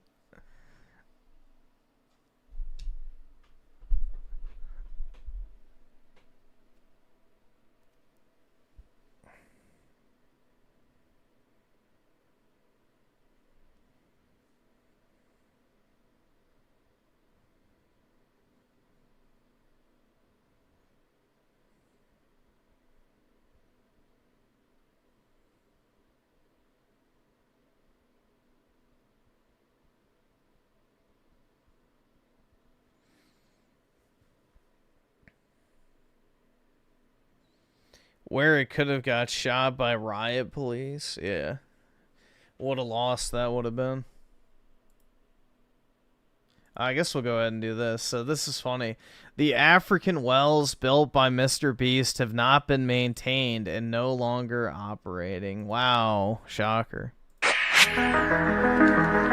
1 year later, Mr. Beast's charity wells have all been unmaintained. Locals have reported that nearly every well donated by Mr. Beast has become abandoned.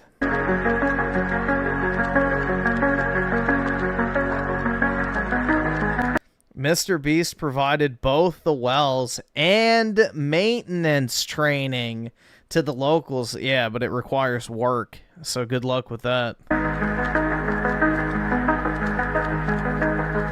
Many claim the water is Thanks, life. Well initiative was colonial and doomed to fail.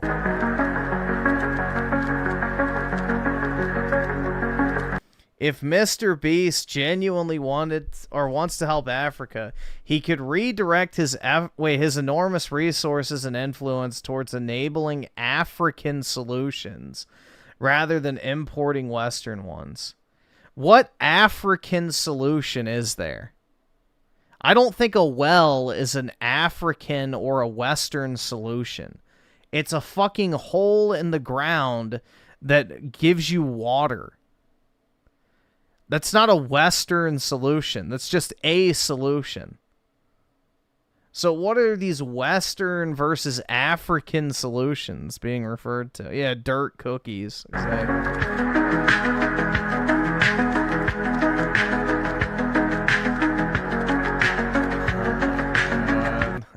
Just the jokes write themselves, but here's another one. A bridge in Ethiopia built by Europeans centuries ago.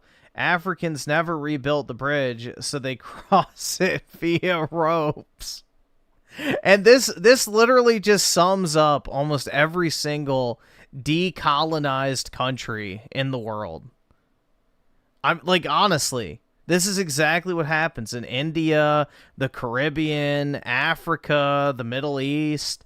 Like, all of these places just basically try and, like, you know, duct tape together the decaying infrastructures of once great civilizations. I mean, the Indians still rely on the railways that the British built all those years ago. And they just barely hold them together. It's like a, you know, eternal state of managed decay. There's no actual improvements being done or expansion. It's just, you know, duct tape maintenance, basically, just to keep it functioning.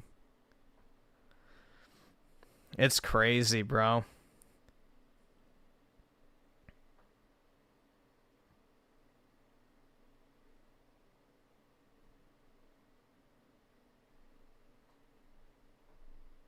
I mean, just look at Zimbabwe, for example, or as it was formerly known, Rhodesia.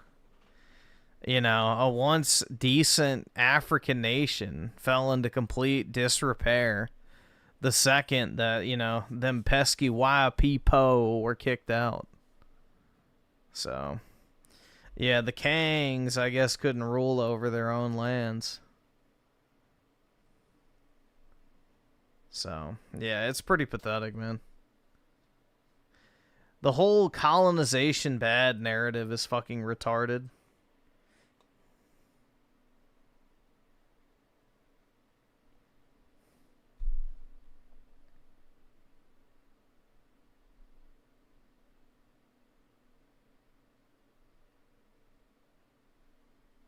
The Indians could have functioned as a society if the British had another 100 to 200 years to really clean up. But, you know, an old man starved himself and the British were like, we give up. I mean, maybe it wasn't worth the trouble, so to be fair. But yeah. Old man refuses to eat, we give up.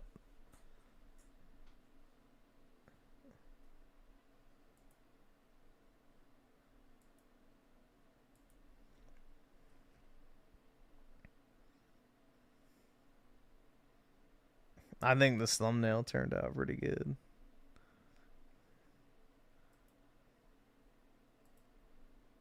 Alright, here we go.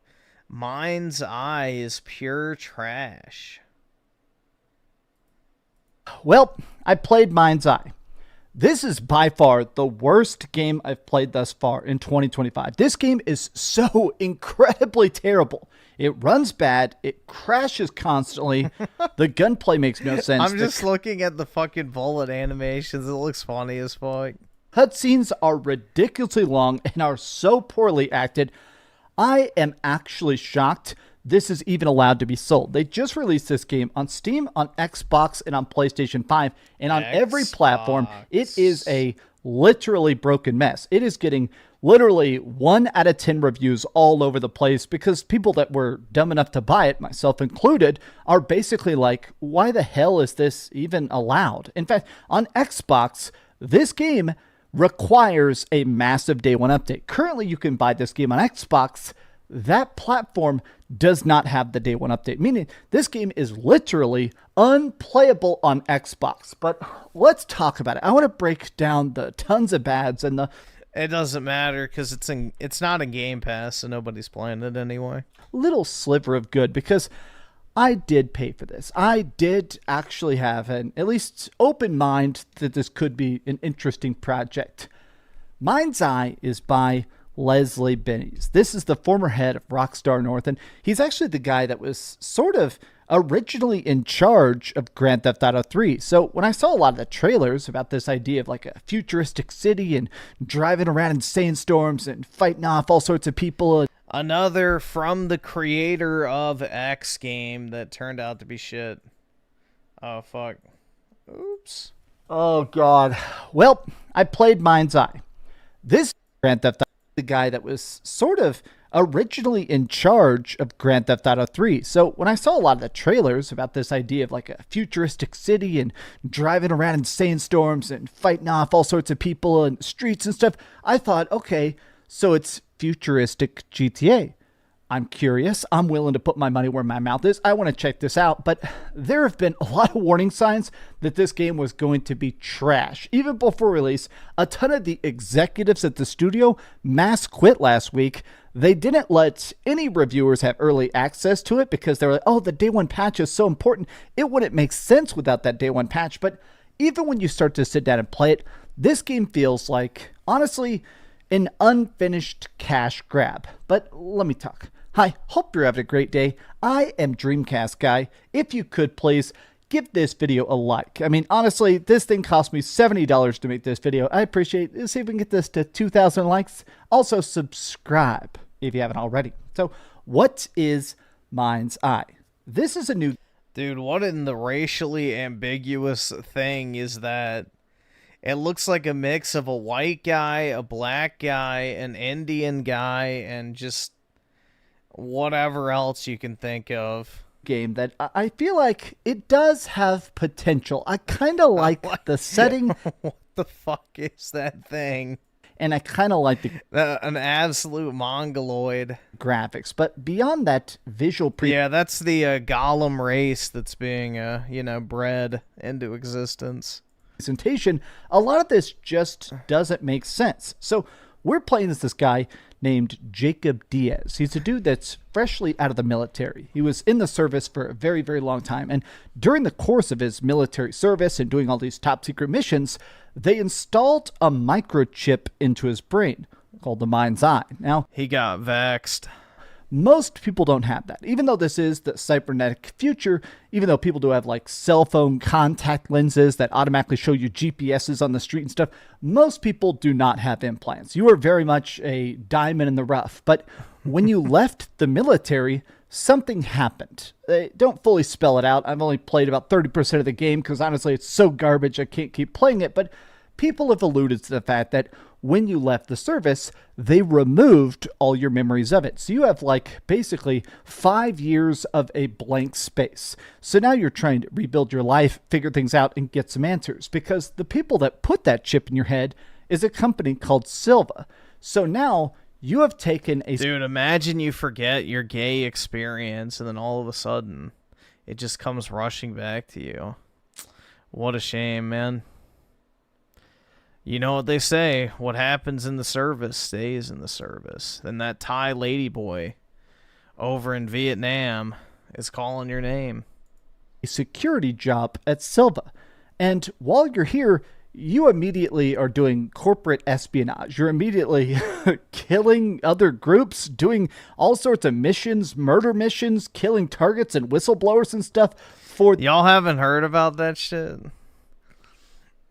It's like an old fucking thing where it's like, you know, what happens in the service stays in the service type shit. There's people who experiment while they're overseas, let's just say. For this company, because Silva, it's basically Tesla. I mean, there's a lot of political jokes in this game, and I don't mind political jokes. I think political jokes are fine.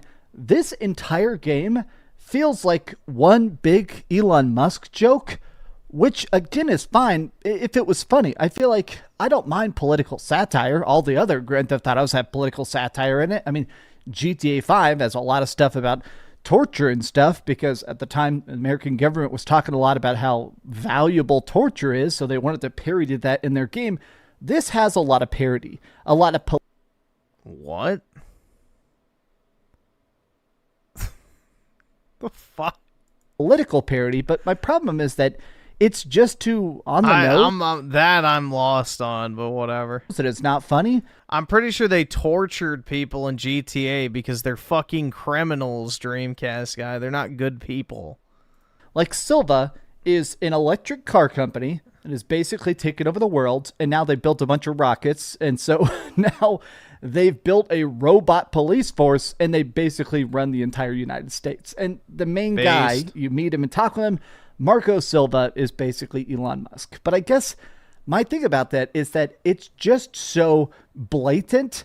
It doesn't feel like a cute, fun nod. I feel like good satire works on its own. A good joke, if you're trying to parody something, is funny without knowing the context. But also, oh God, the mayor of the city is a reality TV show host who's trying to run for political office, and her name is Vega, and all of her that sounds about right for California. Shirts and all of her stuff says, we got to make the city good again. And you know what? She's trying to work together with Silva to run the world, right? Okay, super cringe, super silly, but even if this game was just playable, I feel like I'd give a pass to the really cringy writing, to Jacob's weird backstory that seems so... Black woman spotted, of course, with a shaved head. It's how it always goes. Chazzer Thomas of the 5, Horace Heresy in California, Send in Robute Gilliman, push the illegals and protesters into the warp. Yeah, I agree. I wish we had a legion of space marines to deploy and, you know, punish thought crimes. 2023 Perfect Target the 5. Oh yeah, the Indians and train. Wait. The Indians and trains know each other too well. Whenever I see a video of Indian people on train tracks, I already know what's going to happen. Yeah, exactly. Dude. I don't really want to get into a whole India discussion, but it's like some of the most disgusting, malformed human beings you've ever seen come out of that country, bro. It's like insane. Like the amount of just weird birth defects and deformities that occur naturally in India is fucking wild, but it's probably from all the pollution and shit. You know, the unlivable, disgusting, dirty, toxic environment they live in. So inconsistent. Like, what is... Imagine what that does to a, you know, a very sensitive fetus in the womb. Things that's very bizarre in this is that Jacob really is a murder machine. You are just constantly speeding through town, blasting everybody constantly. I mean, you break into trailer parks and are just mowing people down, and then everywhere you go, everybody instantly dies. And sometimes your boss will call you on the phone and go, I can't condone you murdering everybody, but you know what would be a good idea? If you murdered everybody. It's just such a strange game, because even if you're actually taking it at face value, it's not fun, it's not well written, it's not clever, and the biggest problem is that it just looks terrible. Like, when you're out there actually getting into gunfights or trying to blow up barrels and stuff like that, or doing the weird flashbacks and stuff, it all just runs so incredibly bad. And it's weird that there will be constant traffic jams in the city, and when you go near them, the game goes down to like single-digit frame rates if it doesn't just crash. Now, I've been playing this on the PlayStation 5 Pro. Apparently, it runs better on the PlayStation 5 Pro than it does on... Apparently, on PC, it's terrible. On an Xbox, it's literally busted. But even on the Pro, it runs so bad. And the weirdest thing is, okay, there are spoilers on the loading screens. You know, like in games, you die and then it shows like a loading screen with like a tip. In this, it has like scientific journal entries that I think ruined the end of the game. They're straight up being like, here's the guy who invented Mind's Eye. Here's why they invented it. Here's why Silva made the program. It's like, brother, what are you doing here? How did you not like realize that that's a bad move? Okay. So one of the weirdest parts about this is that if he's supposed to have lost his memory, why is he such a super soldier? Like, there are multiple times in this game, even because it's muscle memory, baby. In this opening, the mind may forget, but the muscles never do. 3 hours. They said the game is 12 hours long, so I guess I've played a fourth of it already. There are times where you just walk in and there's 25 people and you instantly murder all of them. Just headshot, kill every single person. But then it will tell you that you don't have any memories, that you don't have any training. They keep telling you that you're like the entry-level security guy, but then you're meeting with Silva directly, so it seems like you're the head of security. There's so much in this game that I feel like just doesn't align. Driving down the road doesn't feel good. You have an assigned car. They keep giving you a new car and telling you it's the same car. I had a red car and later a black car and a blue car, and they just keep saying it's the same car. There's just a lot of weird stuff in this game that really doesn't feel good, but also just stuff that doesn't logically make sense. Like, I have killed so many people, just absolute crazy gunfights in the streets, and at one point your guy is like, why aren't the cops showing up? And it says, oh, you can't call the police anymore. Crime is solved algorithmically. Now, that's based. But if that's true, then why was that woman in the game? That's an interesting phrase. I think that could be an entire interesting idea. Like, it seems like some people in this society purposefully disavow all technology. People that don't want to be involved with all this hyper surveillance state stuff, so they live out in the desert. I think that's interesting. This could be a setup for a good story, but instead it seems like the redneck people are like just invisible to cops because the cops only see because they're white. See, like cell phone technology. There's stuff like that that just doesn't make sense. Like I've literally been in mass murder shootouts in the middle of the street with cars that don't blow up. Nothing can blow up in this game. And everybody is just sitting there. Robo cops are just watching me kill 70 people and they're returning fire.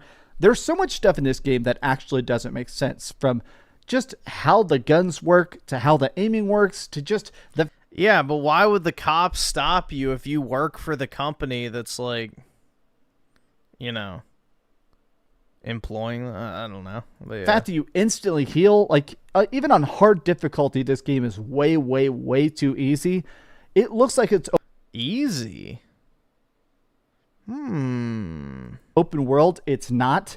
Apparently, some people got early copies of this, like early Street Date copies. They said when you beat the game, you unlock open world mode. There are no missions. The story, the city is completely empty. The only thing that exists is driving to the next checkpoint, sitting through an incredibly cringy cutscene, and then seeing the next mission that basically says drive here and shoot 5 guys. So it's GTA, got it. Everything about this game just sucks. It is. So basically it's GTA without the name GTA. It's bizarre to me that they didn't decide to put more meat on these bones. I've heard that this was supposed to be connected to another project called like Everywhere, and even that company has publicly disavowed this and disconnected it from their universe.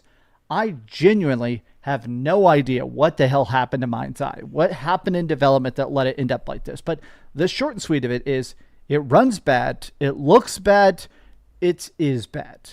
I do like the music, though. It does have good music in it. Either way, don't buy it. Thanks for watching. I don't know what else to say.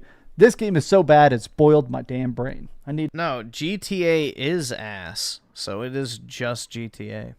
To get me a Jacob Diaz implant so I can remove it later and delete these memories. Tell me your thoughts in the comments down below. If you enjoyed this video, be sure to give it a like, subscribe if you haven't already, and please keep dreaming.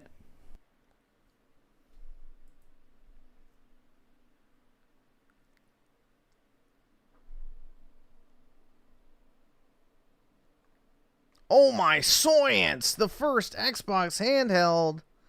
Do they actually have it? It's an Xbox! No, they don't. Oh, do they? Contoured grips, full-sized analog sticks, a subtly angled screen to improve. Yeah, the thumbsticks still look too loose. That was why I didn't buy a ROG Ally when it first came out. Neck ergonomics, and in the X version, impulse triggers like we first saw with the Xbox One. I assumed Microsoft wouldn't provide competing devices at this first look, so I brought a whole backpack of them, and the most obvious one is, of course, the original Ally, and the interface is extremely similar, with only the rhombus-shaped Xbox button really being added by comparison. This is used to access the game bar overlay and armory crate, which raises an interesting question. What's the game bar? Yeah, that's exactly what I thought it would be. Xbox game bar, which is fucking dog shit. Armory crate button here for then? I don't know. I've asked if maybe it could be a reconfigurable macro button going forward. I got a firm maybe on that. Realistically, a lot of things are still up in the air on this. The back is completely different and really shows how much ASUS, probably with some help from the Microsoft team, has learned about ergonomics over the last couple of years. Even though this is a heavy device, very much like the Ally X, which at least managed to lose the squared off corners, it feels lighter. And I was really unsure about the angled screen. Honestly, I kind of thought I'd hate it, but I completely forgot about it when I was using it, and it just feels natural. Of course, ASUS isn't the only ones who makes handheld PCs, and some makers figured out that ergonomics were important right from the get-go.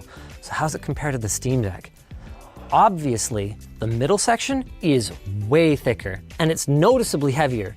But from a packability standpoint, Dreamcast guy's gonna break his fucking arms. It's actually less wide, and you do get the benefit of larger face buttons, though you lose the touchpads that many Steam Deck users really love. Yeah, the touchpad is nice if you have to use it for like actual computer shit. Switch 2, I had intended to talk more about this comparison, but it's clear from looking at them that these are entirely different classes of device, and the customer for one is simply not going to be the customer for the other, I don't think. Bottom line, while the weight might be a turnoff for some, I think they nailed the ergonomics on this, though ironically, it actually feels a little closer to the curves of the DualSense than it does to the Xbox controller. Not that I'm saying that's a bad thing. Now, I mentioned there are 2 versions of the Xbox Ally, and there are enough differences between them that you will not want to accidentally buy the wrong one. From the outside, the X version is black versus white, with impulse triggers and an upgraded Thunderbolt-compatible USB 4 port next to the regular USB 3.2 Gen 2. This port allows the use of powerful external GPUs. But that's about it. Across both, we get the same I/O that will be familiar to owners of previous generations. Why does it have Portuguese subtitles? I have no idea. turn them off, I guess. Allies with a volume rocker, UHS-2 microSD card, 3.5mm combo jack, and a power button with Windows Hello fingerprint reading. No biggie so far then. But inside, these are very, very different beasts. The Xbox Ally X features a cutting-edge AMD Ryzen Z2 Extreme processor with 3 Zen 5 and 5 Zen 5C cores, 24 gigs of lightning fast, 8,000 megatransfer per second LPDDR5X memory, a terabyte of storage, and a whopping 80 watt-hour battery. Variable refresh rate, and 500 nits peak brightness. So I guess on this one, you're either gonna render out a lower resolution or rely on AMD's FSR upscaling in order to reach native. In either case, it's an okay display. It's good enough that I still daily drive an Ally, but it is not on par with the eye-popping HDR, instantaneous response times, or incredible low brightness night gaming comfort of the Steam Deck OLED. One of my first questions then was, with such different hardware across the product family, how is Xbox going to manage gamers' expectations and work with publishers to optimize the experience? The answer to this is a little complex, but it is worth hearing because it gives us tremendous insight into Microsoft's vision for this device and for Xbox more broadly. Like Valve, Microsoft is working on a verified program of sorts. But unlike Valve, Microsoft obviously won't have just one piece of hardware to target, meaning I wouldn't expect to see an Xbox Ally setting in the graphics quality drop down anytime soon. So what are they going to be doing then?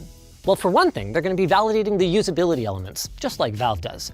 Does the game support a controller? Does text scale correctly on smaller, higher DPI displays? As for the performance side, well, the strategy is going to involve using Windows telemetry data, including specs of your machine, the game you're playing, and gaming frame rates, to group. Yeah, if it's $900 like the current Ally X, this thing's DOA, bro. Similar systems together to give gamers a rough idea of which titles will perform well. All of this is going to be presented in the game library of the Xbox full screen experience.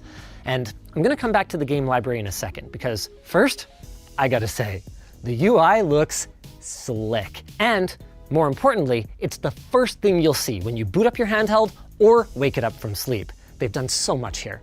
On top of the resource optimization that I mentioned earlier, the Xbox team has a really cool multitasking interface that gives you quick access to a browser or Discord, and they claim they have already managed to triple the efficiency of standby, with a ton more work coming to make this the most console-like PC experience you've ever had. None of which is to say that you will lose out on any of the good things about gaming on Windows. Compatibility is expected to be on par with regular Windows, and should you desire a more desktop-like experience, you can access that using the joysticks as a mouse or with standard peripherals either connected directly or through a dock. The system will just load up the necessary Windows processes and hopefully put them back to sleep when you go back to the Xbox full screen experience. They didn't have a firm answer on that one. Nor did they have a firm answer on how Windows updates are going to be managed. Are they going to be more Windows-like with the constant interruptions and the background resource hogging and the flavin'? Or are they going to be more Xbox-like? TBD. Okay, let's come back to the game library now. The idea here was to bring all your games together in one place. And I know, I can already see the XKCD comic in my mind's eye. But this implementation looks like one that I might actually want to use, bringing together your Windows games, your Game Pass games, your cloud-streamed games, and even remote play from your Xbox console, allowing you to quickly and easily synchronize your progress and achievements. All right, awesome. And your Thanks, nigga. All right. So it's the Xbox app on PC. I don't understand why this is like a big hype point. It's like literally the Xbox launcher on PC. Recently played titles so you can just grab and go and game anywhere. The new game bar also, honestly, kind of sick. For the first time ever, I have wanted a hotkey to access the game bar. Who'da thunk it? Instead of a big, cluttery full screen interface, they used the shoulder buttons to flip through menus in a way that was, honestly, intuitive to me within seconds of my hands-on time. They also showed off gamepad support, by the way, for entering pins from the Windows lock screen. It was super cool. And all of this sounds great, at least for the privileged few who own an Xbox Ally X, but what about the rest of us? Well, coming back to the vision. Hiding away at the bottom of one of the slides was a very interesting little nugget that described these innovations as being great for handhelds like the Xbox Ally and Ally X. That like is doing a lot of heavy lifting. While the highlight today is obviously the partnership with Asus ROG, When the Xbox team got jacked into Windows development, it seems to me that they weren't tasked with cleaning up Windows gaming for one premium handheld device. My impression is that they were tasked with cleaning it up more broadly and bringing it in line with Microsoft's vision that in the future, every screen is an Xbox. So I think that at some point, we can expect general Windows users to benefit immensely from these developments, many of which are positioned as long-term projects that will be constantly improved with feedback from both partners and from gamers, which is a really good thing because while I couldn't get a firm answer on pricing of these new allies, I'm expecting them to be more in line with... Yeah, exactly. It's going to be at least that much because that's like the current stat. I think the specs are the same other than the whatever. That's a Z2 now. So $900 and then the other one's probably going to be like 700. Previous allies than with Microsoft's traditional console competitors. They're going to hurt a little. Hurt almost as much as I feel like the Xbox folks watching people like me lament the death of handheld gaming on Windows have hurt. First, they must have been hurt because they knew that what we were saying was true and they were powerless to fix it. And then it must have hurt because they knew that they'd finally been given the power to do something to fix Windows gaming, but they've been stuck operating in stealth mode. Well, now that the cat's out of the bag and they're ready to talk about it, the energy is palpable, both from ASUS and Microsoft, and also from the other folks that have laid hands on these devices. I'm also feeling another kind of energy, the energy to tell you about our $1,000 is not that much because phones cost over $1,500. Well, I would imagine that the usefulness of your phone is probably a lot higher than a Xbox gaming PC handheld, but hey, whatever. Sponsor. War Thunder, take...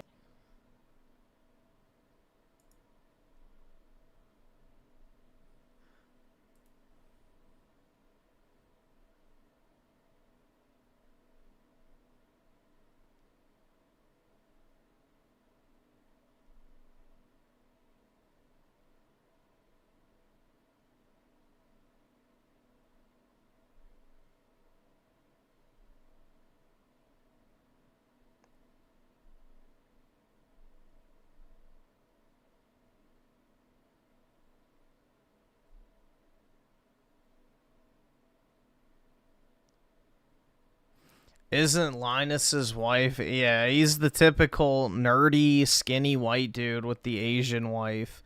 But he's also Canadian, so that's really the only option he has, because, you know, they just mass import Asians and Indians there.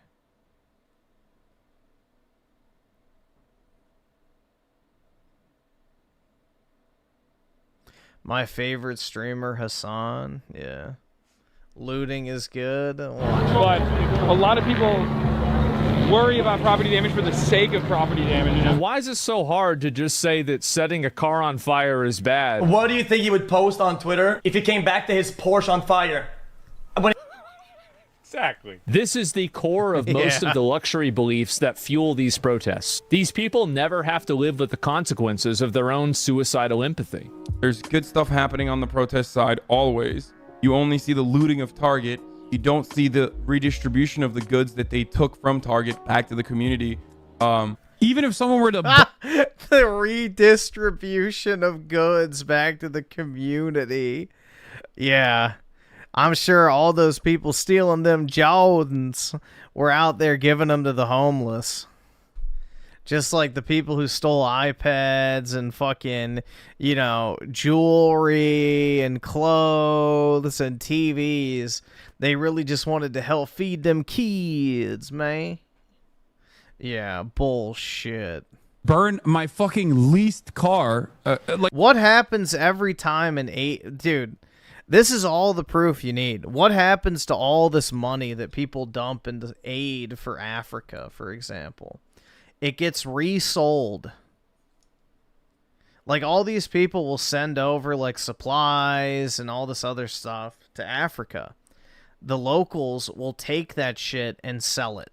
They don't actually want to use it.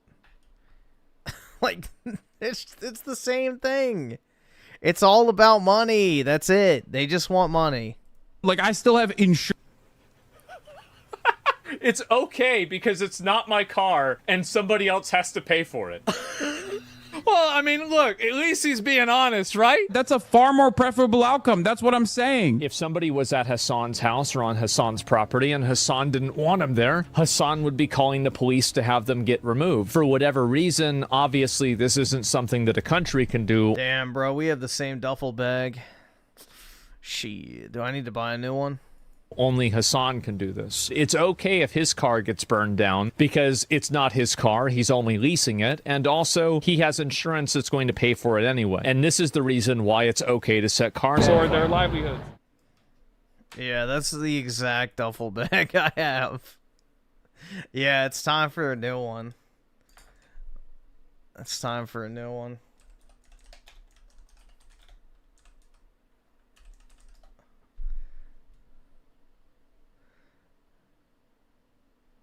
I saw this one the other day and I kind of wanted it. Maybe I'll have to get it now.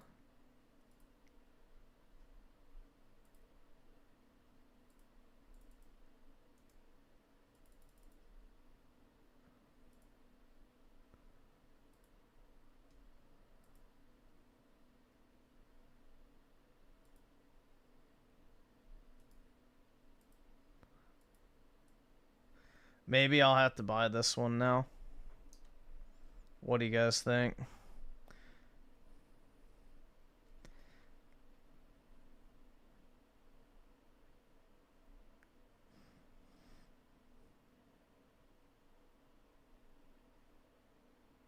That looks girly. How does that look girly? It's a fucking leather and canvas duffel bag.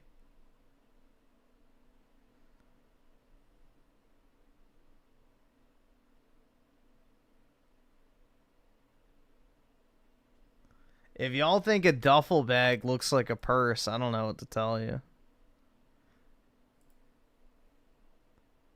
Women don't use duffel bags, guys. It's like an exclusively male thing.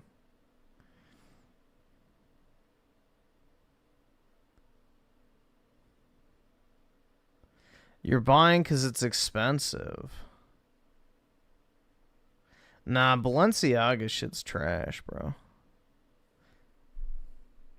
Yeah, I gotta rob the jewelry store so I can get some money to buy a new duffel bag.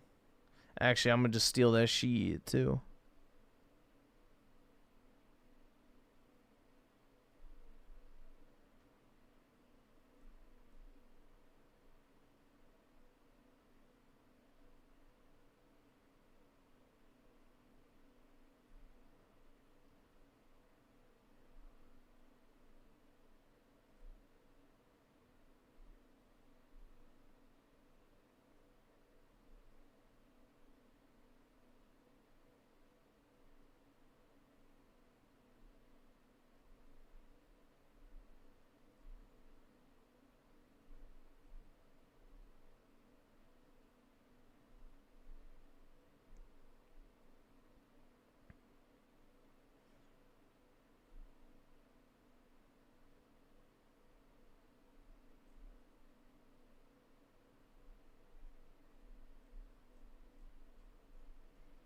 I don't see anything that's really catching my attention.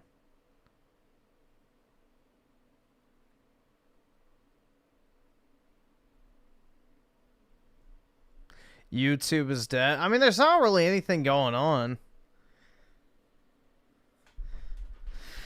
There's not really much going on right now.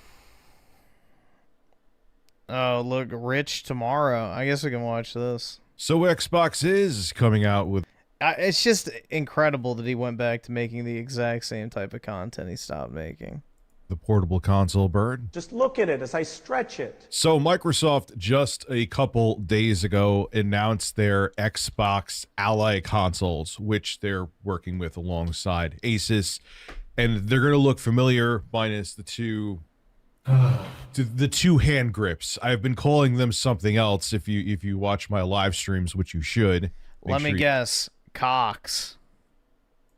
You sub to the channel, but it's an interesting device that Microsoft is releasing. Again, they're working with Asus, and you're going to see a lot of design cues from the ROG Ally. But the thing that is differentiating, minus the grips, that's differentiating the Ally X and Ally, they're going to be selling 2 flavors of the Xbox portable console, is the fact that it's going to have the Xbox full screen experience. It's still Windows 11 under the hood, but they're making it that you go right into the Xbox full screen experience. That name is terrible, but that's what it's called. And essentially, it's turning Windows into the Xbox UI. And I'm hearing that they're even tweaking some stuff with the code under the hood of Windows to hopefully make games run better.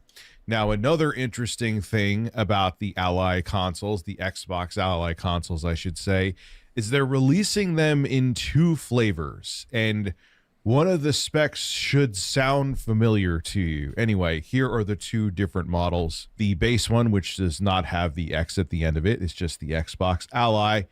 It's going to start sounding a little bit familiar here. The CPU is the AMD Ryzen Z2A. It has 8 RDNA 2 GPU cores. The SSD is 512 terabytes, or gigabytes, I should say, 512 terabytes. Be nice if it did have that. Anyway, moving on. The CPU cores, it's a quad-core CPU, and they're based on Zen 2. Are you starting to notice something? I don't really want it, to be honest. I'd rather just keep playing my Nintendee Switch. Here, if you pay attention to this, 16. That's really the only handheld I need. Gigabytes of RAM and a 60 watt-hour battery. So if you pay attention to the specs of the Xbox Ally, it seems like they just plopped the same chip that's in the Steam Deck in the base model, which the Steam Deck is now a few years old. So I'm hoping that they're doing that as a cost-cutting measure, even though I wouldn't recommend getting something with that chipset unless it's as cheap as maybe a base Steam Deck for 2025. I just think that SoC is long in the tooth. It still could do a decent amount of gaming, but it's getting up there. So, but unless, hey, maybe they're going to offer it at like $450, which wouldn't be a bad deal. I don't think so, though. They just raised the price of their soon-to-be 5-year-old consoles, Microsoft. I don't think this is going to be that cheap. Moving on, though. Now, the premium Xbox Ally console, which is the Xbox Ally X, is going to have the AMD Ryzen AI Z2 Extreme processor. It's going to have 16 GPU cores, or compute units, of RDNA 3.5, which is similar to AMD's AI 370, HX370 CPU.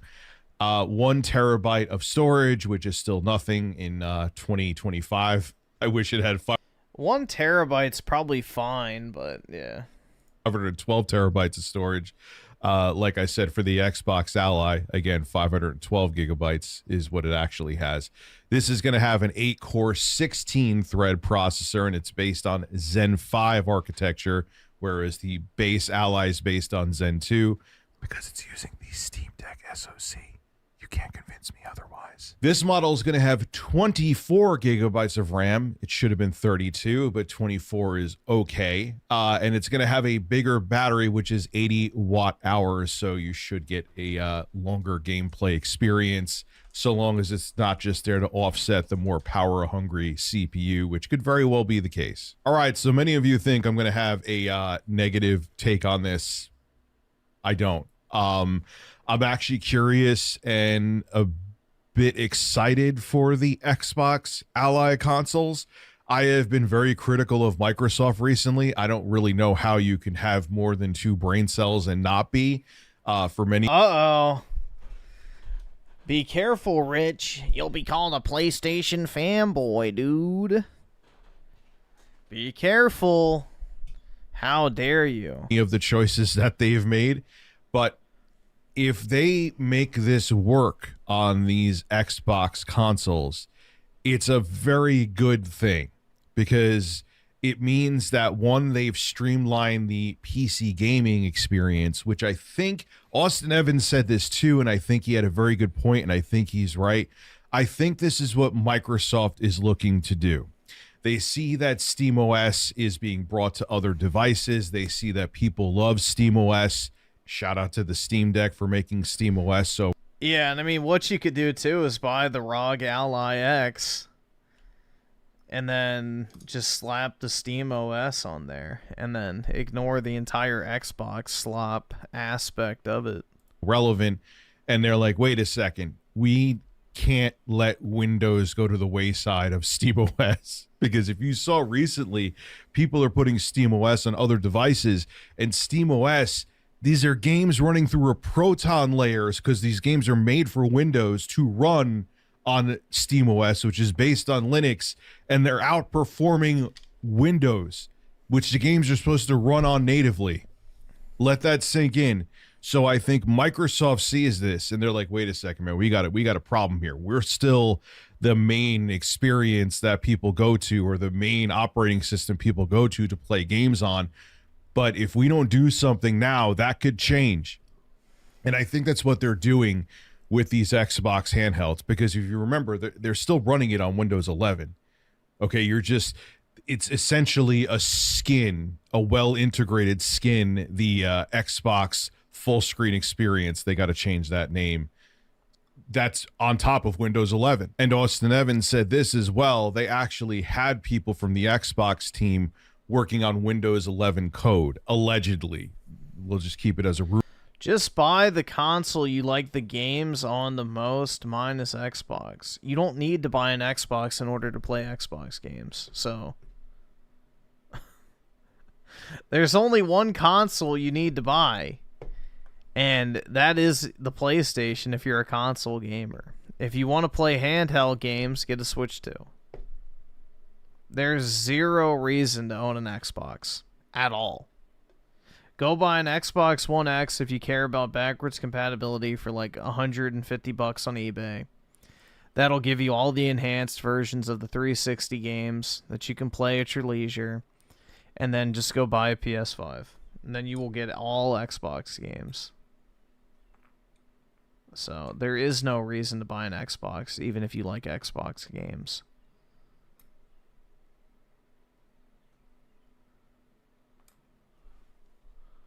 Rumor, but that's something you do when you're looking probably to streamline how games run on Windows 11. So it'll be interesting to see what happens with this, and it'll be interesting to get it in my hands to see how games. The Portal isn't a console, and it never was sold as a console. It's a controller. The Portal is just a controller. It's a controller with a remote play screen built in. It was never marketed as a standalone device. It has always just been a controller. Games actually perform, and it'll be interesting to see, most importantly, if games run better in the Xbox full screen experience.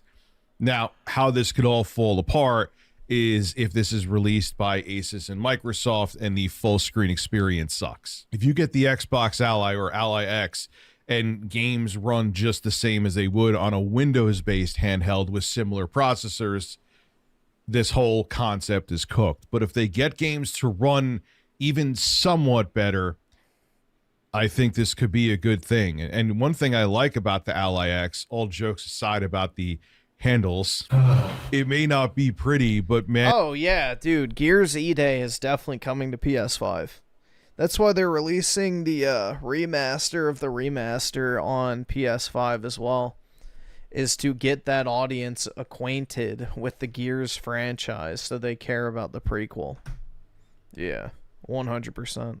And it's probably going to be very ergonomic. So we'll see, man. I'm kind of excited for this. I'm going to get my hands on one when it releases later. It's the same reason why they are yet again remastering Halo 1 as well.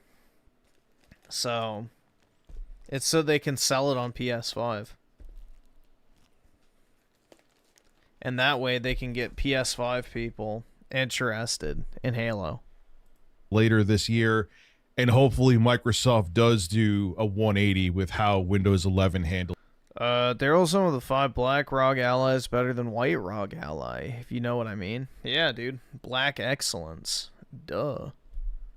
Obviously. Games and how these portable handhelds when they have Windows on it run, because it's not a great experience. It's not very user friendly, and the games need to perform better. But only time will tell if this will actually happen.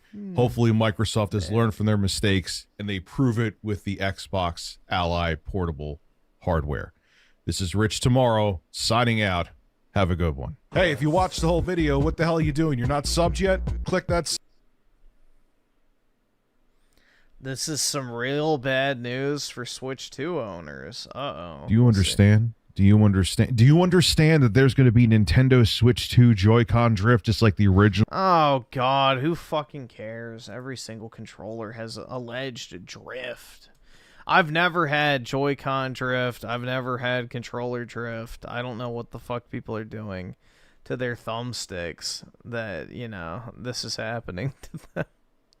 I've never had a problem with thumbsticks other than the rubber peeling off my PlayStation ones. And my Xbox Elite controller thumbsticks having peeling too, but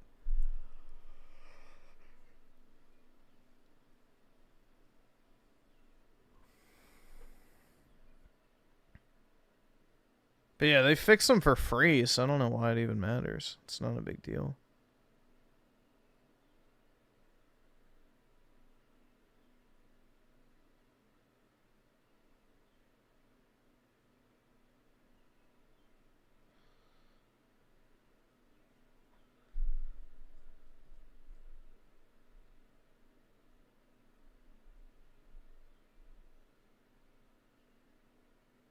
Oh, God, this fucking Redditor.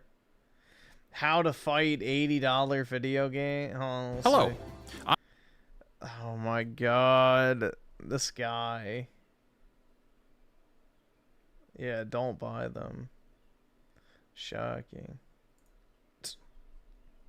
Wow. I never would have guessed. I'm the real-life fake wizard. Today, we are going to discuss $80 video games, which is part of an ongoing video series I've been doing here. Yesterday was the Xbox Showcase, where they announced a whole bunch of upcoming games. The Outer Worlds 2 is one of those games. The Outer Worlds series is an Obsidian-produced title that discusses themes of capitalism and socialism and Marxism and a bunch of other isms, all through the lens of millennial, actually writing. I bought the Outer Worlds 1 on day one because it was marketed as a Fallout game in space, but I didn't get more than like 4 hours in. I was just bored. Anyway, now we're getting the Outer Worlds 2 coming this year, a game with the whole premise of challenging the ideals of capitalism. Published and marketed by one of the largest tech companies on the planet. And it costs $80. This is a joke, right? I'm going to say that again. The whole premise of this game is ripping on capitalism. It's published by one of the largest companies in all of history on the planet. And it costs $80 US, making it the first Xbox title to break that $80 threshold. And so here we are, folks. Games are going to be $80, starting with 2 ridiculous entries, Mario Kart World and The Outer Worlds 2. You know this means that Call of Duty is now $80. This means Gears E-Day will be $80. This means Animal Crossing will likely be $80. And if we're really going to use the variable pricing strategy as outlined by Nintendo of America CEO Doug Bowser, $80 is not the ceiling. Xbox's Fable was announced in 2020. It is now the... When the fuck did they say that $80 is not the ceiling? Middle of 2025, and in the Xbox Showcase, which just ended, there was no mention of Fable. The current expectation is that Fable releases in Q... Does he not know what variable pricing means? It means some games are one price, some are the other, which we've already seen. Nintendo's charging $70 for Donkey Kong and $80 for Mario Kart. Just like that Kirby Air Ride game is probably going to be, you know, 60 or $70, not 80, but the next 3D Mario will be 80. So at no point have they ever said $90. Q4 of 2026. That puts this game at a 6-year window from announcement to release, give or take the additional 2 to 3 years development before the original announcement took place. With Fable having a floating variable of 7 to 8 years of development, developed by a company that pisses money away because it has the money to piss away, who is stopping Xbox from putting it out for $99? Elder Scrolls 6 has been in development for a long... Nobody's gonna buy it for $99 is the problem. I wouldn't even buy it for $50, but, you know... long time. That's a big name brand. Who is stopping Bethesda from saying this game costs $124.99, huh? Grand Theft Auto 6 is on the way. Just charge $200. Go ahead. Grandma might be concerned when she sees a credit card charge for $953 because you bought GTA 6 Collector's Edition, but hey, that's just what games cost now, right? Gaming is $80 now. That's just the world we live in. Stop complaining. What are you, poor? Those companies need our money. Making games is expensive. I don't care that Mario Kart World costs $80. I enjoy it. I enjoy playing games. I don't care what it costs. Yeah, I don't care. So, oh, games are more expensive now, huh? I'm sure it's just inflation or something else. It's not my problem. At what point? It really isn't my problem. Who fucking cares? If you think it's worth $80, spend $80. If you don't buy it. Easy. Wowie zowie, man. Crisis averted. Chaka Chaka Gaming with the 2. Richard's Gut is $80. I don't know, man. I think that costs a little more than $80 to maintain. Do you care? At what point do you become maybe a day activated? I understand consuming and being a consumer is fun. There's a freedom in there, a distraction from the harsh realities of the real world. And sure, maybe you've got the money to pay through the nose for games and consoles. Good for you. Congratulations. Personally, I do too. But I don't think that the games being made today at the sky-high production budgets they're at deserve $80 purchase price. These games are hollow. Now, look, I've covered this in previous videos before, but let's talk about the timeline here. All the video game companies want to raise prices. They're not... But why would you buy the games that are fucking hollow? Just don't buy them. Be more selective with what you play so that there's more layoffs and more studio closures so we can make gaming great again. Giving you more for your money. In fact, it's quite debatable that they're selling you less and less with each release. DLC is coming right around the corner for all those $80 games. And there's evidence of on-disc DLC being included on things like Nintendo's releases again. What that means is that you buy a game for $70 or $80, and inside of that purchase is content that is paywalled, requiring additional purchases to unlock it. Okay, so all the companies want to raise prices, but it's a matter of how and when. And to the timeline here, Nintendo puts out the Switch 2 and jacks up Mario Kart World to be the first $80 game of this generation. And because it's Mario Kart and Nintendo, there are millions of loyal consumers who are going to slurp up this $80 game without questioning the fact that this is all part of a gambit to raise all games to $80. I got a lot of complaints. Actually, the first $80 game was the Final Fantasy Pixel Collection. So my last video for being less than kind to these customers who bought the Switch 2 and spent $80 on Mario Kart. I'm not sorry. The warnings were there. People say, oh, the market determined. Yeah, I have 2 physical copies of Mario Kart that I bought for $80 a piece in this guy's honor. So there you go. I have the game digital because I got it with my, console bundle. But I also bought 2 copies of it physically for $80 a piece. You're welcome. Determines the price. Yes, you do. And by buying Mario Kart World, whether it be the bundle or not, doesn't matter. You've legitimized that the market is ready for $80 games. Games are not worth $80, but that brings us back to Xbox here. The Outer Worlds 2 is going to be $80, but the reality is, Xbox doesn't care if you buy it at $80. There is so much going on here. Like, the intricacies of the strategies that these companies are using is, like, damn it, man, wake up. Xbox doesn't care if you buy $80 games or not. They care about the Game Pass. See, Xbox has lost the... That is a complete lie. If they only cared about Game Pass, they wouldn't sell the games at all, and they would force you to get Game Pass in order to play them. Console war, but gaming is a quasi-billion-dollar industry. Many billion-dollar industry, okay? There are billions to be made in gaming. Straight up lie. Nah. There's also that user data, too. Ooh, the sweet, sweet user data. So Xbox's strategy has been in taking small losses on selling consoles, just to get consoles in hands. They make their software available on as many PCs and handhelds as they can, even now announcing their own. But they will make their money on the games. Specifically, they want to maximize the amount of Game Pass subscribers they can get. Game Pass, as of right now, is about $20 a month. I don't know. Eclipse of the 2, gaming is a pastime. Yeah, that's it, man. You know, you're spending money to get entertainment value. That's really as deep as it goes at the end of the day. It's not anything more or less than just exactly that. And Chaka Chaka Gaming with the 5. What would you do if your girlfriend said stop gaming, Griffin? Would you throw her out? Depends on how hot she is and what she's gonna do to, fill my time otherwise. Know if it's higher or lower in other parts of the world, but in the United States, $20. They keep the analytics on Game Pass locked up tight, so we don't actually know current day subscriber metrics. But if Game Pass has existed for all this time, and their entire business model is further solidifying Game Pass, it's not like Game Pass is going away anytime soon. And so what is the best way to get more customers to subscribe to Game Pass? Step 1, acquire the companies making the games. That's almost complete. Xbox has a debatable monopoly on game developers right now. And of course, that's an exaggeration, but look it up. There are 23 studios publicly noted for Xbox Game Studios, but also keep in mind that sometimes there are studios inside of those studios. It's studioception. Or, like we saw with the Oblivion remaster, a studio owned by Xbox could outsource their game development to other studios, and all that work comes back to the ownership of King Xbox. Step 1 is really to acquire all the games. Step 2, get all the customers to subscribe to a monthly subscription service to deliver said games. We've been in Step 2 for a while, and there are likely hundreds of thousands of people who've had Game Pass subscriptions billing for routinely every month for the last 3 years, but there are lots of people who subscribe to Game Pass and then cancel after they played the 1 or 2 games that they wanted to play. How do we get those people to stay subscribed forever? How do we compete with Steam better? How do we make purchasing a PlayStation 5 seem like a foolish idea? Well, we've got all the games, and if you're subscribed, you don't have to pay per game, but maybe that's not enough. Oh, Nintendo over there is going to raise prices to $80. If we raise all of our games to $80, people are going to hate that. They're going to hate it. Is anyone unironically going to pay $80 for the Outer Worlds 2? If they have any self-respect, probably not. Yeah, people will. They absolutely will.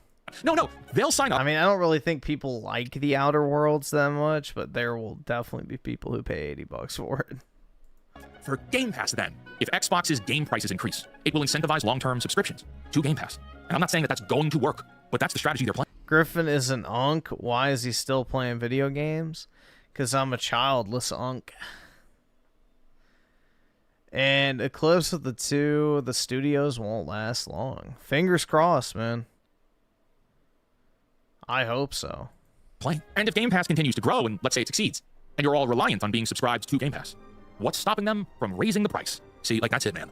That's the whole thing here. What's stopping any of them? The title of this video is How to Fight $80 Video Games, and the answer to that, which I guess has become the whole point of my channel, stop buying things from companies that are taking advantage of you. Stop buying things from companies that are manipulating the marketplace. You know what? Stop buying video games, if need be. Stop buying them. I want a Switch 2. I like Nintendo games. I may rip on them, but I like them. I love Fire Emblem and Pokemon. I would love to play them on the Switch 2. I'd love to play the Switch 1 games on the Switch 2. And I've been blessed enough to have the disposable income to spend money on these things. But they're not good for me. And they're not good for you. The relationship between company and buyer is unhealthy right now. See, the marketplace determines the price, yes, but the prices are not fair to what you're actually getting. The prices just went up to $70 less than 5 years ago. Now, because the Switch 2 launched games that use 2018 tech specs, we all need to pay $10 more for every game? I already don't believe games are delivering $60 experiences anymore, let alone $70 games. Holy crap, you want $80 for a millennial capitalism is bad simulator? Are you insane? No, they're not insane. They're greedy, and they know that there are loyal... Why would you even want to buy it? Even if it's $50, why would you pay for it? See, this is where the price argument doesn't make any fucking sense. It's like, it's a shitty game no matter what the price is. It doesn't matter. If it's $1, if it's $5, if it's $50, if it's $100, it's still the same fucking game. It's not worth playing in general at any price. So why would you even waste money on it, even if it was cheaper? That's my whole thing. Consumers, not even customers, consumers, who are going to buy everything, subscribe to everything, because they have no willpower. Now, I got almost 5,000 comments on my last video saying you don't need to buy the Switch 2. Countless people admitted to not having the willpower to stop. What? What? What are you talking? That's right. You will give me super chats. I need those people to be regular members of my chat, bro. You don't have the power to stop giving me $100 donos. Talking about? What do you mean you don't have the willpower to stop? Buying $500 consoles and $80 games, you don't have the power to stop that? What are we doing, fentanyl? Are we so addicted that you can't look Wario in the eye and say, no, not today, before you drop your pants and bend over? He's got his Joy-Con ready. Now, Wizard, you're getting a little extreme there. Why are you complaining about Game Pass again? You mean I can play all these games for just a measly $20? That sounds like a bargain to me. A bargain, maybe, but at what cost? On Game Pass, you don't own your games anymore. You're beholden to the terms of service that Xbox retains, which can be updated to not have your best interests at heart at any time. They can just delete your account at any time. You guys know that, right? You lose access to physical media, so more games can become lost media. You sacrifice your voice in what types of games get made and what types of games are then pushed on to everyone. Because at that point, when you take ownership and purchase power away, these companies can produce, market, and shove whatever they want down your throat. Your options are all gone away. Why? Because you buying a game doesn't quantify its success anymore. Just wait, folks. Just wait. We are a few years away from games becoming Game Pass exclusive, meaning you won't be able to spend $80 to buy the game. Like right now, exclusivity feels like it's fading away, but they would bring it back if they knew it was going to make money. And believe me, if given the actual chance, Game Pass could have exclusive titles on it, but they can only do that if their subscriber numbers were large enough. So here we find ourselves. Game prices are soaring. Console prices are soaring. People are still buying them in droves, and it looks like the madness isn't going to stop. I'm not here to make predictions like the Switch 2 is going to fail. No, that's stupid. I want you to walk away from this video having processed or begin to process this idea that the entertainment companies, the entertainment corporations are not your friends, but secondly, they're trying to take advantage of you. They're taking advantage of the marketplace relationship by inflating their prices while delivering diminishing experiences. It's not inflation. Expedition 33 was an indie title for $50, and it was... Daryl's on with the 2. Don't worry, Griffin. I'll be that monkey. Hell yeah, dude. I'm glad to hear it. It's outstanding. Outer Worlds 2 is like, I just got out of university Borderlands. I hate my capitalism. The irony there is like, if you really hate capitalism, which is okay, you might hate capitalism, you could live out being the main character of that game by not playing the game. Like, if you really hate capitalism and you're a Marxist or whatever you are, that's fine. I can't take you seriously if you're buying this game, especially... Marxists should be lined up and shot. $80 from one of the largest... That's the only thing that should happen to Marxists. Largest tech giants of all time. Like, dirty commie filth needs to die. It's Microsoft. At that point, you have to admit you're a hypocrite. The market determines the price. That's true. Yeah, that's such a great meme, bro. The, you know, whatever, I forgot the date, but it's like on this day in 19 whatever, Karl Marx contributed his greatest accomplishment to humanity. He died. It's like so factual, bro. Honestly. Anyone who is unironically a Marxist should be gassed. Indiscriminately. You are the market. You determine the price. If companies sell games for $80 and the games aren't worth $80, do not buy them. Don't support these companies, even if it's just you. Like, that's it.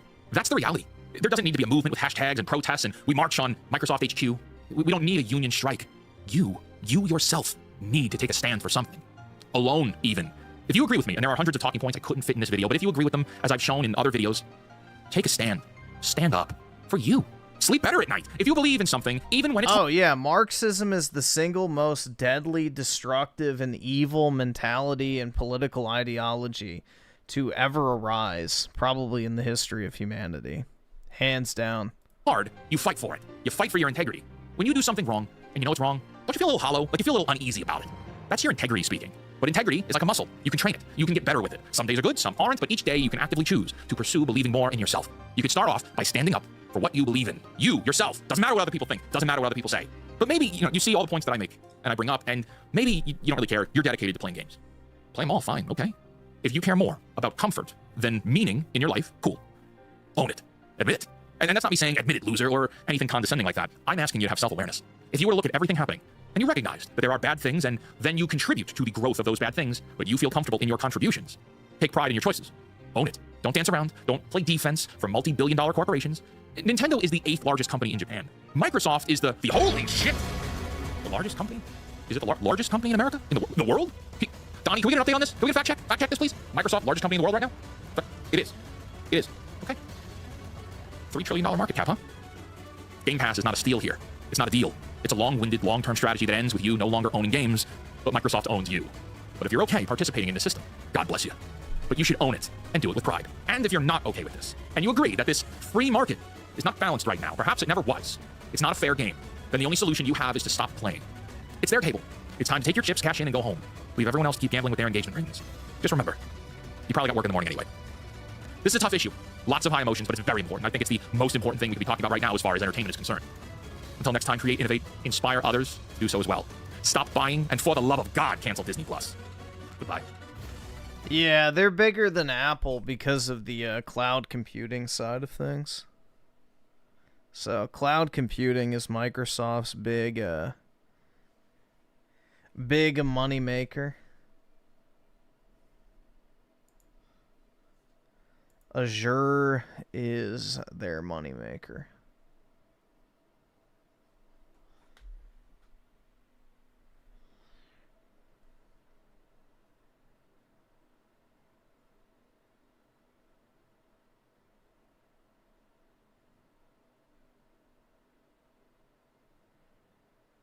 Yeah, Nvidia's overinflated. You know, when we do have the inevitable stock market crash, you know, that stock is gonna fucking tank. Absolutely fucking tank. Speaking of Nvidia, internet nerds hate Nvidia. Farewell, old friend. Nintendo is cooked. Here, let's see this. Hello, and welcome back to my channel. Today we're going to talk about Nintendo. God, I love Nintendo. Well, used to. We're going to start this video off with... Dude, this reminds me of that Shrek is Love video. It sounds like a similar narration. The good. Nintendo's done a lot of good things for the gaming community. I mean, Nintendo literally was responsible for saving the gaming scene. Back in the day with, things like the Super Nintendo and the Nintendo 64. Nintendo was the first to do 3D gaming, and they started a lot of the tropes that we have today in games. And so I have to give... It's all ogre now. Credit where credit is due. Nintendo used to be the best gaming company, hands down, in my opinion. In fact, most of my favorite games are still Nintendo games to this day. I mean, this is the company who released things like the Legend of Zelda series and the Mario series. I mean, Nintendo has a large hand in Pokemon. I mean, they have Mario Kart, they have Smash Bros. I mean, they have so many different franchises that have made them a very, very good company over the years. My main gripe with Nintendo nowadays is the hardware. As everybody already knows, their hardware has been lacking very severely for the last several years at this point. Be it with the Wii U underperforming, or with the Switch 1, where literally the Steam Deck could emulate Switch games in better, graphics and frame rate than the Switch could play them natively. That's insane. However, the problems kind of started with the Wii. The Wii... It was a good console, don't get me wrong. I have so many hours of playtime on the Wii. that it's not even funny. The Wii was not a good console, though. The Wii was a GameCube that was slightly more powerful with the shitty motion control gimmick. That's it. The Wii was not really that great of a good... Like,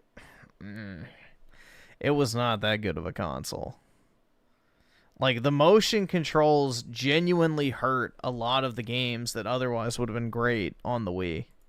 Several thousand at the very least. And while the Wii was revolutionary for a lot of different things, the main problem was the motion controls. And for a console whose main selling point was motion controls, they really did not do justice. Of course, the hardware of the time just wasn't quite capable of it. I mean, there's a reason that the Switch was so good with its motion controls, because, you know, they've had over a decade since then to perfect it. But I guess I have to say my main problem with Nintendo is they've completely fallen off. They seem to not really care about their player base anymore. They don't really seem to care about the people who have grown up supporting them. I mean, I never owned a console that wasn't Nintendo until I was like 14 or 15 years old. I mean, I literally grew up on Ocarina of Time and Super Mario 64 and the entire GameCube era. I mean, I grew up on all of that. So it makes me really sad to see the things that Nintendo is doing lately. Like, for example, the whole emulation problem, the whole, you know, court battles with Yuzu and the development team behind it. It's like, if you don't want people to emulate your games, then provide us with a game that's actually playable. This may sound a bit stupid. What? No. That is not the reason why people were emulating the games, aka pirating them on PC. It's because they didn't want to play on the Switch.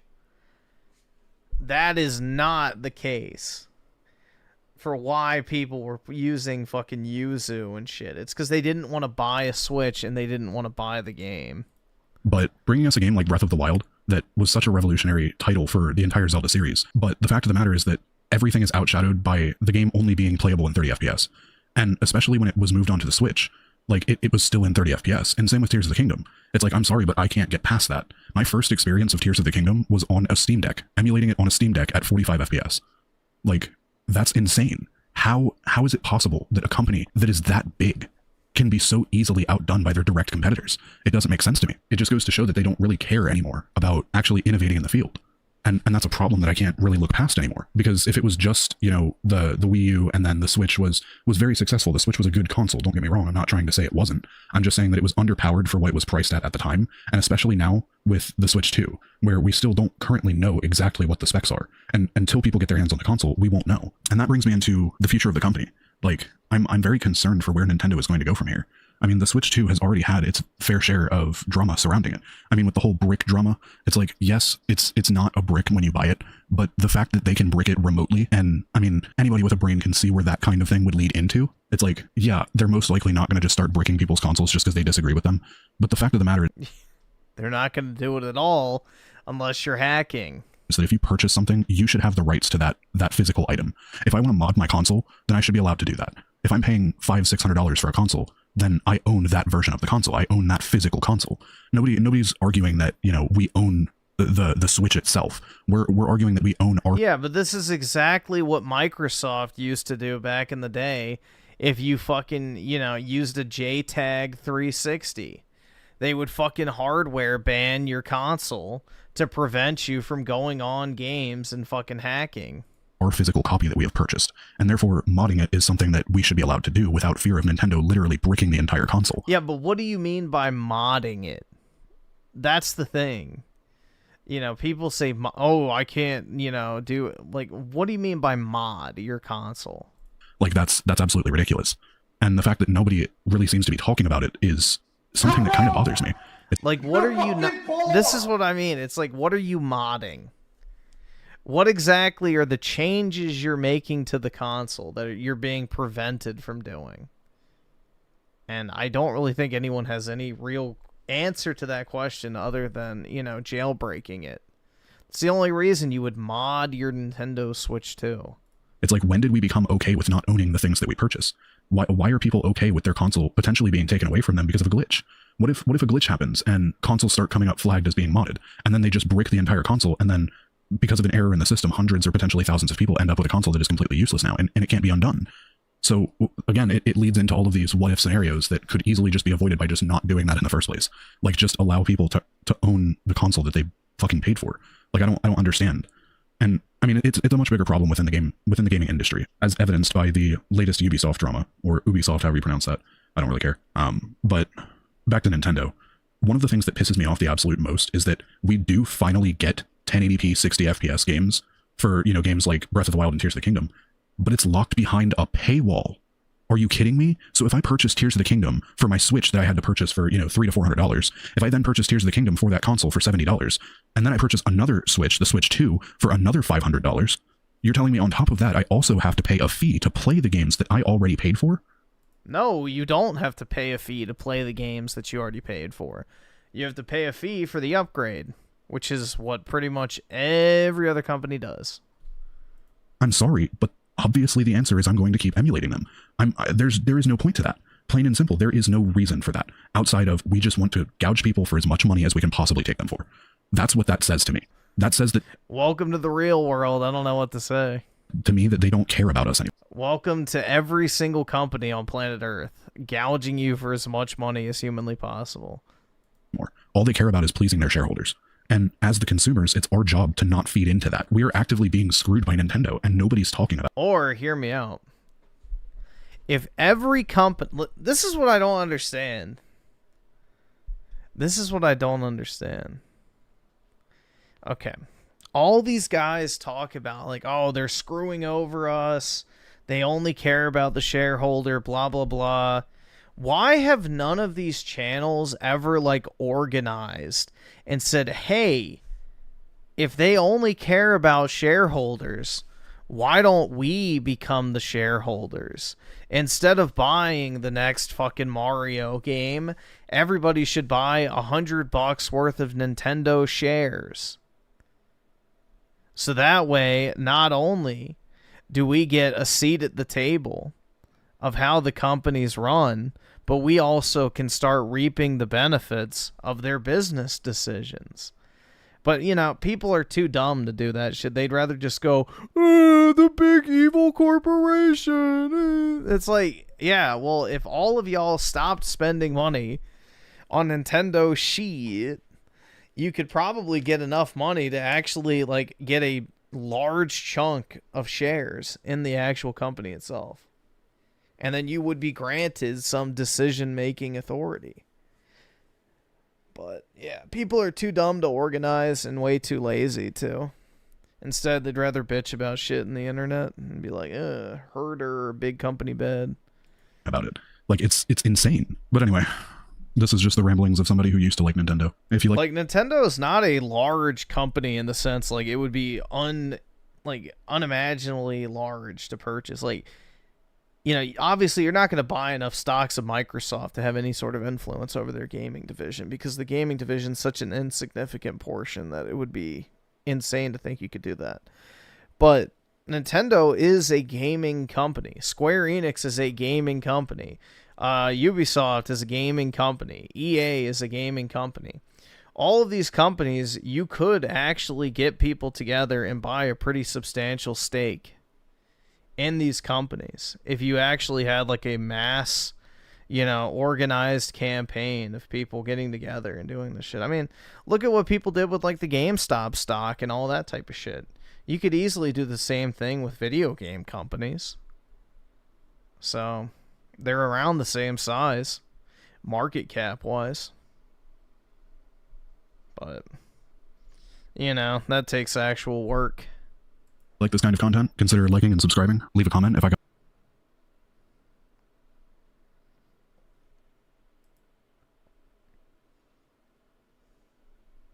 Because, like, what you could do is, like, if you're the leader of the, I guess, movement, you could have everybody sign, like, basically a proxy contract to give you their shares voting authority.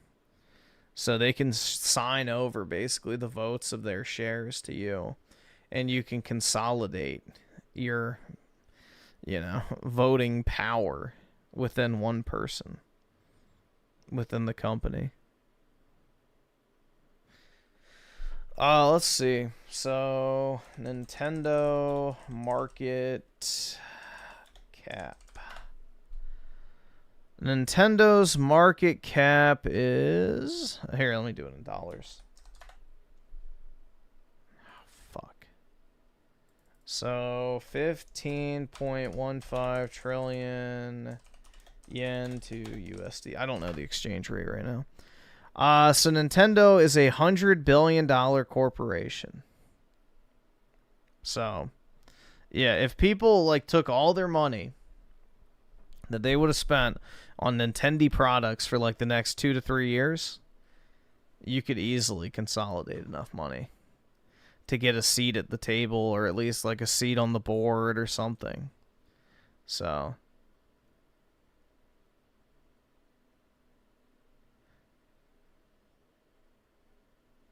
hold on, let's see. Largest owners of Nintendo. So the largest shareholder of Nintendo is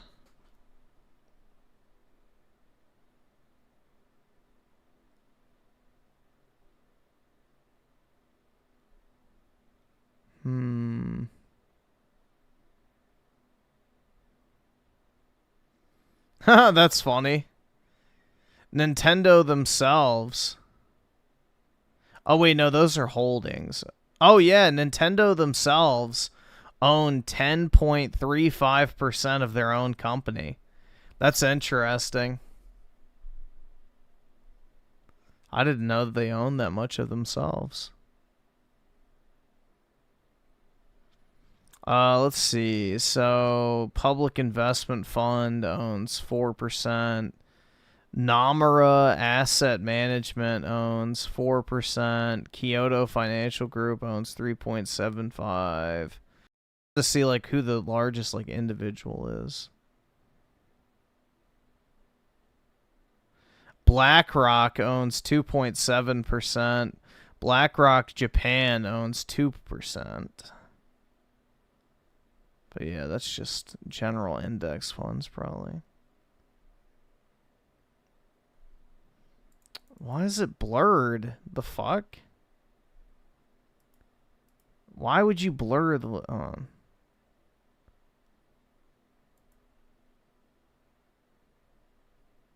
Here, I'll check their actual report.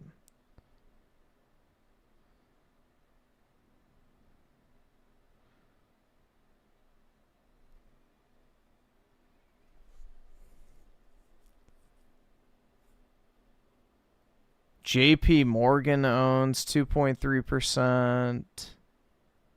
Citibank owns 2%.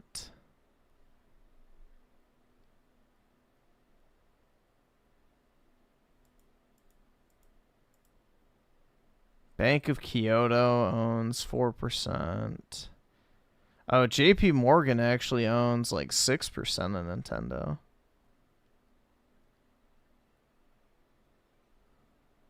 Dude, BlackRock has money in everything because all they do is manage other people's money. Like, BlackRock themselves don't have money, like a lot of people think. Like, when you see something that says BlackRock manages $4 trillion, the thing you have to remember is BlackRock does not have any autonomy in how that money is invested.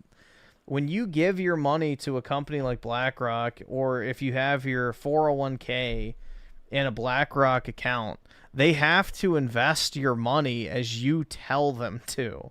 Like, when you sign up for a 401k, it'll ask you, like, what type of fund do you want to put your money into?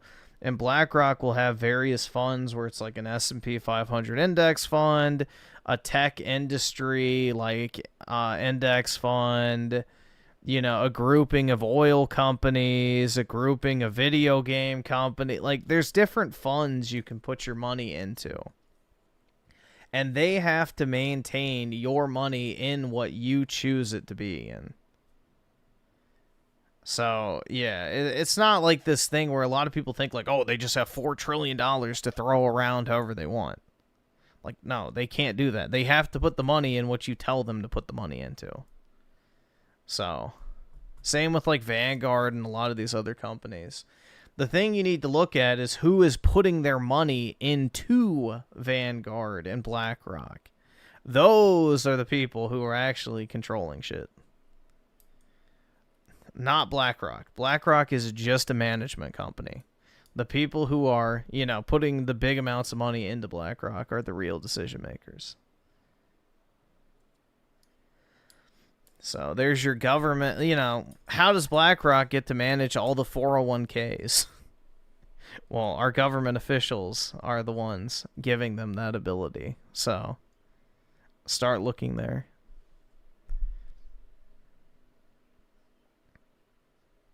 But yeah, I don't know, dude. I think the point still stands. It's like if people actually put their money where their mouth is and started buying into these companies that they claim to, you know, care about and want to have influence in and all this other stuff, it's like, you know, that's how the current leadership got to where they are. They either started the company or they bought in.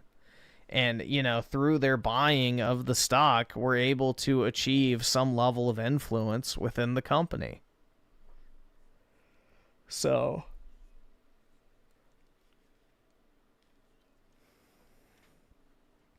if enough people did that, you might actually be able to get like a sizable amount of influence, because you're not only, you know, representing the consumer base, but you're also representing now a pretty significant portion of the shareholders. So that carries a lot more weight than just bitching on Twitter.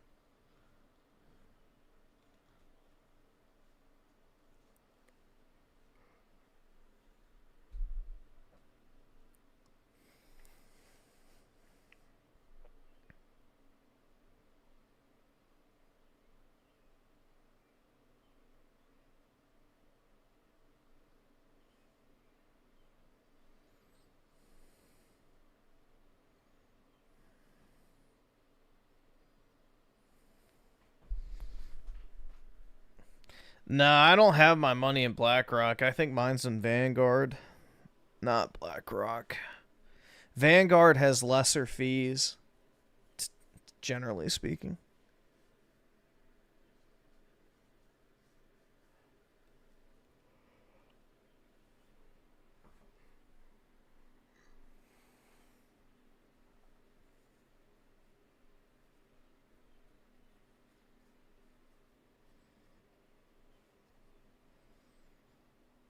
Vanguard bad, dude. That's right. And not just because it's my favorite Call of Duty game. Hell yeah.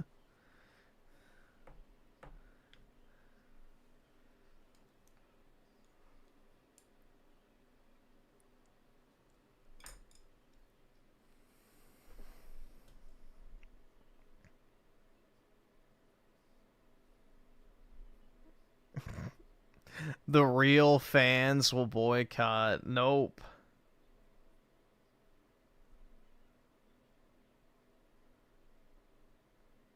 Fuck these freaks. Yo, what? Oh my god. This entire subgenre of just Nintendo fucking fear-mongering is so gay, man. It's so gay.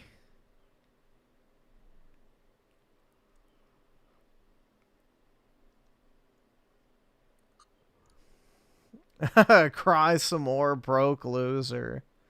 Beast. Let's see. Smash. Oh, it's Smash JQ. Let's see what happens. All right, first things first, we have to talk about this guy because, my goodness, I don't typically like to single out like random Twitter profiles that are nobodies, but sometimes you just got to. When you put yourself out there and you act a fool, you're just begging for the internet to be like, bro, what are you doing? What the hell are you doing? All right, so this is from me yesterday. I don't remember where I saw the original post. I like to give credit where it's due. I saw this post on my feed with someone replying to him, and I was like, wait, what is this thread? And I started reading it. I was like, oh no, what is this guy? He was so in deep in defending the multi-billion-dollar corporation that he started tagging the FBI trying to track down anyone pirating Nintendo games. So yeah, let's get through this one. Switch Tools said, first userland ROP chain exploit on the Switch 2 source. And this, if you guys were here last week when I was covering this, was a story that I talked about. I was like, this is an exciting like revelation. 4 or 5 hours into the launch of the Switch 2, some dude already found a way to exploit it and run code on it. And it's just a tiny little corner, but he's like, if I did the whole thing, it would go slow because it's not optimized. It's not the other thing. But it was done. And this user profile by the name of Jonathan Switchy just didn't write a comment, just tagged Nintendo America, and FBI. Could you imagine being at the FBI, being the social media guy there, that you're just tapping? Why is Xbox worse company than Nintendo? Because Nintendo actually puts out good stuff. When you buy a Nintendo game, you actually have like a certain degree of confidence in the quality. Can't really say the same about Xbox. Tasked to make sure everything is like taken care of and there's no serious threats. And this one comes through. You gotta be like, bro, I need a stronger coffee because yikes, this is what my life has turned into working at the FBI. Nintendo fanboys are now tagging us because of people exploiting the Switch 2. I can't. Like when I saw tagging. So I think Gears of War will suck. 4 and 5 have sucked, so it wouldn't be crazy. FBI, I'm like, this has to be a parody. There's no way. There's no way he actually tagged the FBI seriously, but he did. And it gets better. So this is a major movie theater lover, 24, male. Well, at least he knows his gender, which is important these days. Nintendo nerd, you don't say. Hockey fan of the Montreal Canadiens. No offense to people in the chat that are in Montreal right now. What's in the water up there? I swear, everything is coming from Montreal that is just like brain dented. Like there's like bricks in people's heads in Quebec. Like what is in the water? Is it fluoride? What makes people act like this there? Every time. They're French. Every time. Montreal and Quebec, every time. And I love watching Kansas City Chiefs play football. Hey, congratulations to you, Jonathan. I'm glad you enjoy that. Wiggles says, Canadians are nuts. Some in a good way. And this is him replying to someone who was just like, bro, like, why are you tagging the FBI? This, that, the other thing. And he's like, cry some more, you broke loser. Based. I love the fact that he put it on his $10 Costco sheet. Just trust me, I know what sheet that is because I have one of those. I think those were $19.99 at Costco when I bought it. Why would you spend a lot of money on sheets? Like, sheets are, you know, I mean, I guess as long as they're not, like, uncomfortable, but I don't know. I wouldn't spend a lot of money on sheets. USD. Canada's probably $29.99. But he's trying to act like he's got all the money in the world. And he's putting it on top of a $25 mattress pad or whatever, sheet blanket. And this guy bought a Switch 2 Pro controller, Cyberpunk, which is already available on everything else, Zelda, Breath of the Wild, which is already available on the Switch, I bought Zelda. Fighter 6, which is already available everywhere else, a memory card, a camera, because I'm sure people are going to love to see this guy's face everywhere when he plays Switch 2. That would be glorious. A Switch 2, some sort of Switch 2 instruction booklet or first day prize, and a screen protector. So this guy is trying to act like he's... Why would you buy a screen protector for your Nintendo Switch? I don't even use a screen protector on my phone. Better than the rest of people. So I figured we would just take a quick dive into this guy's profile to see what it's like to live a day in Jonathan Switchy's world. Alright, well, this is boring. Smash JQ was not very exciting.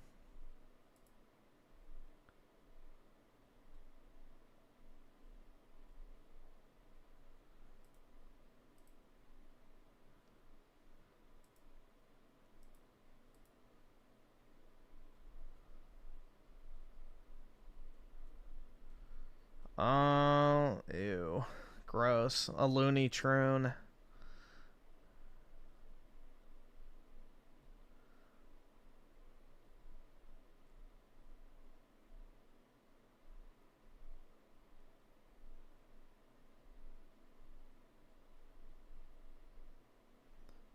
Uh-oh, dude. The Nintendo Switch digital apocalypse is here. No. And other news, I don't care.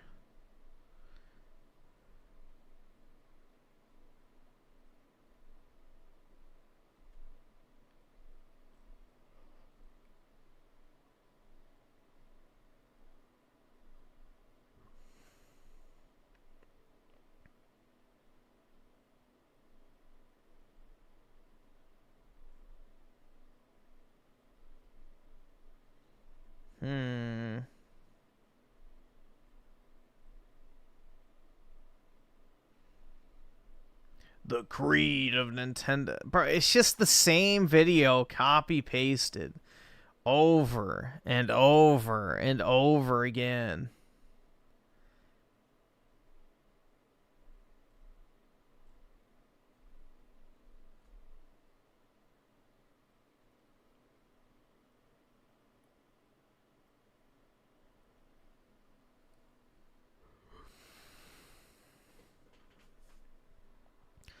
TH Wolf of the 2 Hunter Tranny is live action Zelda. Dear God, no, I don't think that's gonna happen, man.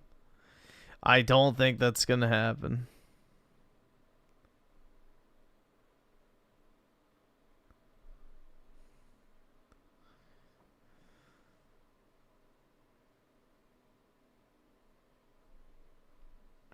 You're broke!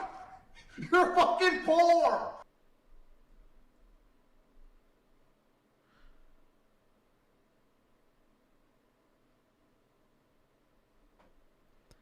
And Eclipse of the 2 eBay is going to be toned. Wait. Oh, E-Day. Okay, not eBay. Fuck. E-Day is going to be as toned down as Doom the Dark Ages. I would say probably more so because Gears 4 and 5, they dramatically reduced the gore. But we'll see. Hopefully that's not the case, but I don't have really high hopes at all. Trump just gave the order to what? Pete Hegseth has confirmed he's activated 700 Marines to take back the streets of LA immediately. Okay. That's not anything substantial. That's not the order I'm waiting for. But, yeah. Oski Woski with the 2, I would laugh my ass off if that thing was Zelda. Yeah, that movie would be doomed. Absolutely doomed. Because Phil Spencer doesn't like mature shit, man. Doesn't like mature stuff.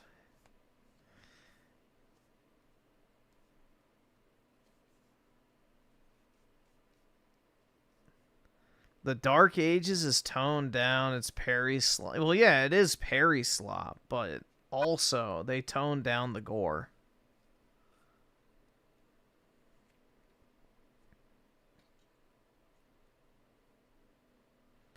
Pokemon scalpers fumbling. What is this? Before I start today's video, let me show y'all something real quick. Let me show y'all this. Apparently, GameStop is planning to charge scalper prices soon on Destined Rivals. You know how like people price match at Target? So like Destined Rivals is a shit set. Get cheaper prices. GameStop's doing the opposite. If a Destined Rivals pack is going for like $200 on StockX, they're going to charge $200, bro. This hobby's ruined, bro. Everyone just move on with your lives. Just save yourself the mental energy at this point. Just stop caring about Pokemon. Get into literally Don't buy modern Pokemon because it sucks. any other hobby at this point. I've recently picked up 3D printing again. It is like peak hobby. I would recommend getting into that. It's kind of expensive to get into at first, but trust me, having the power to print out literally whatever you want in front of you is like, it's so awesome. Trust. How's it going, guys? People's just done with this shit at this point here. If you've been living under a rock, allow me to summarize. Don't get into Pokemon. Pokemon market at its worst, but I feel This looks like my Evolving Skies stash. like everyone knows this at this point. I've gone to Target like 3 different times this month, and every single time I have like 97 Evolving Skies ETVs. the Pokemon section is just So I have a similar looking stack. It's not that quite that large, but it's similar. completely scalped out. At this point, I've genuinely just given up. Like, I feel like there's no hope in this hobby anymore. Just wait like a year or 2 from now before getting Pokemon cards, just so you can wait for the market to crash. Just wait until Destined No, don't buy modern. Buy old stuff. Rivals becomes literal bricks, and you can pick these up for like $15. I'd rather have Yeah, I have it installed, so yeah, maybe we'll play some of that tomorrow. But yeah, I did buy it.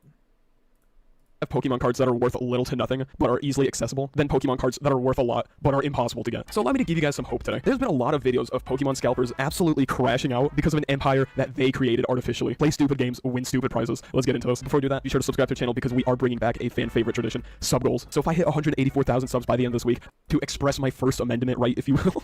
He wants Pokemon cards anymore. I have a scalper that scalped too hard and got caught up with too much inventory on this Journeys Together's box right here. I have like about 20 more on the way, but it's not a good look for Pokemon. Dude, Journeys Together is fucking dog shit. Why would you? Oh my god. See, this is the thing, is if you're gonna scalp something, you have to know what it is you're buying. Journey Together is a fucking shit set. It's garbage. The only card in there that's actually worth money is the Pedo Lily card. That's it. Listen, I don't actually think we're in a Pokemon recession, depression, or whatever that is, but there is definitely some weakness in the market. I know this set in itself is not highly sought after. Like, bro, shut up, bro. It's a kid's hobby. Who the fuck gives a shit? The only people who actually with this fucking homo-ass broccoli top care about this are grown men who have already outlived their middle Thanks for the deal, bro. Yeah, really coming in clutch with this price, man. Appreciate the deal, dude. Oh my god. I genuinely hate the Pokemon card community with the passion, but it's easy money. Crisis and realize they just wasted half of their life, bro. No, bro, you don't understand. You have to buy more. Max them credit cards out. More cards on it will work out eventually. Then sell it for the price it should be. If I can get Pokemon cards, awesome. If not, then my money gets saved. I win either way. Just stick them in a box long enough, they'll go up in price. I mean, that's the good thing about Pokemon is even if you make a bad mistake, like with something you bought and it drops in price temporarily and you can't flip it, if you hold on to it for long enough, you'll make your money back. No need to buy from scalpers. Yeah, this is something I've been like insisting upon, and I know this is a no-brainer, but I know people who buy from scalpers anyways, and they just hit me with the, yeah, I know, but like I really wanted prismatic evolutions. Bro, patience is a virtue, bro. Wait until these prismatic evolutions is mid, bro. It's not even that good of a set. Are literal bricks, and then you can buy these for retail price. But seriously, guys, don't buy from scalpers. Simply buying from scalpers will just encourage this kind of market. If we literally just wait it out, these will become easily accessible again, and they will go on to ruin another hobby. I promise. No, they won't, because people will rip the boxes open and sell the singles. Nope. No. Sealed product only goes up. Now, if there's a market crash, they'll go down temporarily, but long term, it only goes up. I do kind of want to listen to what this guy has to say, though. Like, I'm genuinely curious now. But there's definitely a weakness in the market, and I absolutely 100% believe that we went up way too fast, way too quick, and it's not going to be sustainable. We already have singles dropping down in price, like Umbreons. Everything I was sought after is already dropping down.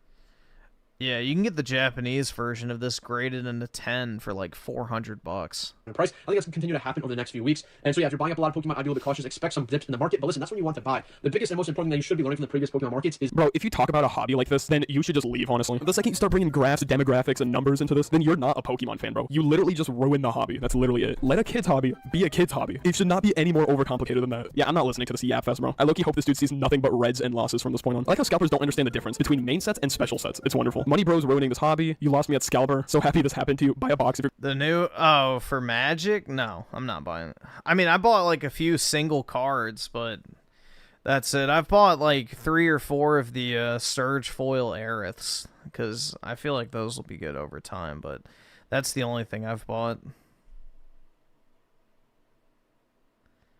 But yeah, I'm not buying like boxes or anything like that. I'm not a Magic collector, and I don't really want to learn Magic. So, but yeah, I bought some individual Aerith cards. That's about it. If you're going to open it, not to resell.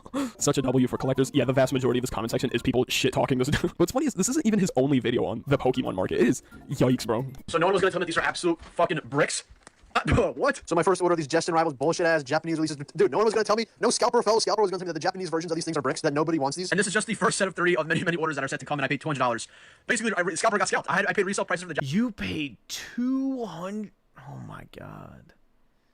For a Japanese box?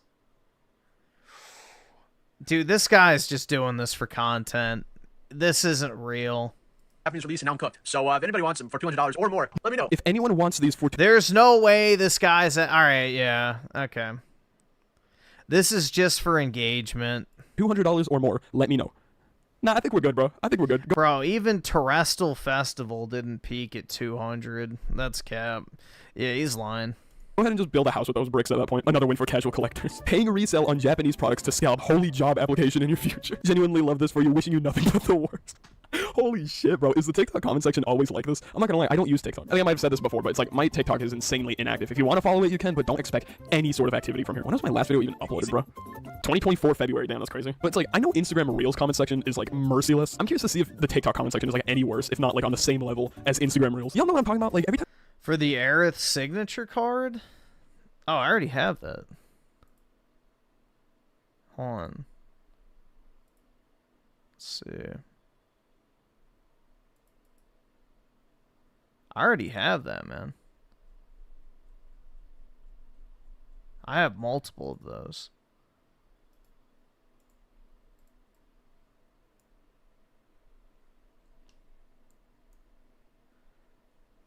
Yeah, this one? Is that what you're talking about?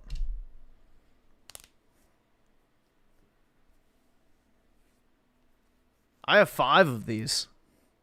So yeah, I've got them already. I have 5. I've only graded 1 of them, but I've got 4 that are sitting ready to be graded.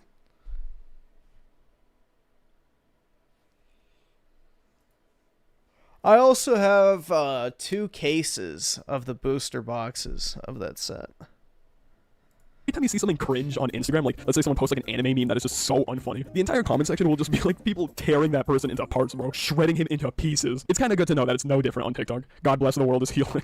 I love Hopecore. Damn. Yeah, I've got a bunch of Tifa cards too, but there's no Tifa signature. Well, technically there is, but it's just a noir card, so it's not as good. Straight. Now, if I'm correct, I didn't look into this too much, but from what I know, this isn't even like the official Destined Rivals packs. Post-editing people, let me know if I'm wrong here. But if I'm correct, that's not actually going to contain like any of the good stuff, basically. That's why this set is bricks, because he bought the wrong thing from what I know. Yeah, post-editing people, just let me know if I'm right. Please. Another day means another Pokemon pickup. Let's go. This is what we got. So we got a bunch of these empty Walmart restock. I don't even know the one. Oh, that's good. 51. I've never seen these in store, to be honest with you. But we got about 18 of these bad boys. I don't know if anyone saw that, but he's wearing a Rolex in this video, more specific. I think it's a Day-Day, if I'm correct. Sorry, I'm like a watch nerd, so obviously I noticed this like right away. I think he's wearing a Day-Day Rolex. He's wearing a Rolex in this video, more specific. I think it's a Day-Day, if I'm correct. It could just be a date just. Sorry, I'm like a watch nerd, so obviously I noticed this like right away. I think he's wearing a Day-Day Rolex. How do you feel knowing that you bought a Rolex built on ruining children's hobbies and passions, bro? Like, honestly, I feel... Dude, Rolexes aren't even that expensive. I could buy a Rolex right now and I wouldn't even be sweating. If he bought... That Rolex is like probably 10 grand max pre-owned. The watch market's down right now. You can easily get Rolexes. Like there's no pride in this whatsoever. I feel like Rolexes should only be earned if they are earned. Personally, I wouldn't cop a Rolex if it is just built on people's hatreds towards me, knowing that I'm just completely unlikable and ruin everything. Was that a little too harsh? Might have been a little too harsh. I need your help to decide if I'm going to be keeping these sneakers right here. These are the new Jordan 4 Nike SB Navies. Listen, I don't know. Sorry. Trash. I'm getting carried away here, but does this dude collect anything without just considering the resale value? Sorry, I'm just getting carried away, bro. Dude, just like something for a hobby. Why does everything have to be resale this, resale that, dude? Like, this dude is so annoying to me. Like, I swear to God. Sorry, I was just looking through this dude's, like, TikTok. I'm just so annoyed right now. As you could predict, it's literally just him flipping every little thing possible. Like, dude, how do you live like this? Anyways, that's all I really have to say for today. Just don't like Pokemon anymore. Just move on. Just collapse the market like we did with the sneaker market. Like, if everyone just ignores these fucking scalpers, then I promise you we could go back to paying retail price for Pokemon cards. Like, seriously. Anyways. Yeah, dude, Rolexes are nice, but they're not like a flex. I don't know, bro. Like, spending 5, 10, 20 grand on a watch is not really that big of a deal. So... I don't really consider it like this, like, oh my god, bro, you have a Rolex? No way. Like, I could easily get a Rolex if I wanted one. In fact, I do want a Rolex, but I don't want to pay. I could use the money for better stuff right now, is more of the issue. So, there is one I do want, but, you know, it's like, the money I would spend on that can be better deployed, and then I can just buy it later. Do kids ask money for... Yeah. Absolutely they do. There's like a card store near me, and the few times I've been in there, kids will try and sell you shit constantly. They'll like try and pawn off their cards on you. So...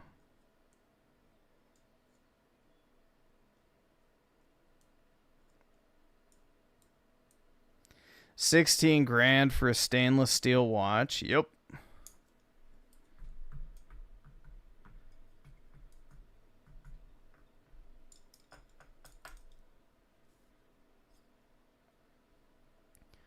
Oski with... Oh, no, I read that.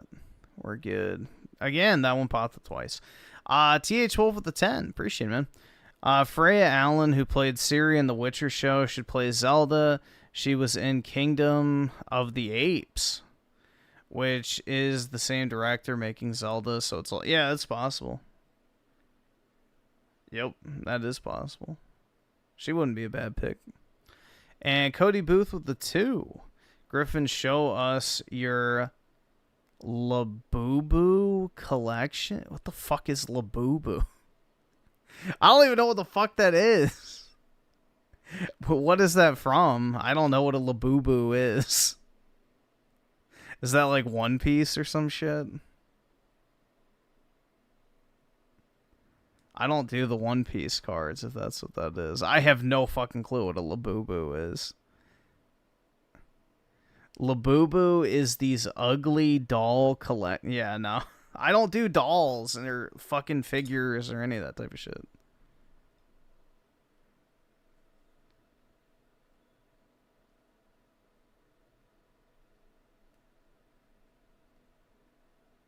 I don't do figures, Funko Pops, dolls, any of that crap.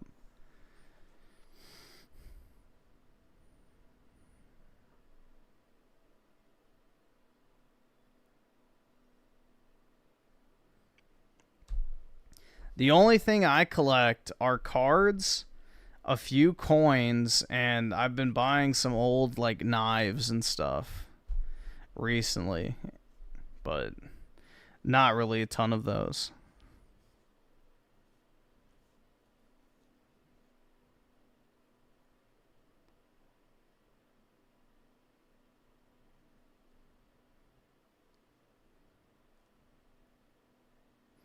Yeah, I've been buying like some old, like, you know, military knives and bayonets and stuff like that, but I only have like 5 or 6. I don't have a ton.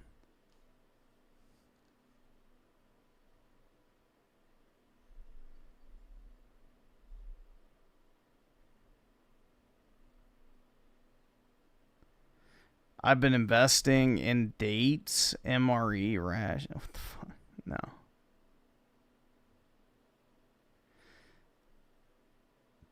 I have guns, but I don't collect guns. I'm not looking to have a fucking armory in my apartment. Comparing the Switch 2 to the Steam Deck. I didn't realize this, but the Switch 2 has a bigger screen and it's not even that close. The quality of the screen is similar, maybe with the Switch 2 having a slightly better edge. The controls are similar, both have the 4 action buttons. The Steam Deck does have the actual D-pad, which is good for retro games. It also has 2 touchpads that act like trackpads. The Switch 2 has the kickstand, which the Steam Deck doesn't have. It would have been nice if they included something like that. The Switch 2 does have the detachable controllers, which the Steam Deck does not. When it comes to the stores, it boils down to, do you prefer PC games or Nintendo games? Although sometimes the games will overlap. The Steam Deck ranges from $400 to $650, while the Switch 2 is similar. That goes for about $450. Comparing the Switch. Wow, in 50 seconds he made a better comparison than Dreamcast guys. 11-minute long video.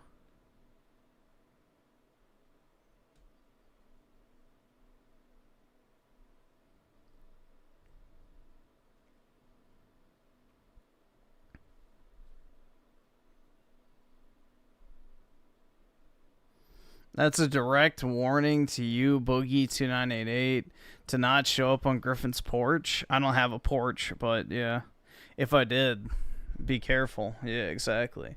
I got a gun that can punch a hole through a door, so my 44 Magnum could punch a hole through my front door in my apartment, so yeah. Break in at your own peril. I'll hole punch the door and your torso.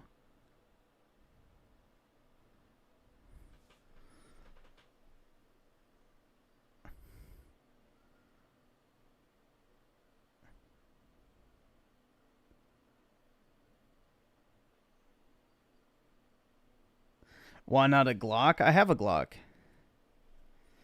I've got a Glock, a 44 Magnum, and 2 shotguns. Your apartment doesn't have a porch? Do apartments typically have a front porch? I don't really think that's the thing, but maybe if you're on the first floor, but usually apartments aren't on the first floor. I don't know.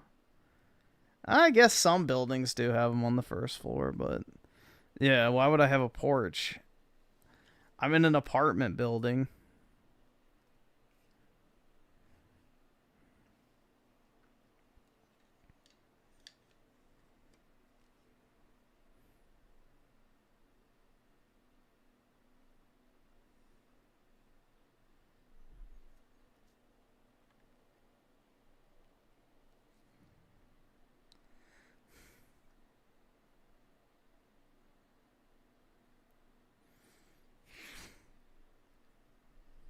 I've seen videos of revolvers exploding.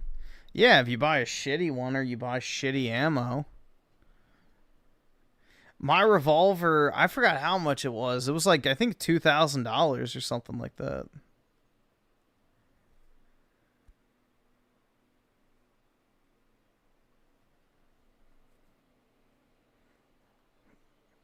My revolver was expensive as shit.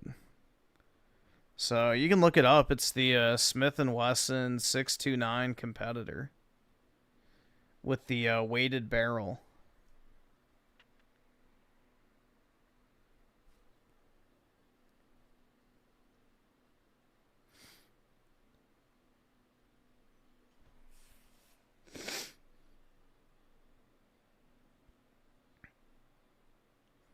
I think I have the Glock 19. That's the one I have, I'm pretty sure.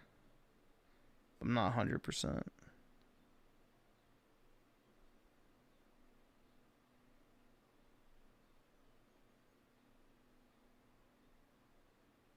I haven't taken my guns out in like years. They just sit in the fucking case in my closet, so I haven't taken them out in a while.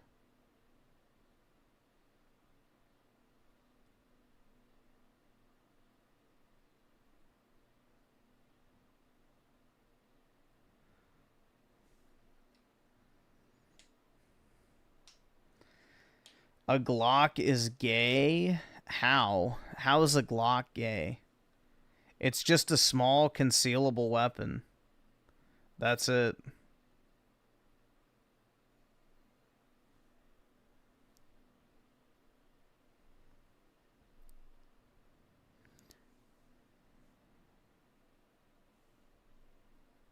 Yeah, it's loaded with one bullet when I decide to kill myself.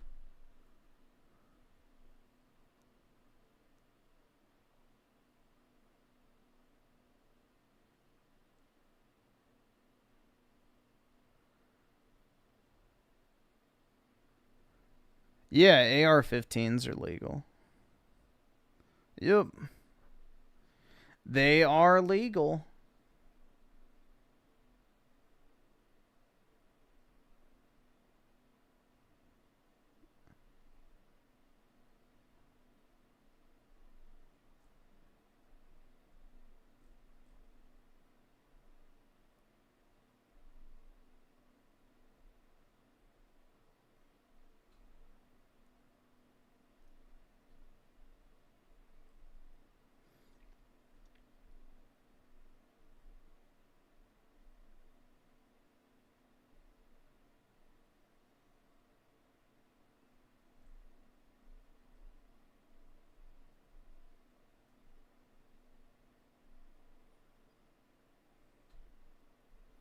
Dude, he looks like a disappointed Korean grandmother. I can't get over it. Like, it's just every time I see So this is obviously not a traditional news video, but it's literally just a Korean granny looking at you.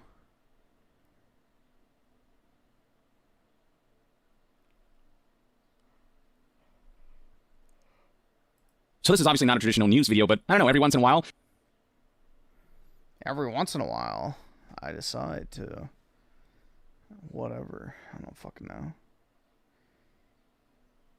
You can play Switch 2 games on Switch 1. I know that. Both versions are loaded up on the cartridge. What is this? This innocent tweet that said never kill yourself created so much drama. Some of y'all are really privileged. Oh, look at me. Summer, you are really privileged. This innocent tweet that said never kill yourself created so much drama. Some of y'all are really privileged. Bro, it's a picture of 2 Nintendo Switches and a pizza. Yeah, that's the definition of privilege. Dear God. privileged. Oh, look at me. I'm bad as hell. Load. I'm bad as hell, loaded, and I'm having a grand old time with my friends who have achieved similar goals. Fuck you. Oh my God. And I'm having a grand This guy should do the opposite of what the tweet says. old time with my friends who have achieved similar goals. Fuck you. The whole point of that never kill yourself bit is that it's all very achievable and relatable. Flaunting two $400 consoles and 2 large pizzas is not that. This makes me You should do it then. want to kill myself. You should absolutely listen to what your mind is telling you to do, you know? Have fun with a PS2 more than that shit console. The same ones that can afford to buy this are the same ones complaining about Trump's economy. Wasted your Oh my my god. Your money on a system that doesn't even have the power quality of a PS5 or an Xbox Series X? This video is not about whether buying the Switch 2 and supporting it is a good move for the consumers in the long run, and if it will hurt the gaming industry as a whole. That's a completely different conversation and not the point we're discussing today. The problem is how people feel the need to go crazy and hate on an innocent person who did nothing but post a picture of pizza and the Switch, clearly showing she's very happy to have them, just because it doesn't align with their view. I understand hating on the Switch 2 and not wanting it to succeed. However, taking your anger out on other people is stupid, because they also have the decision to do whatever they want. They're not forcing you or guilt-tripping you to buy the console now, are they? They're free to do what they want with their money. That's the whole point. Another major point I've seen is people saying that they are very privileged or kind of showing off, which is ridiculous. At no point does this tweet suggest or hints at flexing wealth or money. It's literally someone who's happy with their purchase, and if you got anything but that, you should probably check yourself. Now, I understand not everyone can afford a Switch. Yeah, dude. A video game console. I repeat, a video game console will never be a flex. A video game console is something that every functioning member of society should be able to afford if they put their mind to it. If you are unable to do so, there is something extremely wrong with your situation. If you are working full-time and are of, like, a full adult age. Simple as that. If you're a child and you can't afford it, makes sense. You're a kid. But if you're supposed to be a functioning, working member of society, and you cannot fathom the idea of buying a $450 video game console, there's something really wrong with your situation, and most likely it's of your own doing. There is nothing, absolutely nothing flex-worthy when it comes to a video game console. Spooky Cerberus with the 2, the unemployment, still the Zay unemployed, still crying over the Nintendee 2. Yep. Some things never change, man. A high-end PC is a flex, though. I guess. I don't know. I can't afford this shit! Yeah. Hey, you guys want to see my $6,500 computer? Like, I don't know. I still don't really think that's a flex. Switch, because not everyone lives in a first world country, and in some places your monthly salary is lower than the price of the console itself. Not everyone lives in a first world country? Well, they should be banned from Twitter. However, that does not justify in any way attacking someone for taking a picture. It doesn't make sense. Do you attack people who show off their houses? Who show off their cars? Their jewelry? Yes, they do. Their setup? No, but for some reason... Yes, they do.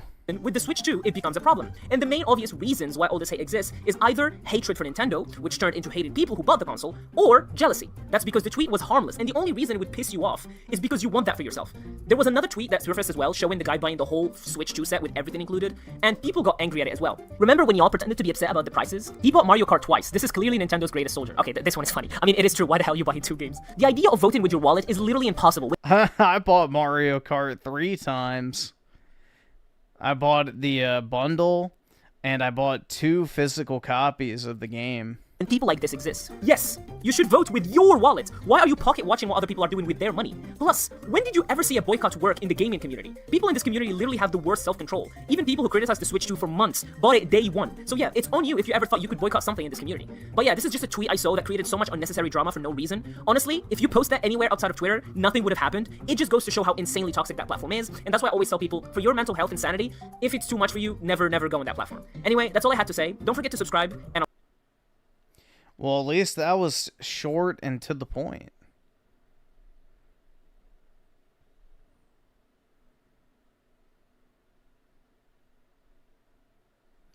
Oh my god, is that guy? Is that the guy that I'm thinking of? All right, awesome. Thanks, nigga. All right.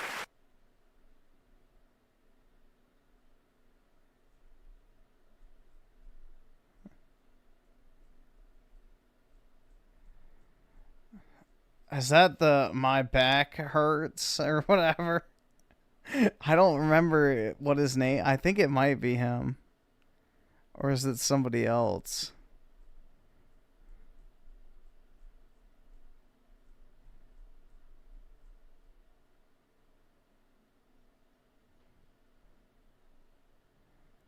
Yeah, he's just going with the strategy of farming, you know, search terms.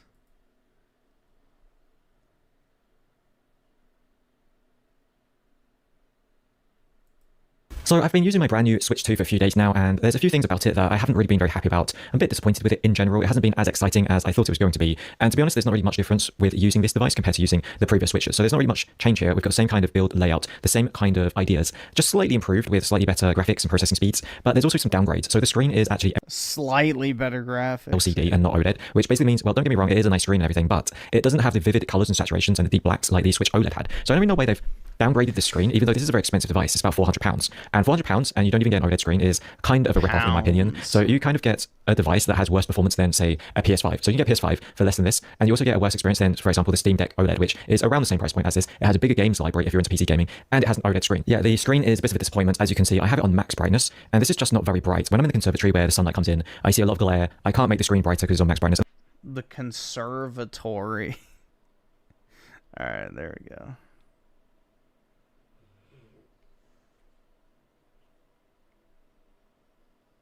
Everyone is saying to get a Steam Deck over a Nintendo Switch 2, so here we go, Nintendo Switch 2 versus Steam Deck OLED.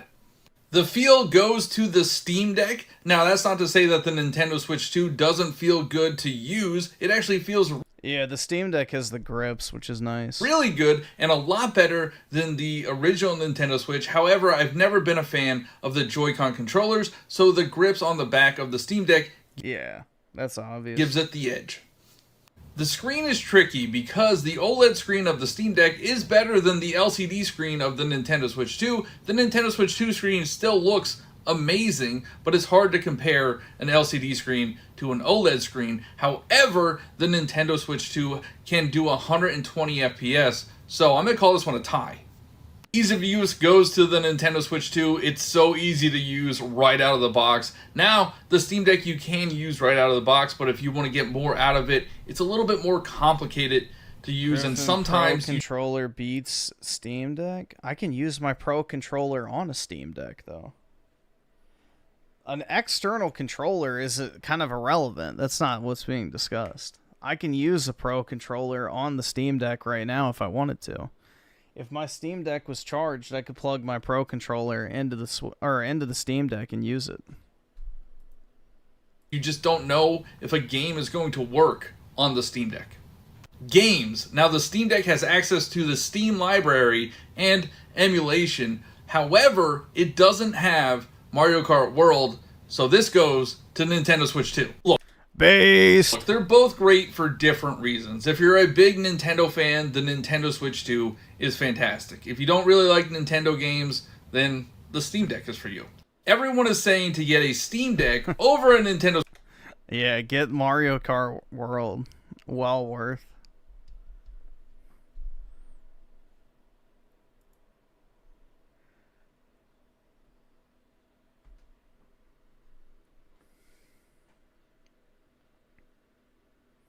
The worst console launch ever. The simple answer is no.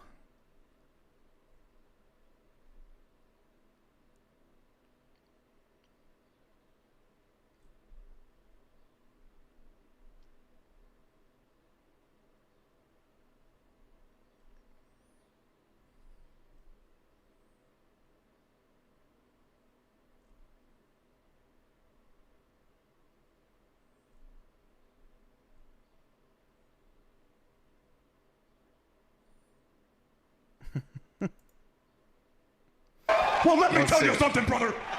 Watch this. Okay, anyway, thanks for the early support. All right, we're going to start. We have so much to talk about today, seriously. We have so much to talk about. How about this? Let's start with the Switch 2, all right? And it's funny because actually I think the Switch 2 looks better when you hold it like this. It actually says Switch 2.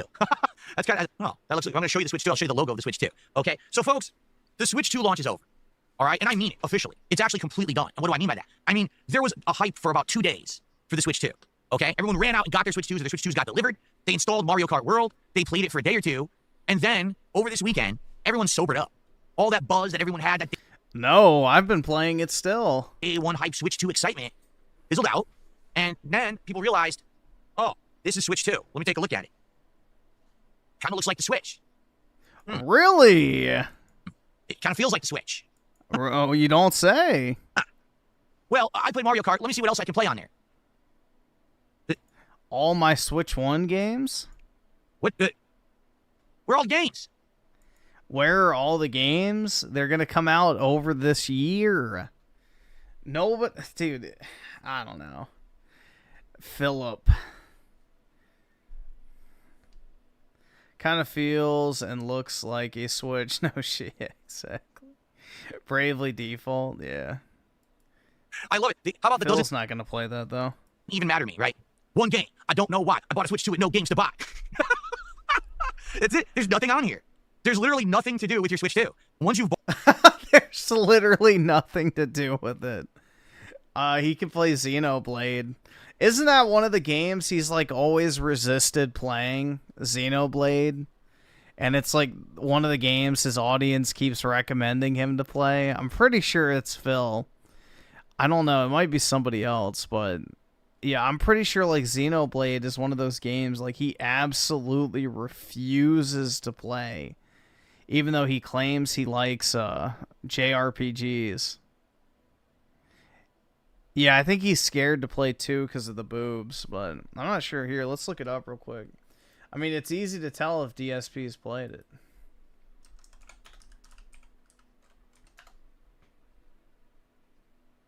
So he played the definitive edition. Or no, the Wii game. So yeah, he never played Xenoblade 2. Interesting. I forced myself to play Xenoblade Chronicles X. I need to play that. I have it. I have yet to start it, though. I gotta finish Bravely Default, though.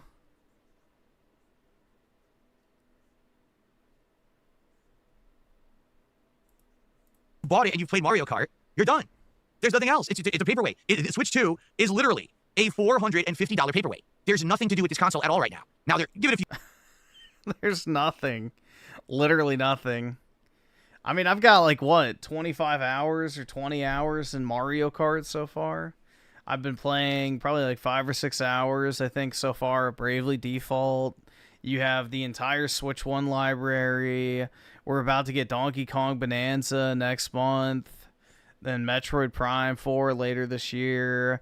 Kirby Air Ride. You know, there's a bunch of Switch 2 upgrades, third-party games. So I don't know what he's talking about. Few months, you'll have some more exclusive games that will come out for it. But right now, you have two options. Play Mario Kart World or play games you already played on other platforms. I have 200 hours? I don't think the game's been out for 200 hours yet. For an exorbitant amount of money because they're all charging top dollar on Switch 2. Play Cyberpunk again. Play Bravely Default again. Play Street Fighter 6. Most people did not play Bravely Default. Like, that was a niche-ass 3DS game, and most people never played it. Again. But I already have those games on superior platforms as well where they run better. So why would I want to rebuy them on Switch 2 for $70 a pop? And the answer is, you don't. So the Switch 2, after that 2 days of euphoria where everyone was celebrating Mario Kart, has lost completely its momentum. After this weekend where you had Summer Game Fest, now Xbox Showcase, people stopped buzzing about it. And in fact, it's hilarious that the whole attitudes on the internet have shifted from, wow, this is exciting to, wow, this is boring. What am I doing? Well, now here's the major problem. Mario Kart World, all right? To be transparent with all of you now, I've now played Mario Kart World for about 9 to 10 hours. I made about 8 videos of it, okay?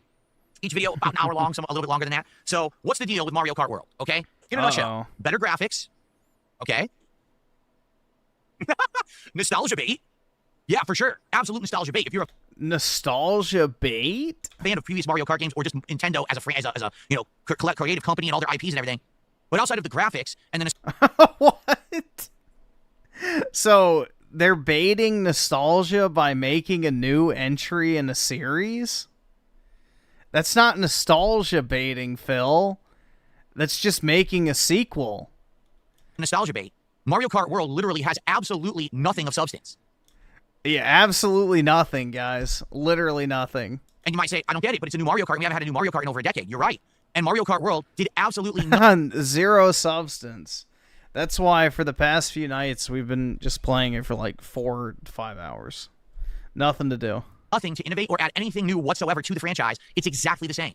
I mean, nothing new or to innovate. The knockout mode, the open world, the challenges, the wall grinding, the rail grinding, 24 racers instead of 12. Yeah, literally nothing to innovate, guys. Absolutely fuck all. In that. It literally is the same as previous Mario Karts. There's no new added spin, no new way to play. It's the same There's no new way to play? Yes, there is, you fucking dumbass. exact game. Okay? Thank you, Dimitri, for putting this on the front page of Kick. There's no new ways to play. Doubling the player count, new game modes, an open world exploration mode. Yeah, the wall and rail grinding, zero fucking new ways to play, new upgrade, or not upgrades, power-ups. Yeah, absolutely fuck all, dude. Oh my, what does he want them to do? Like, add guns? Like, I don't know. I appreciate that. Now's a good time, actually, for that, as I begin to talk about Switch 2 and Mario Kart World. Excellent. Thank you, Dimitri. Do you want to just, like, be able to pull out a fucking Glock and shoot sideways at a motherfucker when you're pulling up next to it? Like, what the fuck do you want to do? Okay, so, FYI, Mario Kart Worlds only has exactly the same amount of tracks as every previous Mario Kart and nothing more. It's oh my god! 8 circuits of 4 tracks, so 32 tracks. That's it. They didn't That's it? Oh my god, dude. That's literally it. add anything new. They didn't say, hey, because we're charging you $80 this time, we're going to add more content. Absolutely not. It's exactly the same amount of content. Did the previous ones have an open world? Did the previous ones have knockout? The previous ones have 24 players? That's new content, Phil. Again, okay? There's no actual new Also, the maps are new, too. controls or anything to it. It's exactly the same. It still implements all the things from previous Mario Kart. So, for example, when you're doing an aerial trick, you either press the trigger or you can wiggle your Switch to do it however you want to do it. But there's nothing in there at all that's innovative or new or different. When you go There literally is, but okay. to the open world, which is supposed to be their selling point, right? Oh, there's an open world in Mario Kart. Wow, that's amazing. It's completely devoid of any kind of energy, character, and point. You think as soon No, there's a bunch of challenges and stuff you can go do. as you join the open world, it would be like, welcome to the open world of Mario Kart. Here, you can complete challenges, which will earn you unlocks. There's a, get this and unlock a secret area and do this. Nope. They just throw you into the open world and say, well, just mess around. What do you mean? What am I doing? What's the goal? Why am I here? You figure. Have fun. Have fun. See, this is the modern gamer's dilemma. It's like they literally have to be told how to play a game. They can't just be given a game and be like, yeah, have fun with it. Play the game how you want to. Just enjoy your time with it.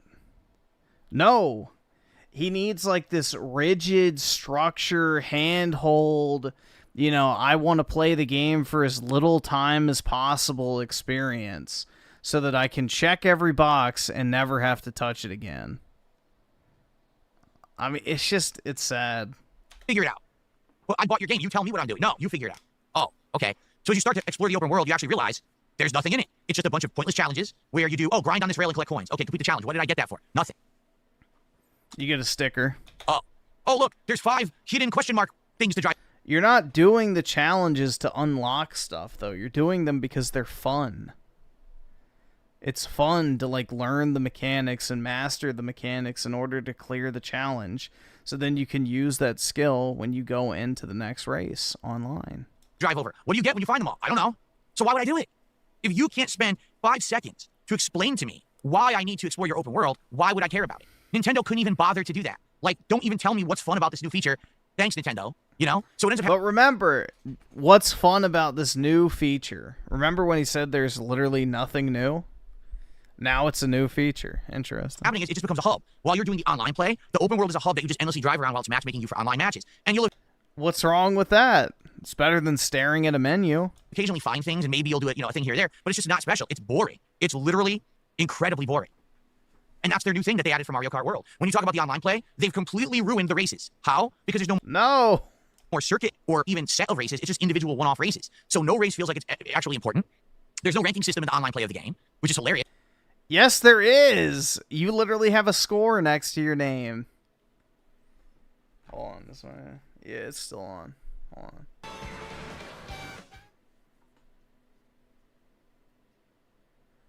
on.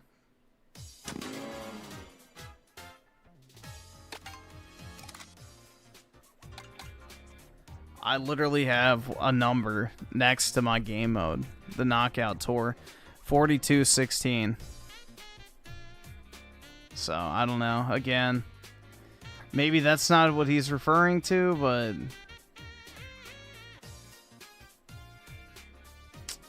looks like a rank or whatever the fuck to me. I don't know. every other game now that has competitive online play has some kind of a ranking system where you tier up, right? You go to different levels. Oh, you're a rookie, then you're a master. Oh, you're gold or silver tier, whatever it is. Not Mario Kart World. They couldn't be bothered with that. Instead, you get a number that you either gain points or lose points depending on how you place in a race, and it's just a number that means absolutely nothing. You get nothing for it. You don't really show up anywhere. No one's going to celebrate if you're the best Mario Kart player because you have a high number in single races. No one cares. So ultimately, all your online play is for nothing. Now, there are three. All your online play is for nothing. No, Phil, it's to have fun. It's to have fun. That's what the online play is for. Why do you need some arbitrary fucking gay little medal to make yourself feel like you're doing...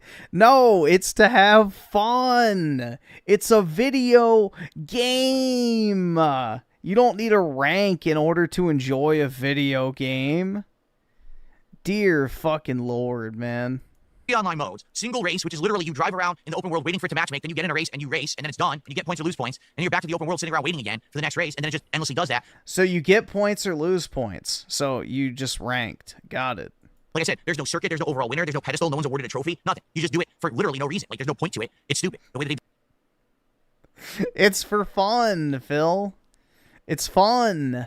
When I'm playing in private matches on stream for 5 hours a night doing knockout, it's not because I'm trying to level up or get a trophy or something. It's because I'm having fun. I'm having fun playing a game that I paid for. And I don't need an arbitrary, meaningless number next to my name in order to demonstrate how much fun I'm having.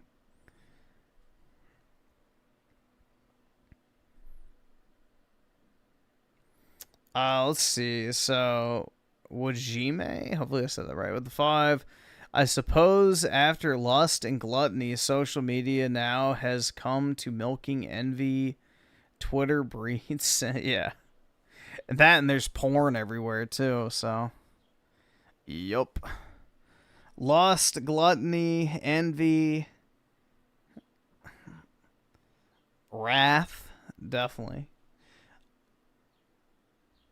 But yeah. All right, awesome. Sad, Thanks, man. nigga. All right. Sloth, too. TH Wolf with the 5. It's like saying, what's the point of collecting stars or moons in Mario 64 Odyssey? Yeah. Exactly. I mean, what's the point, man? You don't even get a rank. You don't get a rank. So obviously, it's just completely meaningless. They designed it is flawed, okay? Then you've got battle mode, and battle mode also is awful. Battle mode is a throwback to SNES. How is battle mode awful? It was fun when we played it the other night. That's Mario Kart.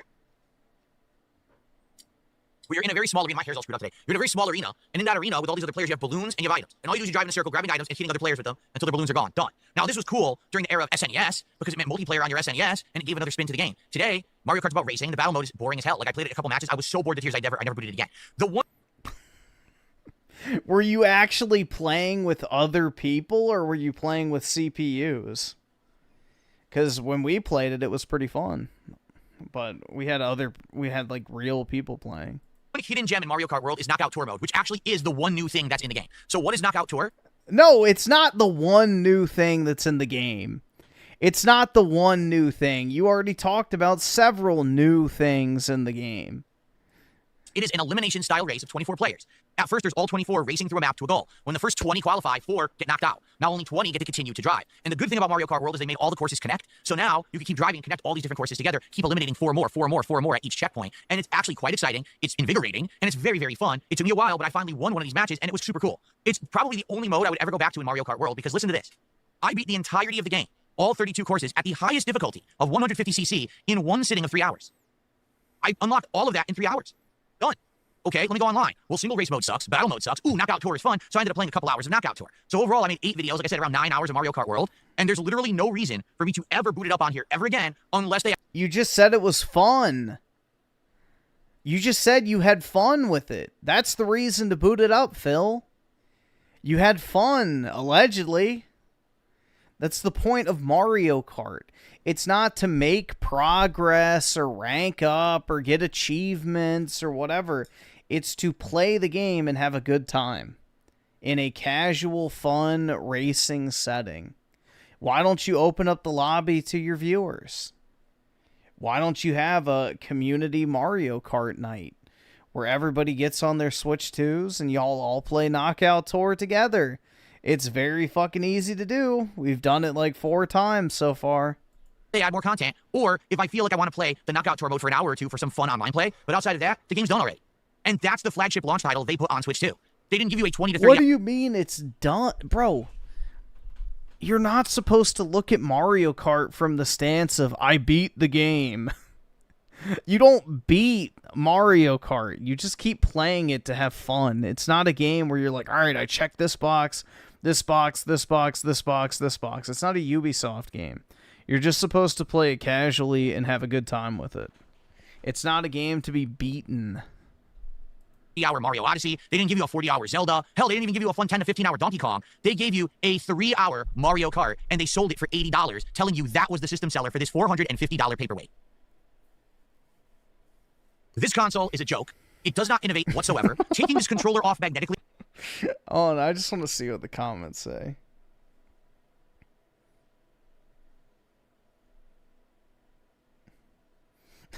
Buys a travel bag and doesn't even leave the house.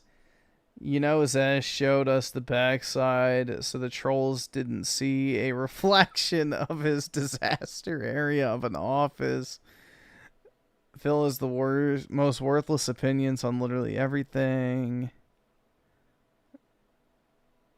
Spends hundreds and hundreds of dollars on new console and accessories he doesn't need. Upset he doesn't get thousands or $1,000 in tips immediately. Dead console guys, Nintendo killed Phil's business. Only hates it because he didn't make the money he wanted. Yeah, exactly. He literally hates video games, and I'm willing to bet my soul that the only reason he says it's dead is because he didn't get enough money. What a POS. Phil doesn't understand Mario Kart is for playing with friends. I mean, not even just playing with friends. It's just playing to have fun. That's it. Damn, those Mario Kart clips really fucked him up. Yeah. One of them got, like, I think 100,000 likes or something on Twitter. He predicted the original Nintendo Switch would fail, by the way. So he did all that, ordered 2, complained when the order got canceled, kicked and screamed about it, gets it, has a marathon, begs like a druggie, and now it's dead. The fact that he's telling us it's dead tells me it hasn't even peaked. Mario Kart's open world needed yellow paint.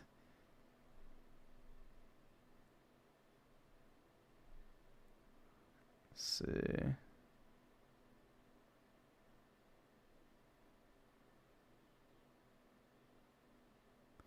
Yeah. It's insane how delusional as fuck he is. The hype died because Phil is boring. Yeah, the thing is I see clips on Twitter constantly now of Mario Kart World and shit, so I think people are still having a good time with the game. And using it as a mouse is not innovation. You can have a mouse right now on your PC or console. That's not any added value. The fact that they've caught... That's not added value? Yes, it is, Phil. You don't have to buy any additional accessories. It's literally included right out of the box. You don't have to buy an extra mouse. Up with other consoles and now can do 4K is not innovative. It doesn't give added value. It's just playing catch-up. This thing is a ripoff. There is no reason to own it. It's not. Unless you absolutely need to play Mario Kart right now, and you will be done with it within a day like everyone else is. People are literally saying, what do I do with this now? What was the hype about? You have to understand. Welcome to a console launch, Phil. The entire fucking generation's worth of games don't just magically appear on day one. Something about Nintendo, because I've said this before, and I'll say it again. Nintendo doesn't improve because there is a fan base that buy Nintendo no matter what mistakes they make, no matter how underwhelming their stuff is, the fan base still buys Nintendo. So Nintendo... That sounds like his donors. I think somebody said that. I didn't really read the quote. When people keep rewarding mediocrity, mediocrity will never improve. Holy shit. He said that with no sarcasm whatsoever. Yeah. Zero self-awareness, man. Zero self-awareness. He literally summed up his 15-year legacy. Nintendo has absolutely no reason to ever improve. Why would you put something new, special, or innovative on the Switch 2 when people are going to buy it anyway? Oh my god. You know how hard it was to get this thing? It was hard as shit to buy this thing. No, it was not. I got 7 of them. I got 7 of these and I barely even tried. We sat here in a fucking stream and it was piss easy. I did not have any trouble getting a Switch. You know, ridiculous. Waiting in queues, clicking, have to be there at a super special time when it drops to get Oh my god, waiting in queues and clicking? Oh my god, you poor baby. I hope you managed. And you get it. What do I have this for? What am I doing? Why, you know, it's buyer's remorse. What the hell did I waste all my time on to get this thing when there's nothing to do on it? It's a joke. And it's the same thing when people keep rewarding mediocrity. Then why did you freak the fuck out when your orders got canceled? Shouldn't you have been like, oh yeah, maybe it's for the best. I don't really need to play this day one. Mediocrity will never improve. Nintendo will never put the extra effort in to make something special if you keep rewarding them with your money. Do you get it? I'm a content creator. It was my job and responsibility to get this thing and to tell you the truth about it. No, it was not your job and responsibility. Nobody put that responsibility on you, Phil. The world would have kept turning if you didn't give your opinion on the Switch 2 day one. Ran out and bought into the hype is now feeling it in their wallets. Damn, I just dropped all that money and I got nothing to play on this thing. I don't want to play a game again. I already played on something else and spent $80 to buy it. What a ripoff. Well, then why'd you buy the Switch? Why? Why did you get it? It doesn't seem to make sense. It's just really weird that people buy into this bizarre hype. And again, to reiterate my point, when you reward bad behavior, it never improves. So take a look at Nintendo's history. Every time that they actually do something wrong, they get bailed out anyway. No one liked the Wii U, so what did people do? They ran out and they bought 1 million amiibos. So Nintendo made an insane amount of money anyway, even though their console and games weren't selling. So why should we change? I just don't get it. It's very bizarre. All right, so, ladies and gentlemen, the Switch 2 is a huge disappointment. And now, much like every other Nintendo console up to this point, besides maybe the SNES, I have absolutely nothing to do with my Switch 2, besides maybe every once in a while, say, hey, let's do a night where we just do some Mario Kart Knockout Tour and just have some fun, see if I can win a match or two. That's it. There's nothing else to do with this thing. Now, in a month, there's the new Donkey Kong Bonanza. I am excited for that. That looks good. But this will now collect us for a month. I have nothing to do with it. It will sit around, pointless, complete waste of time and money. What's hilarious is everyone who ran out and bought carrying cases like me, okay, I'm guilty of this, and all these accessories, what do you need it for? There's one game. Oh, yeah. Anyway, so Switch 2 is already dead. You know, it really is, like, legit, no lie. Everyone over the weekend was like, wow, that's really it. And then started talking about another game that they saw at State of Play or Summer Game Fest, and now this morning Xbox Showcase. This is completely already done. So, okay. All right, let's see here. Big back to the $2 super chat. He says, it was Wulong, then Wukong, and now Wuchong. All Souls-likes. That's right. Wulong, Wukong, Wuchong, Wuchang, Wuchang, and now they have Wu-Tang. There actually is a Wu-Tang game. So now you're really confused. The Wu-Tang game is not a Souls-like, for the record. Okay. And Mozzie used to $5 super chat says, you know what? I returned my Switch 2 to Target. The worker said many people are doing that as well. People probably realize it's pointless and not worth it at all. Now, here's the question. How did you return it? You opened your console. You played stuff on it, and they allowed you to return it? I wasn't aware. Yes, Phil. Every store lets you do that. They would let you do that. I think, video game content, they usually, once you've opened it and used it, they don't let you return it. Like a controller, they would, but a console, usually no. I'm shocked that they actually took it back. Yes, a console, they absolutely do. They give you your money back. Well, good for you if they did. Oh, you never opened it. You bought it and you didn't open it? Wow. Well, good on you if you were on the fence and you bought it and you realized you didn't want to keep it. That was actually a smart move. Pretty smart move. Okay, welcome back to Kickapoo over on Kicks. I was on vacation. I'm back. Let's see here. Someone took $2 says, if the console is worthless, then smash it. No, I'm not an idiot.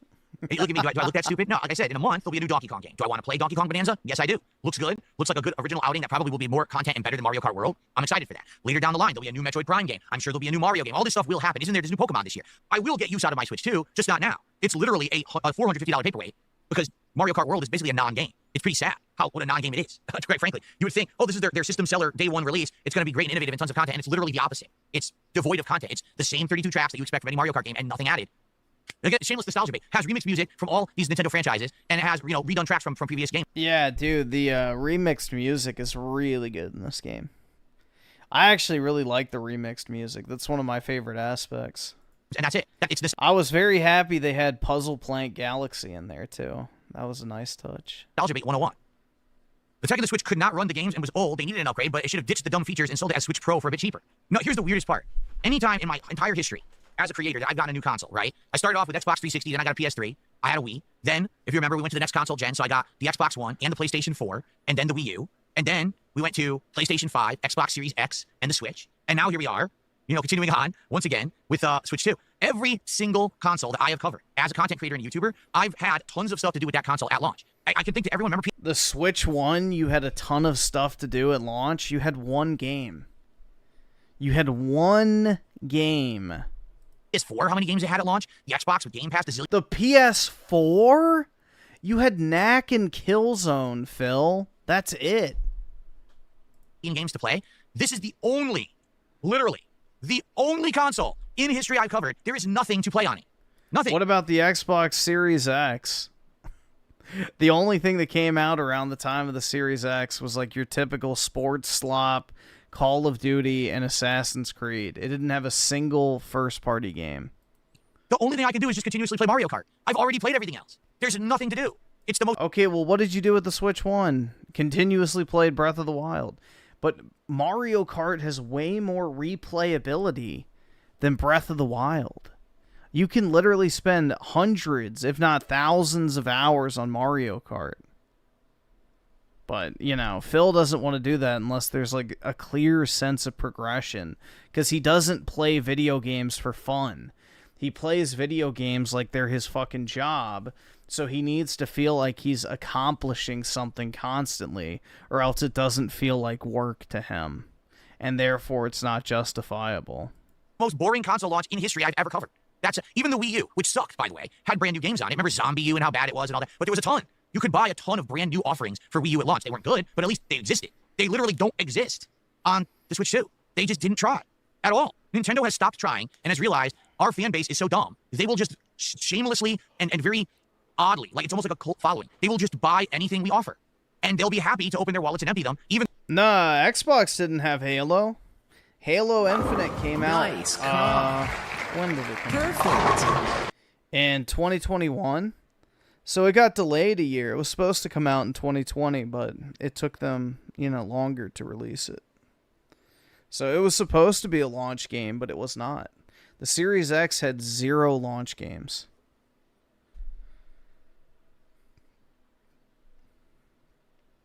Tony Esquire with the 20. Really appreciate it, man. It's very kind of you, sir. Morning, Griffin. Your content is better than the so-called pro creators. So an evaluated color super chat is earned. Appreciate it, man. Thanks so much. I got the Switch 2 off your recommendation, and yeah, cart is dope. Nice, man. Well, I mean, I've been streaming it most nights, so if you're on, you know, feel free to join into the lobby if you can. But really appreciate it, man. Thanks so much. even though people complained about the cost of the Switch 2, they still went out and bought it and bought a zillion accessories and everything. Now they have nothing to do with it. It's all Trump's fault. Yeah, exactly. Pretty sad. I don't get it, but people just keep... Just like that super chat, Trump is orange, dude. Into this endless thing. And the thing is, consumers are becoming more savvy. They are. Take a look at games these days. People are not falling for the same tropes and the same things that we've always seen. They're like, we don't want to buy that. I don't want to get that. That's too samey. That's too much similar to something else, or it's not worth my dollar. Good for you if you've wisened up. But then Switch 2 is a huge sales hit. Like, why?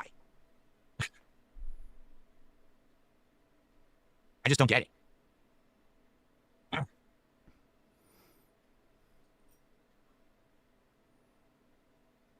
Yes, I know all the Persona games are going to be on Game Pass at launch. I'm aware. Well, JDTV, here's the thing. He says, I'm happy that I can play Pokemon Violet in 60 frames per second. I get that. Listen, I loved Pokemon Scarlet. I actually liked it more than most other people. I thought it was the best Pokemon game I'd ever played. I said it was a shame it ran horrible. What? No. Hold on. Well, JDTV, here's the thing. He says, I'm happy that I can play Pokemon Violet in 60 frames per second. I get that. Listen, I loved Pokemon Scarlet. I actually liked it more than most other people. I thought it was the best Pokemon game I'd ever played. I said it was a shame it ran horribly on the original Switch.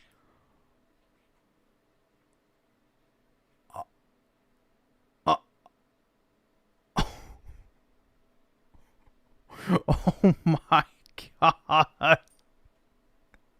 No. No. Holy shit.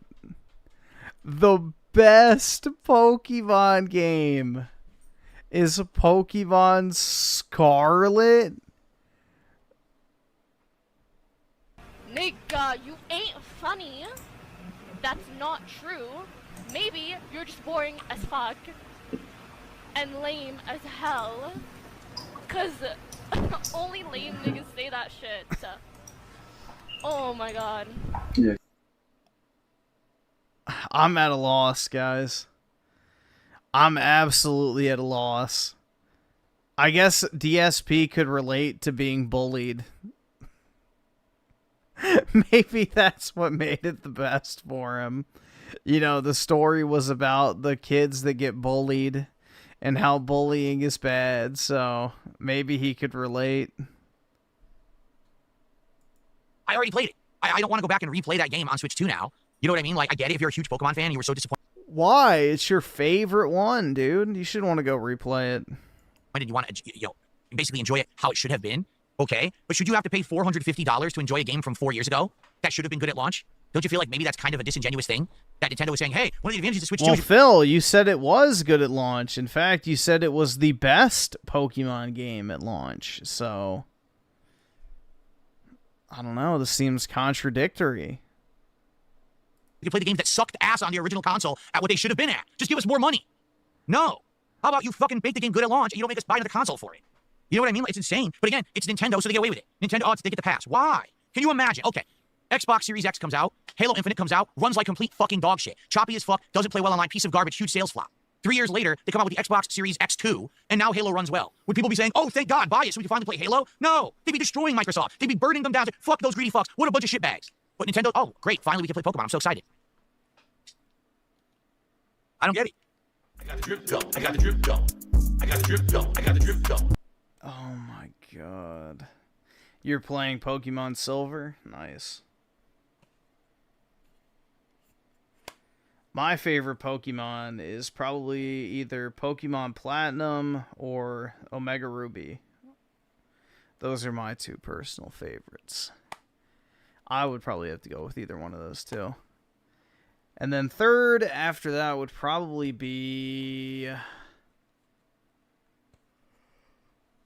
I would probably say Soul Silver.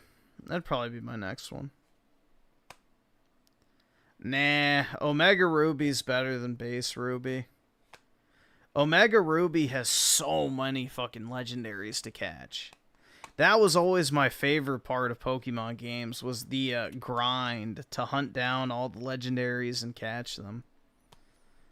And Omega Ruby had a ton of legendaries to go and catch.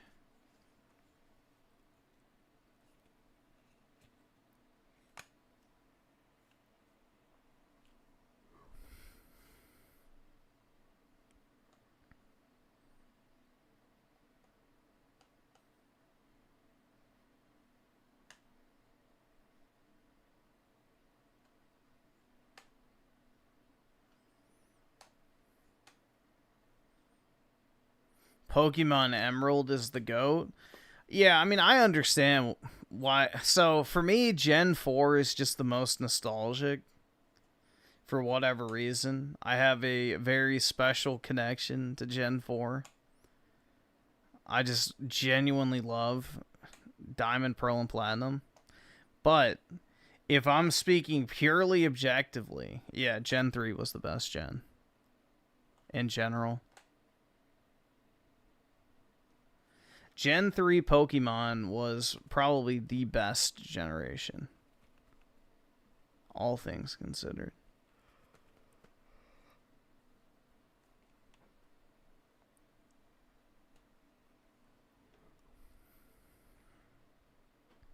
I think it had probably the best, like, Pokemon designs across the board. Gen 3. Gen 4 kind of relied too much on older Pokemon from previous gens. And a lot of the Pokemon introduced are not that great. But there were some really good Pokemon in Gen 4.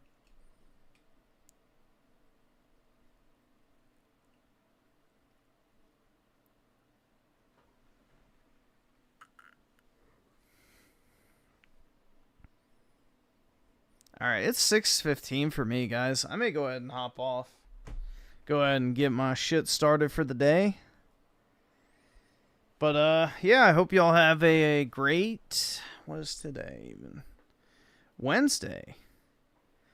And, yeah, I guess I'll see everybody later tonight. Appreciate y'all hanging out. Thanks for all the support as well. And I will talk to everyone later. Peace out, guys.